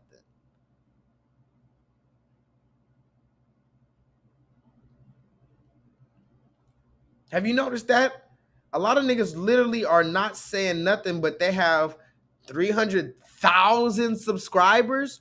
You mean to tell me 300,000 literal different human beings are seeing your content on a daily basis? And you ain't talking about shit for 7 hours? There's something suspicious going on. Why can't J-Lethal break the algorithm? Somebody put that in the chat. Why can't J-Lethal break the algorithm? Why can't I get famous? I'm not trying to get famous for no selfish reason. I'm trying to get famous so that I can talk about some shit that's gonna break the algorithm. Why won't they do I suck? Should I just stop doing it? I'm serious. Talk to me. Should I literally, sometimes, I know you guys fuck with me, but sometimes I ask myself, there's no way that YouTube is really fucking with my channel like this. I'm barely at 394 subscribers. They won't even let me get to 400 subscribers. You know, when you get to 400, that's a new platform. That's a new level. 500, a new level. 600, a new level. 700, a new level. 1,000, a new level. 10,000, new level. They won't let me get to the new levels on YouTube. They already deleted my first channel on YouTube, and that channel had 3,000 subscribers. At least I had 3,000 subscribers. At least I looked kind of professional. You know, if you go to J-Lethal's page and you see 3,000 subscribers, okay, he's not famous, but he got 3,000 people fucking with him. They deleted that shit. Now I can't even get 400. You don't find that suspicious? That's not even a little suspicious to you? This was my face when I woke up and they deleted my channel with 3,000 subscribers. I worked 5 years to gain 3,000 subscribers, even though they were trying to hide me from everybody anyway. And I woke up in the morning. Actually, I got the message at nighttime, but that's a different story. I saw the message that my channel was deleted. This was my face. I said, bring me home. I didn't mean to bring the weed on the plane. Please bring back my channel.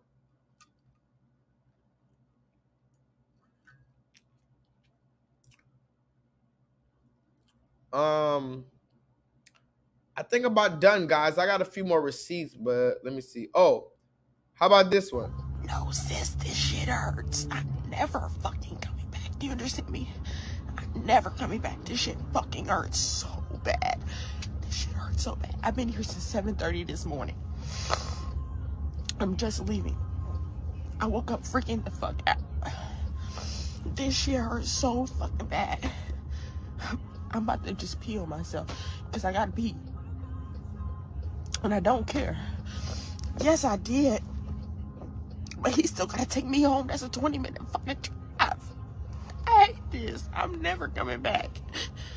I don't even want to come back to Miami. I don't want to come back to Florida, period. This is how the fuck they treat people. This is a sick Negro. This is how you look like, black woman, when you go to Dr. Miami. Somebody put that in the chat. You go to Dr. Miami to go get your butt stuffed with cotton candy. Because you trust the red man's technology so much. And because you're chasing a lifestyle that's not only unattainable, but it's unrealistic. And you don't even know what you're chasing. Are you chasing a baller? I thought you don't even fuck with black men. I thought you were a feminist. I thought you were liberated. Are you trying to get a baller black man? Because this is the ultimate question when it comes down to the woman's booty. Somebody put that in the chat. We're about to get out of here, but I got to talk my shit on this final hour. I'm about to talk my shit real quick. This is the question when it comes down to the woman's booty. Now, mind you, J-Lethal, I've been sipping champagne, so forgive me if I get a little vulgar. I love the woman's booty. I'll literally bite it. I love the woman's booty. I love it. I love it. I love it. I love it. I cannot lie. I'm going to tell the truth in front of the world. Tell the truth, shame the devil. A woman's booty. You ever seen that video? Oh my God, hold on. I got to put this video on my shit right now. Fuck that. Hold on. Stop it right there. Hold on. I'm about to put this video on right now.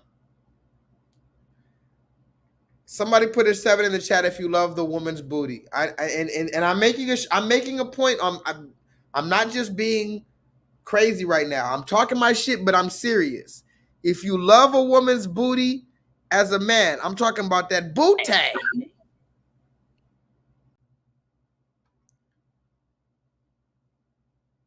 You know, I'm going to tell you the truth. Now, I came from California. Shout out to the West Side. Okay? I'm from California. And in California, hold on. Let me find this video. There we go. Y'all about to laugh at this shit right here. Y'all about to laugh. If you love the woman's booty, please put a 7 in the chat. Now, I come from California, right? In California, the women are beautiful. They're sassy. They're cool. They're down to earth. They're high fashion. They're well off. But in California, especially LA, the women aren't known for their booty. I'm just going to tell you the truth. The women in LA, they have butt. Do you understand me? You remember Chris Tucker? He said, no. There's fat, and then there's FAT, and then there's PHAT. Shout out to Chris Tucker, Money Talks. Now, let me talk my shit real quick. Follow me, ladies. Don't get offended. There's butt and then there's booty. A lot of y'all walking around with these yoga pants. This is why I said, this is another reason why I said ban the yoga pants. A lot of y'all walk around with these yoga pants. You're just showing your butt. Everybody has a butt. There's no reason to just show your butt. Now, if you have a booty, that might be a different question. Okay. A lot of y'all just have a long ass back. And I can't talk shit because I got a long back. But I don't need no booty. So, hey, that's on you. Don't show your butt out here. If at least just show your booty. But why am I talking about this? Why am I, where am I going with this, right? Why am I talking about this? Listen, ladies. We need to talk about the woman's booty. Because who are you doing this for? Are you doing this for, are you getting the BBL surgery for the man? But I thought you were a feminist. I thought you don't even like men anymore. Are you doing it for other women? What is another woman gonna do with your big ass booty? I'm gonna tell you what I'll do with your big ass booty. You want me to tell you what? I can give a whole nother 5-hour class about what I'll do with your big ass booty. I'll give you a 5-hour class about what I'll do with that big ass butt. What is another woman gonna do with your big ass butt except play around with it? Just play around like a fucking child playing in their mess. You don't even know what to do with that butt. You look like a child playing in spaghetti. What are you doing? Why is another woman? You see a lot of these dykes walking around with big booty women. You just wasted 2 vaginas. You wasted 4 titties, 2 vaginas, and now you women are out here getting the BBL surgery. Oh. And look at her. She's crying, physically crying. She wants somebody to blame. She doesn't want to blame herself. She wants somebody to blame. So she's going to blame Dr. Miami. She's going to blame men. She's going to blame the whole city of Miami, the whole state of Florida. She said, I'm never coming back to this wicked place. Ma'am, Miami is a nice fucking place. You went to the goddamn butt surgery. You went to the butt surgeon. You could have went to the fucking Miami Beach. You could have went sightseeing. You could have had some pina coladas with George Zimmerman. You went to get a butt surgery. Now you're going to throw away all of the state of Florida simply because you have to stay off of your butt for 3 weeks? Oh yeah, they didn't tell you the downside of the BBL surgery. You got to stay off of that butt completely for 6 weeks. And that might sound like an easy task until you realize how much you need your fucking butt. You know how much you need your butt? I'm going to tell you the truth. I ride bikes. One time, like maybe 2 years ago, a year ago, it was about 2 years ago, I was riding my bike and it was raining outside and then it stopped raining and I started riding my bike again. And I forgot that it was raining and the floor was wet. And I slipped on my bike and I almost broke my hip. I'm not going to lie. I literally, if I hit my hip any harder on the ground, I hit my hip, you know, your hip bone right here, right at the hip bone. I hit that shit on the concrete. Bow! If I hit my hip any harder, that shit would have broke. Now, when I tell you this was the worst pain I've ever felt in my life, I was seriously fucked up. I thought I broke my hip. And I still, to this day, somebody put that in the chat. To this day, I still walk with a goddamn limp because I fell off my bike about 2 years ago and almost broke my hip. Now, why am I telling you that story? First of all, that was the most painful shit I ever dealt with in my life. This woman, now, it wasn't until that moment that I realized, oh my God, once I almost broke my hip, that's when I realized, oh my God, I need my fucking hip. I couldn't walk. I couldn't do shit with my hip fucked up. I realized, oh my God, my whole life I've been taking advantage of my hips. I need my hips to move. I need my hips to sleep right. I couldn't even sleep right. So this woman is going to have to stay off her entire butt. Mind you, I just fucked up one of my hips. This woman has to stay off her entire butt for 6 weeks. How you think she feels? No, sis, this shit hurts. I'm never fucking coming back. Do you understand me? I'm never coming back. This shit fucking hurts so bad. This shit hurts so bad. I've been here since 7:30 this morning. I'm just leaving. I woke up freaking the fuck out. This shit hurts so fucking bad. I'm about to just pee on myself because I gotta pee.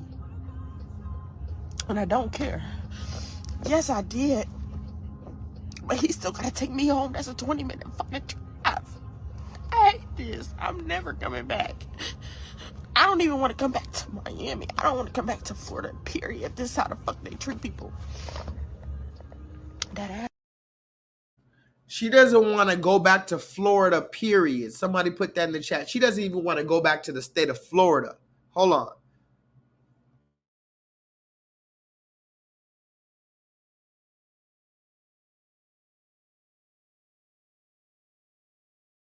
Somebody put that in the chat. She doesn't even want to go back to the state of Florida because she got a fucking BBL surgery and now she has to stay off of her ass and it hurts.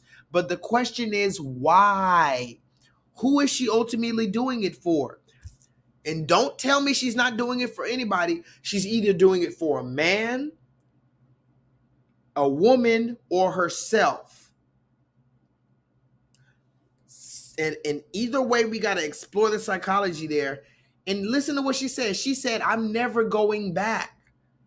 But here's the thing. When you get a fucking BBL surgery, you got to go back to constantly keep it upgraded. Once you get that booty, you got to keep it sculpted. You got to go back to Dr. Miami every 6 months. So if you don't go back, you're just going to let that shit turn into a lump of coal. Somebody put that in the chat. You remember on Christmas Day, they said if you were mean, if you were bad, you remember Santa Claus, you're naughty or nice.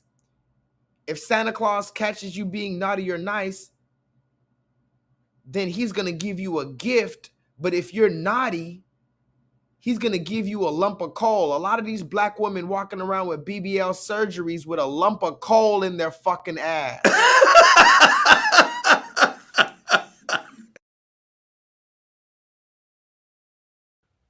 Yeah, man.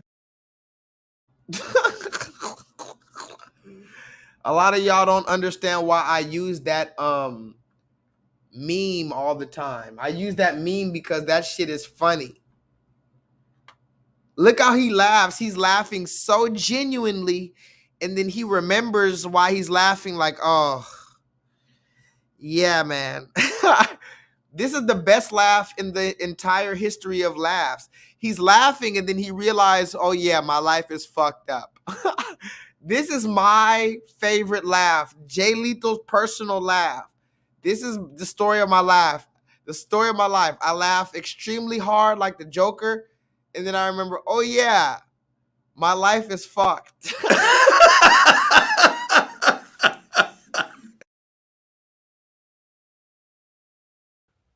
Yeah, man.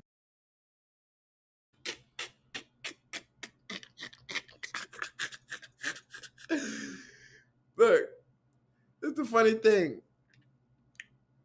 You got to be able to laugh at yourself, first of all. Second of all, what a beautiful time to be alive. Third of all, have you ever thought maybe we're in some type of simulation, or maybe we're just in some sitcom? You ever seen a sitcom? In a sitcom, the motherfuckers that's in a sitcom are always going through shit. It's the end of the world for the people in the sitcom, but to us, it's just funny because we know they're not gonna die. It's just another episode on the sitcom. But to the people that's living on the sitcom, oh my God, this is going on. But it's funny to the audience. This is how we have to start viewing our own life, as the audience of someone who's watching our own life through a sitcom lens. This is a fucking hilarious time to be alive, guys. Don't take this shit too seriously. Don't take this shit too seriously at all. Oh, this is what I was talking about. Since I'm talking about the booty, before I get out of here, I'm about to get out of here, guys. 5 hours and I'm gone. I was only supposed to say 3 hours, but I'm here. This is the last thing I'm going to say before I get out of here. A few last things. Oh, one more time, I'm going to let you watch this shit, and you tell me what this means. This nigga said, have you ever got a visitor? This is what I'm trying to tell you. This is why J-Lethal will never be famous. These niggas get visitors. I'm going to read the comments again. Did somebody ever put that in the comments? How many followers does Desi Banks have on YouTube? And how many followers does he have on Instagram? This is what I want to ask you guys real quick. Somebody put that in the chat. This dude's name is Desi Banks. How many followers does he have on Instagram? And how many followers does he have on YouTube? I need to know two different numbers. Go find me the followers of Desi Banks on YouTube. Go find me the followers of Desi Banks on Instagram.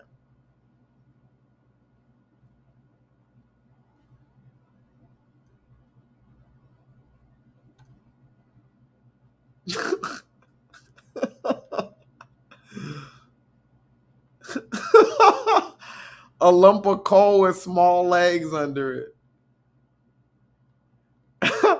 No, damn, they got rigor mortis in their booty. Oh my God.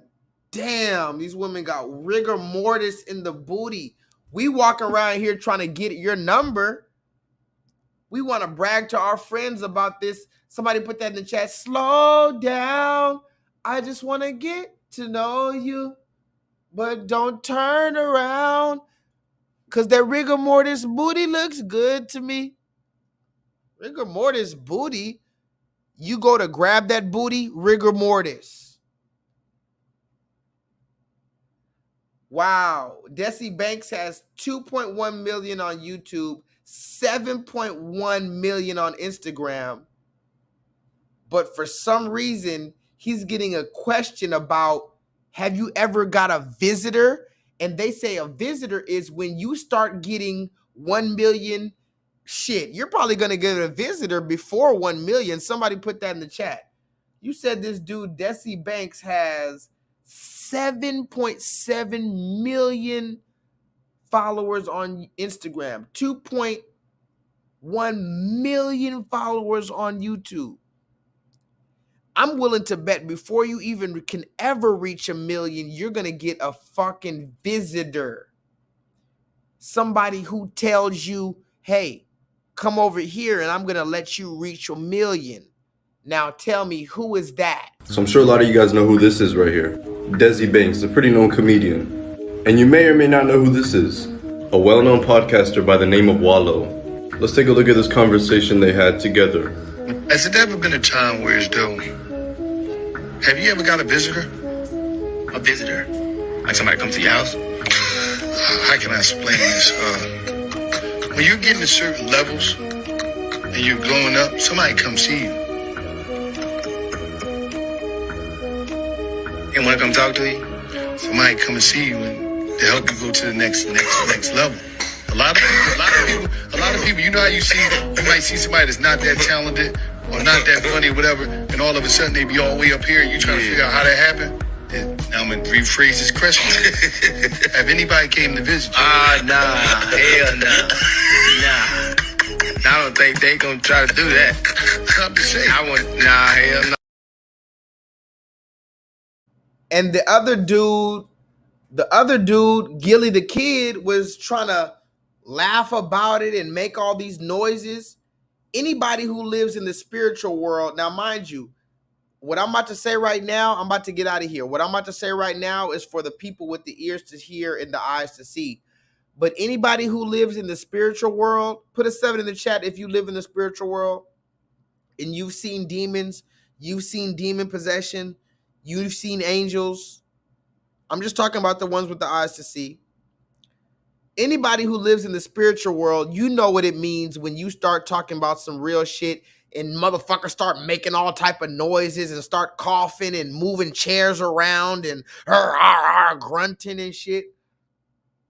What does it mean when you start speaking about some truth and motherfuckers start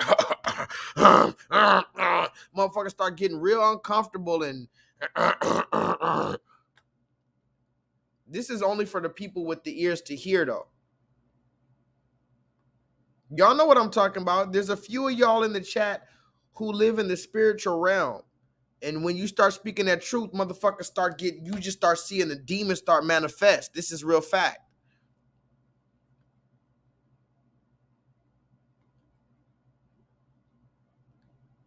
So that's what was going on in that video. He said, did you ever get a visitor? I know you got 2 million on YouTube, 7 million on Instagram. You ever got a visitor? He said, I don't know what you're talking about. And the whole time the other dude is like making all these goddamn noises trying to laugh it off. Okay. It's suspicious, but whatever. Let's move forward. Like I said, I'm gonna say it one more time. Stop with this booty thing, ladies. We want to make love to you, but until further notice, the booty is on timeout. Somebody put that in the chat. The booty, until further notice, the black man who is not thinking with his dick right now, the black man is saying that your booty is on timeout. No, sis, this shit hurts. I'm never fucking coming back. Do you understand me? I'm never coming back. This shit fucking hurts so bad. This shit hurts so bad. I've been here since 7:30 this morning. I'm just leaving. I woke up freaking the fuck out. This shit hurts so fucking bad. I'm about to just pee on myself because I gotta pee. And I don't care. Yes, I did. But he still gotta take me home. That's a 20-minute fucking drive. I hate this. I'm never coming back. I don't even want to come back to Miami. I don't want to come back to Florida, period. This is how the fuck they treat people. That ass. Your bridesmaids ain't lit like this on your wedding day. Cancel them post period.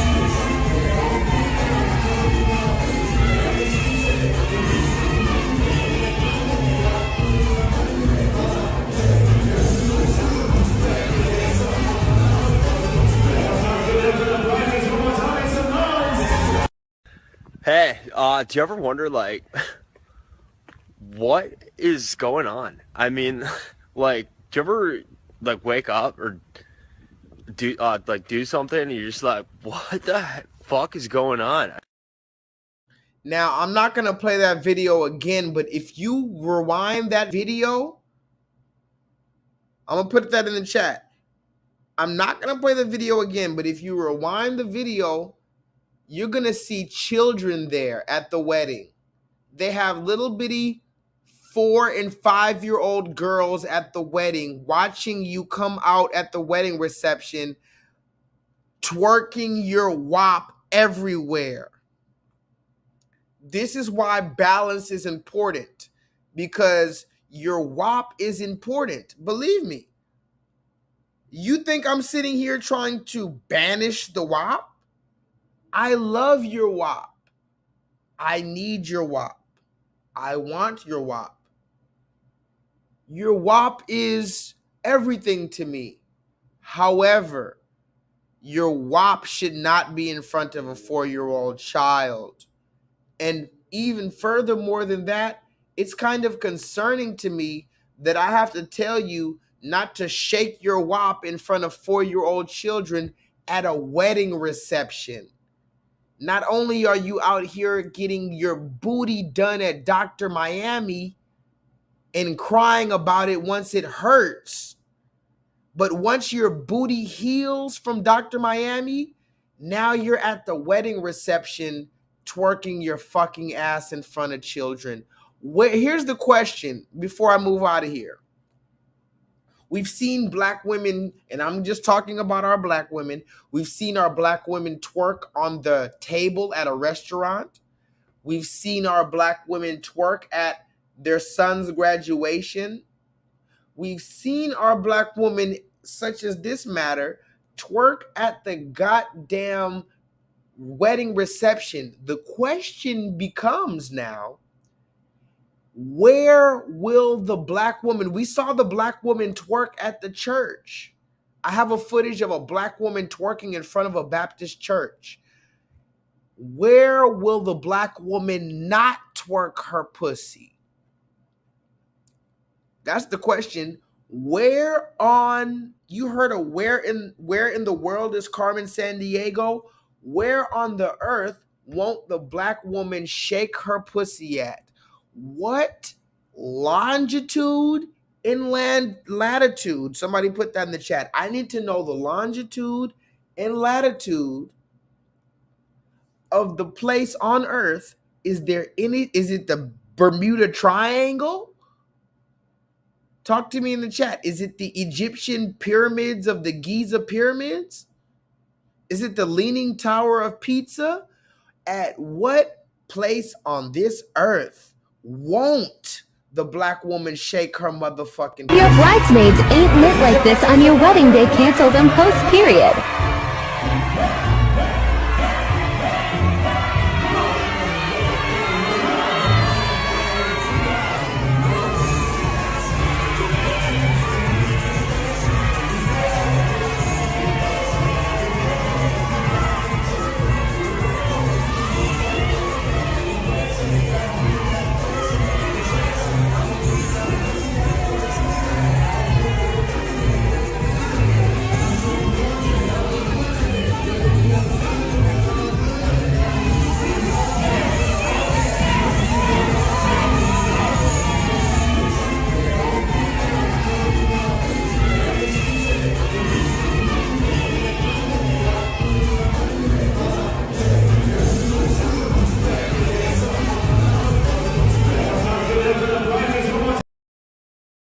We have so many videos showing this behavior in front of our children, and in 10 years, I'm not even going to say 15 years, I'm going to say in 10 years, a lot of these women, these the girls who are 3, 4, 5 years old, in 10 years, don't complain to us about what happened.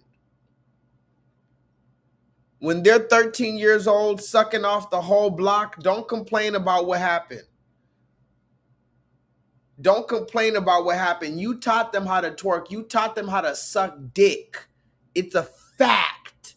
You might be mad at it. You taught her that her wealth was in her fucking booty. You taught your daughter how to pose for pictures with her booty facing the camera. I talked about it before. You can thank black women for teaching their daughters that the way that you take pictures is like this.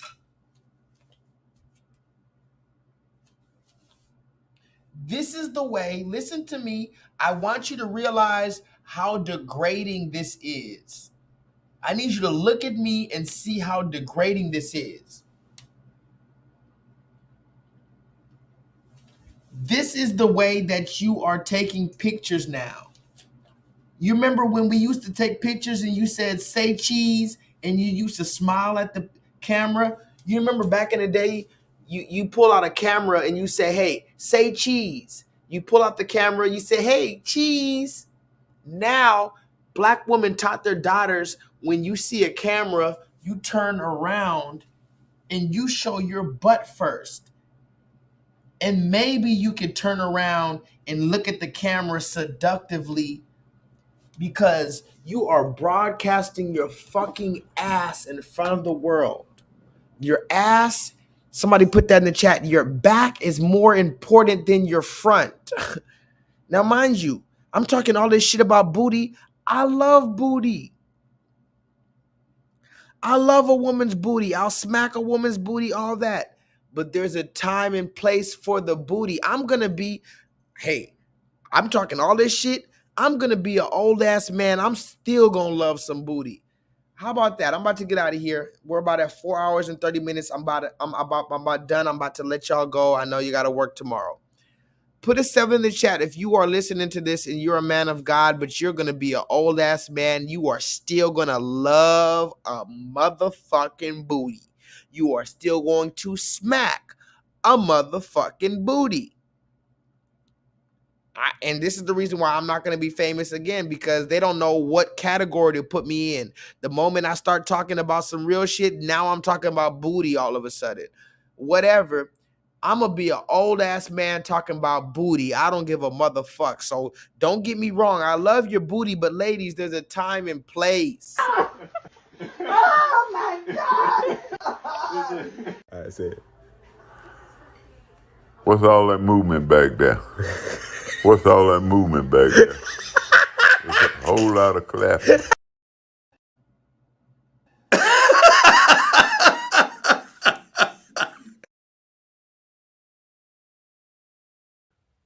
Yeah, man. Oh my God! I said, what's all that movement back there? What's all that movement back there? Oh my God! I said, what's all that movement back there? What's all that movement back there? There's a whole lot of clapping. Somebody put that in the chat. What's all that movement back there? I'm not gonna lie, that's one of my favorite. I never played that meme for you guys, but just so you know, that meme lives rent-free in my head. I've never had a reason to play that meme until right now. This meme lives rent-free in my head. This old black man saw this footage. Now listen, I'm gonna play the video one more time, but I gotta give you context before I get out of here. So there's this video of this man who got out of prison after 16 years, and his grandma saw him after 16 years in prison, and she's hugging him. This old ass grandma, she's hugging him, but she's hugging her grandson, but the grandfather noticed, he couldn't help but notice there's a lot of movement in the backside of this grandmother's dress. And I'm just saying, I'm probably gonna be like that. If God gives me the breath to reach that age, I'm gonna wonder what's all that movement. Somebody put that in the chat. What's all that movement back there? Have you ever seen a woman just pass you just with her beautiful womanly essence, and you say, "Oh my," you clutched your pearls. What's all that movement back there? There's a whole lot of movement back there. What is that? Oh my God! I said, what's all that movement back there? What's all that movement back there? Oh my God! I said, what's all that movement back there? What's all that movement back there? There's a whole lot of clapping. Look, I'm just showing you, I'm just talking shit tonight. I'm just talking my shit. And if you guys, I'm sorry if you guys are judging me. Please don't judge me. Please don't judge me. This is the reason why I don't have that many friends. This is the reason why YouTube hates me. This is the reason why I'll never be famous. This is the reason why I'm a runaway slave. Because I just think about shit like this, random shit like this. It is what it is. Anyway, please put a 7 in the chat if, even though this wasn't a class, if you gained a little further level of clarity and understanding moving forward, or if at least I made you laugh, or put a 7 in the chat if Viola Davis was out of line for this shit right here. Really? John Edwards have Secret Service? What about John McCain, Mitt Romney? Probably not. Yeah. You know why? You're a coon. You're a nigga. Running for president of the United States. So yeah, there's a little difference between you and those other candidates, Barack. Just, I could be president of the United States. Can you find it in yourself to be a little excited for me? Excuse me if I can't share in the excitement of my husband potentially being shot. You know why? You're a coon. You're a nigga. You're a coon. You're a nigga. Running for president of the United States. So yeah, there's a little difference between you and those other candidates, Barack. You're a coon. You're a nigga. She was out of line for that. And that's what that was. I do have more receipts, but I will wait for next time. But I just need to get this off my chest. Oh, let me read one last. Let me read a few more. Let me see if I have any more random thoughts. You remember I wrote down a whole bunch of random thoughts in my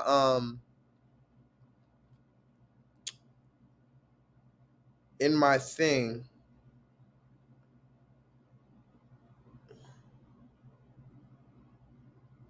I think all police officers need to practice CPR and blood stoppage classes, because if you're going to be a police officer and shooting us and fucking beating us unconscious, you need to at least be able to preserve our life afterwards.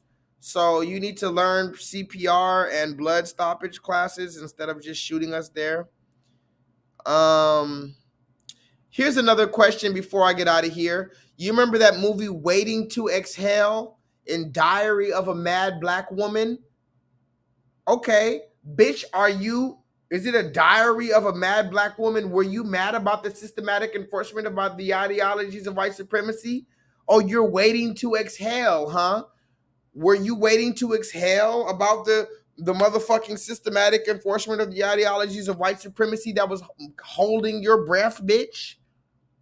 Why we got waiting to exhale? She's, a thin line between love and hate. Everything a mad black woman. You just beating up the black man constantly. That's why you're mad all the time.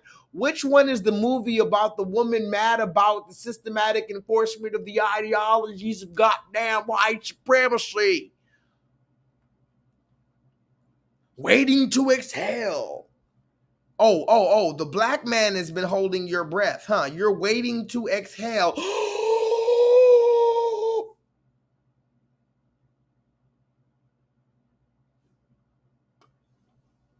I'm waiting to exhale because the black man is the one that made me hold my breath.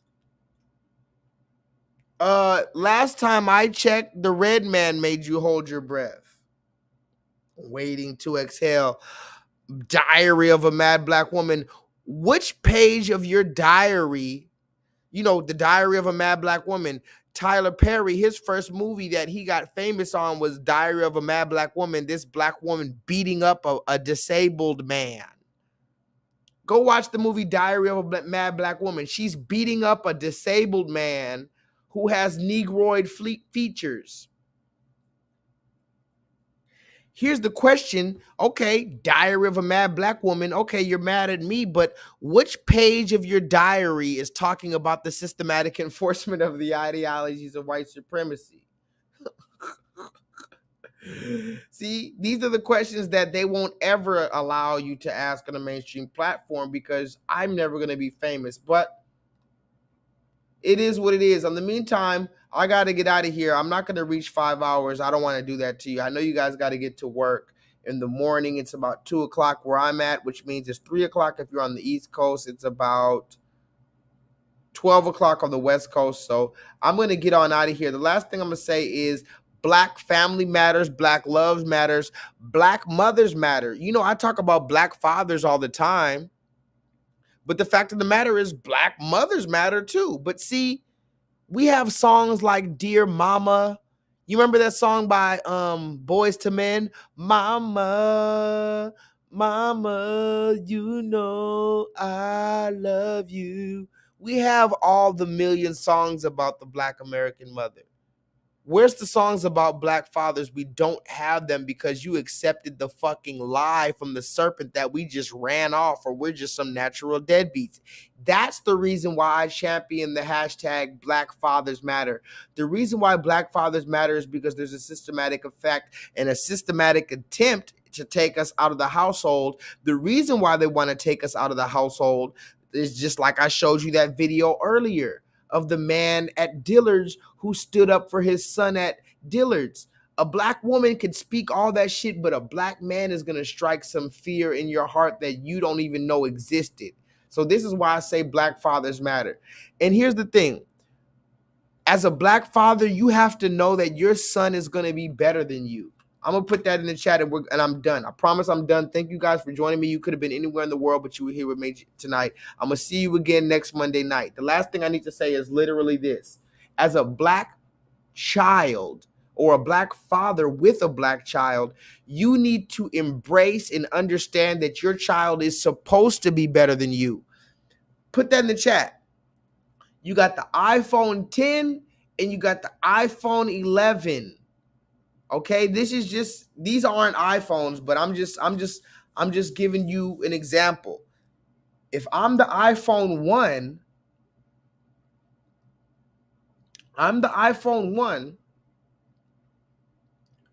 I need the iPhone 2 to be better than the iPhone 1. The iPhone 2 is supposed to have everything that the iPhone 1 has plus more.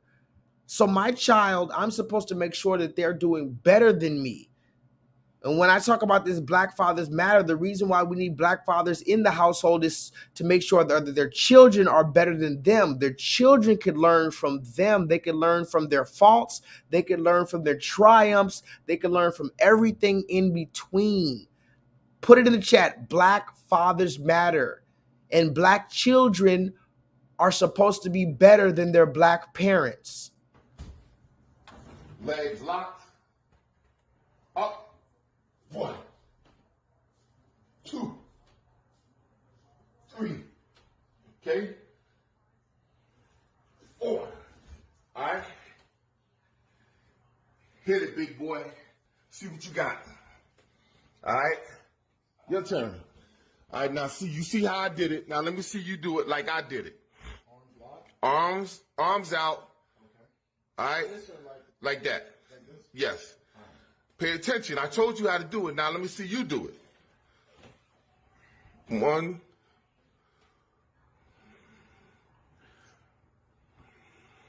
Like this?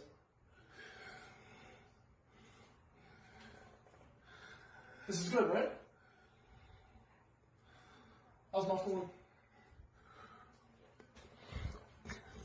Forget it, man. Don't ask me for nothing, all right?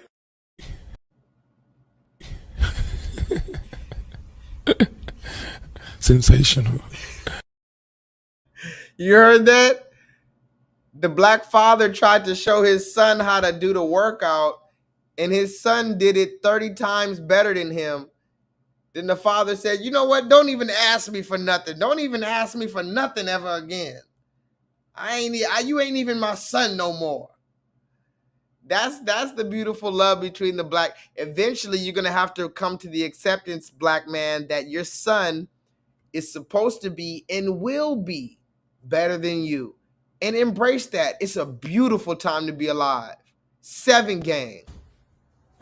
Legs locked. Up. 1, 2, 3. Okay. 4. All right. Hit it, big boy. See what you got. All right.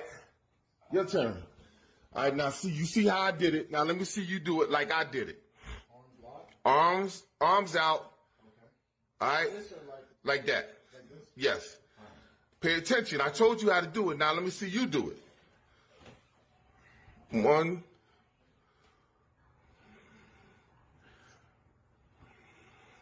Like this?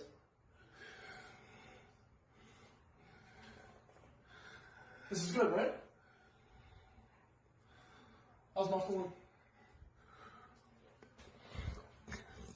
Forget it, man. Don't ask me for nothing, all right? Forget it, man. Don't ask me for nothing, man. Don't even ask me for nothing. Anyway, I love my children, and it's a beautiful time to be alive. I have faith in the Most High God. God is going to restore everything that was stolen. Anything that was stolen was never mine to begin with. Anything is mine that cannot be taken from me. Anything that the Most High God gave me cannot be stolen from me. And if the Most High God is with me, then who can be against me? I love y'all, and I'm going to see y'all next Monday, if it be the will of the Most High God. If for some reason I don't see you next Monday or something happens to me, it was a beautiful time to be alive, and I appreciate every single moment with y'all. Thank y'all for joining me.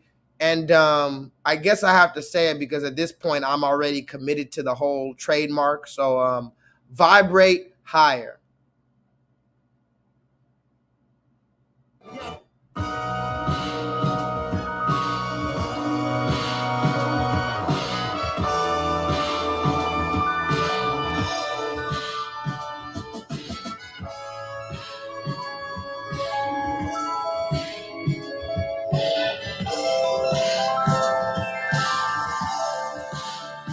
motherfuckers better do your job and roll up and watch how we roll up and I can't control it, can't hold it, it's so nuts. I take a sip of that yak, I wanna fuck.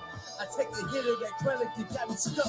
But really what's amazing is how I keep blazing. Towel under the door, I'm smoking to the days and puff, puff, and pass, the fuck up rotation. Hypnotic for Henny, that nigga, that's a chaser. Turn nothing to something, that pippin', that's a savior. That's things like ring, that pippin', get your paper. High off the ground instead of skyscraper. Cool out, thinking we local, come on homie, we major. We major? Come on homie, we major. We major? Come on homie, we major. We major. Come on homie, we major. We major. Come on. Feeling better than some head on a Sunday afternoon. Better than a chick that say yes too soon. Until you have a daughter, that's what I call karma. And you pray to God she don't grow breasts too soon. Projects toe up, gang signs stone up. Niggas hats broke off, that's how we grow up. Why else you think shorties write rhymes just to blow up? Get they first car and then IRS show up. He ain't never had shit, but he had that 9. Nigga come through flicking and he had that shine. Put 2 and 2 together in a little bad weather. Gonna be your whole family on that funeral line. As the reverend was a strip club cool. If my tips help send a pretty girl through school, that's all I want. Like winos want they good whiskey. I ain't in the clan, but I brought my hood with me. You motherfuckers better do the job and roll up and watch how we roll up and I can't control it, can't hold it, it's so nuts. I take a sip of that yak, I wanna fuck. I take a hit of that chronic, it got me stuck. But really what's amazing is how I keep blazing. Towel under the door, I'm smoking to the days and puff, puff, and pass, the fuck up rotation. Hypnotic for Henny, that nigga, that's a chaser. Turn nothing to something, that pippin', that's a savior. That's things like ring, that pippin', get your paper. High off the ground instead of skyscraper. Cool out, thinking we local, come on homie, we major. We major? Come on homie, we major. We major? Come on homie, we major. We major. Come on homie, we major. We major. Come on homie, we major. I heard the beat and I ain't know what to write. First line should it be about the holes of the ice. Fofos of black Christ, both flows would be nice. Rap about big paper on the black man flight. At the studio console, ask my man to the right, what this verse sound like? Should I freestyle or write? He said Nas, what the fans want is illmatic still. Look at the pad and pencil and jot it what I feel. Been like 12 years since a nigga first signed. Now I'm a free agent and I'm thinking it's time to build my very own Motown. Cause rappers be deprived of executive 9 to 5s. And it hurts to see these companies be stealing the life.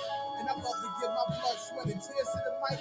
So y'all cop the LPs and y'all fiends got dealt. I'm Jesse Jackson on the balcony when King got killed. I survived the lava's niggas around. Lasting longer than more than half of you clowns. Look, I used to cook before I had the game took. Either way, my change came like Sam Cook. Feeling better than I ever felt before today. A memory to melody, orientation. Still we can make it better, throwing all your cares away. Better do the job and roll up and that's how we roll up and I take a control it, can't hold it, it's so nuts. I take a sip of that yak, I wanna fuck. I take a hit of that chronic, you got me stuck. But really what's amazing is how I keep blazing. Towel under the door, I'm smoking to the days. And puff, the pass, don't fuck up rotation. Hypnotic for hitting, that nigga that's a chaser. Turn nothing to something, that pimpin' that's a savior. Let's things like bring that pimpin', get your paper. High off the ground instead of skyscraper. You know, thinking we local, come on homie, we major. We major? Come on homie, we major. We major? Come on homie, we major. We major. Come on homie, we major. We major.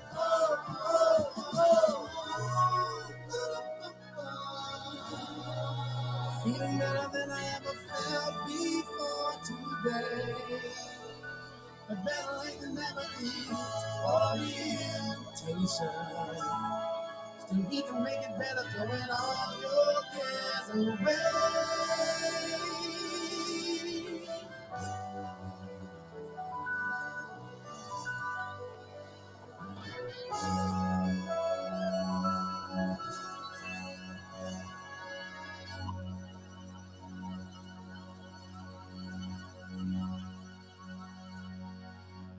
Can I talk my shit again? Can I talk my shit again? I can't believe I'm back up in this motherfucker. I'ma be late though. I gotta figure out what I'm finna wear. Yeah. The rock is definitely in the building. The music's definitely in the building. I gotta say what's up to Tony Williams on the vocals. He sings quite beautifully, don't you agree? Don't you agree?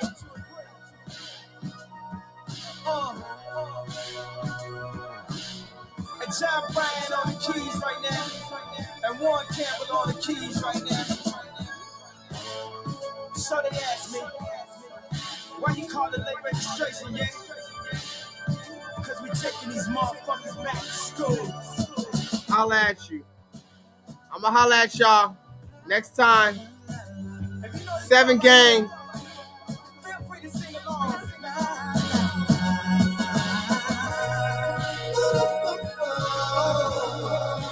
Feeling better than I ever felt before today. You feeling good?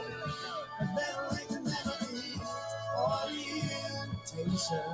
Orientation. We can make it better, throwing all your cares away.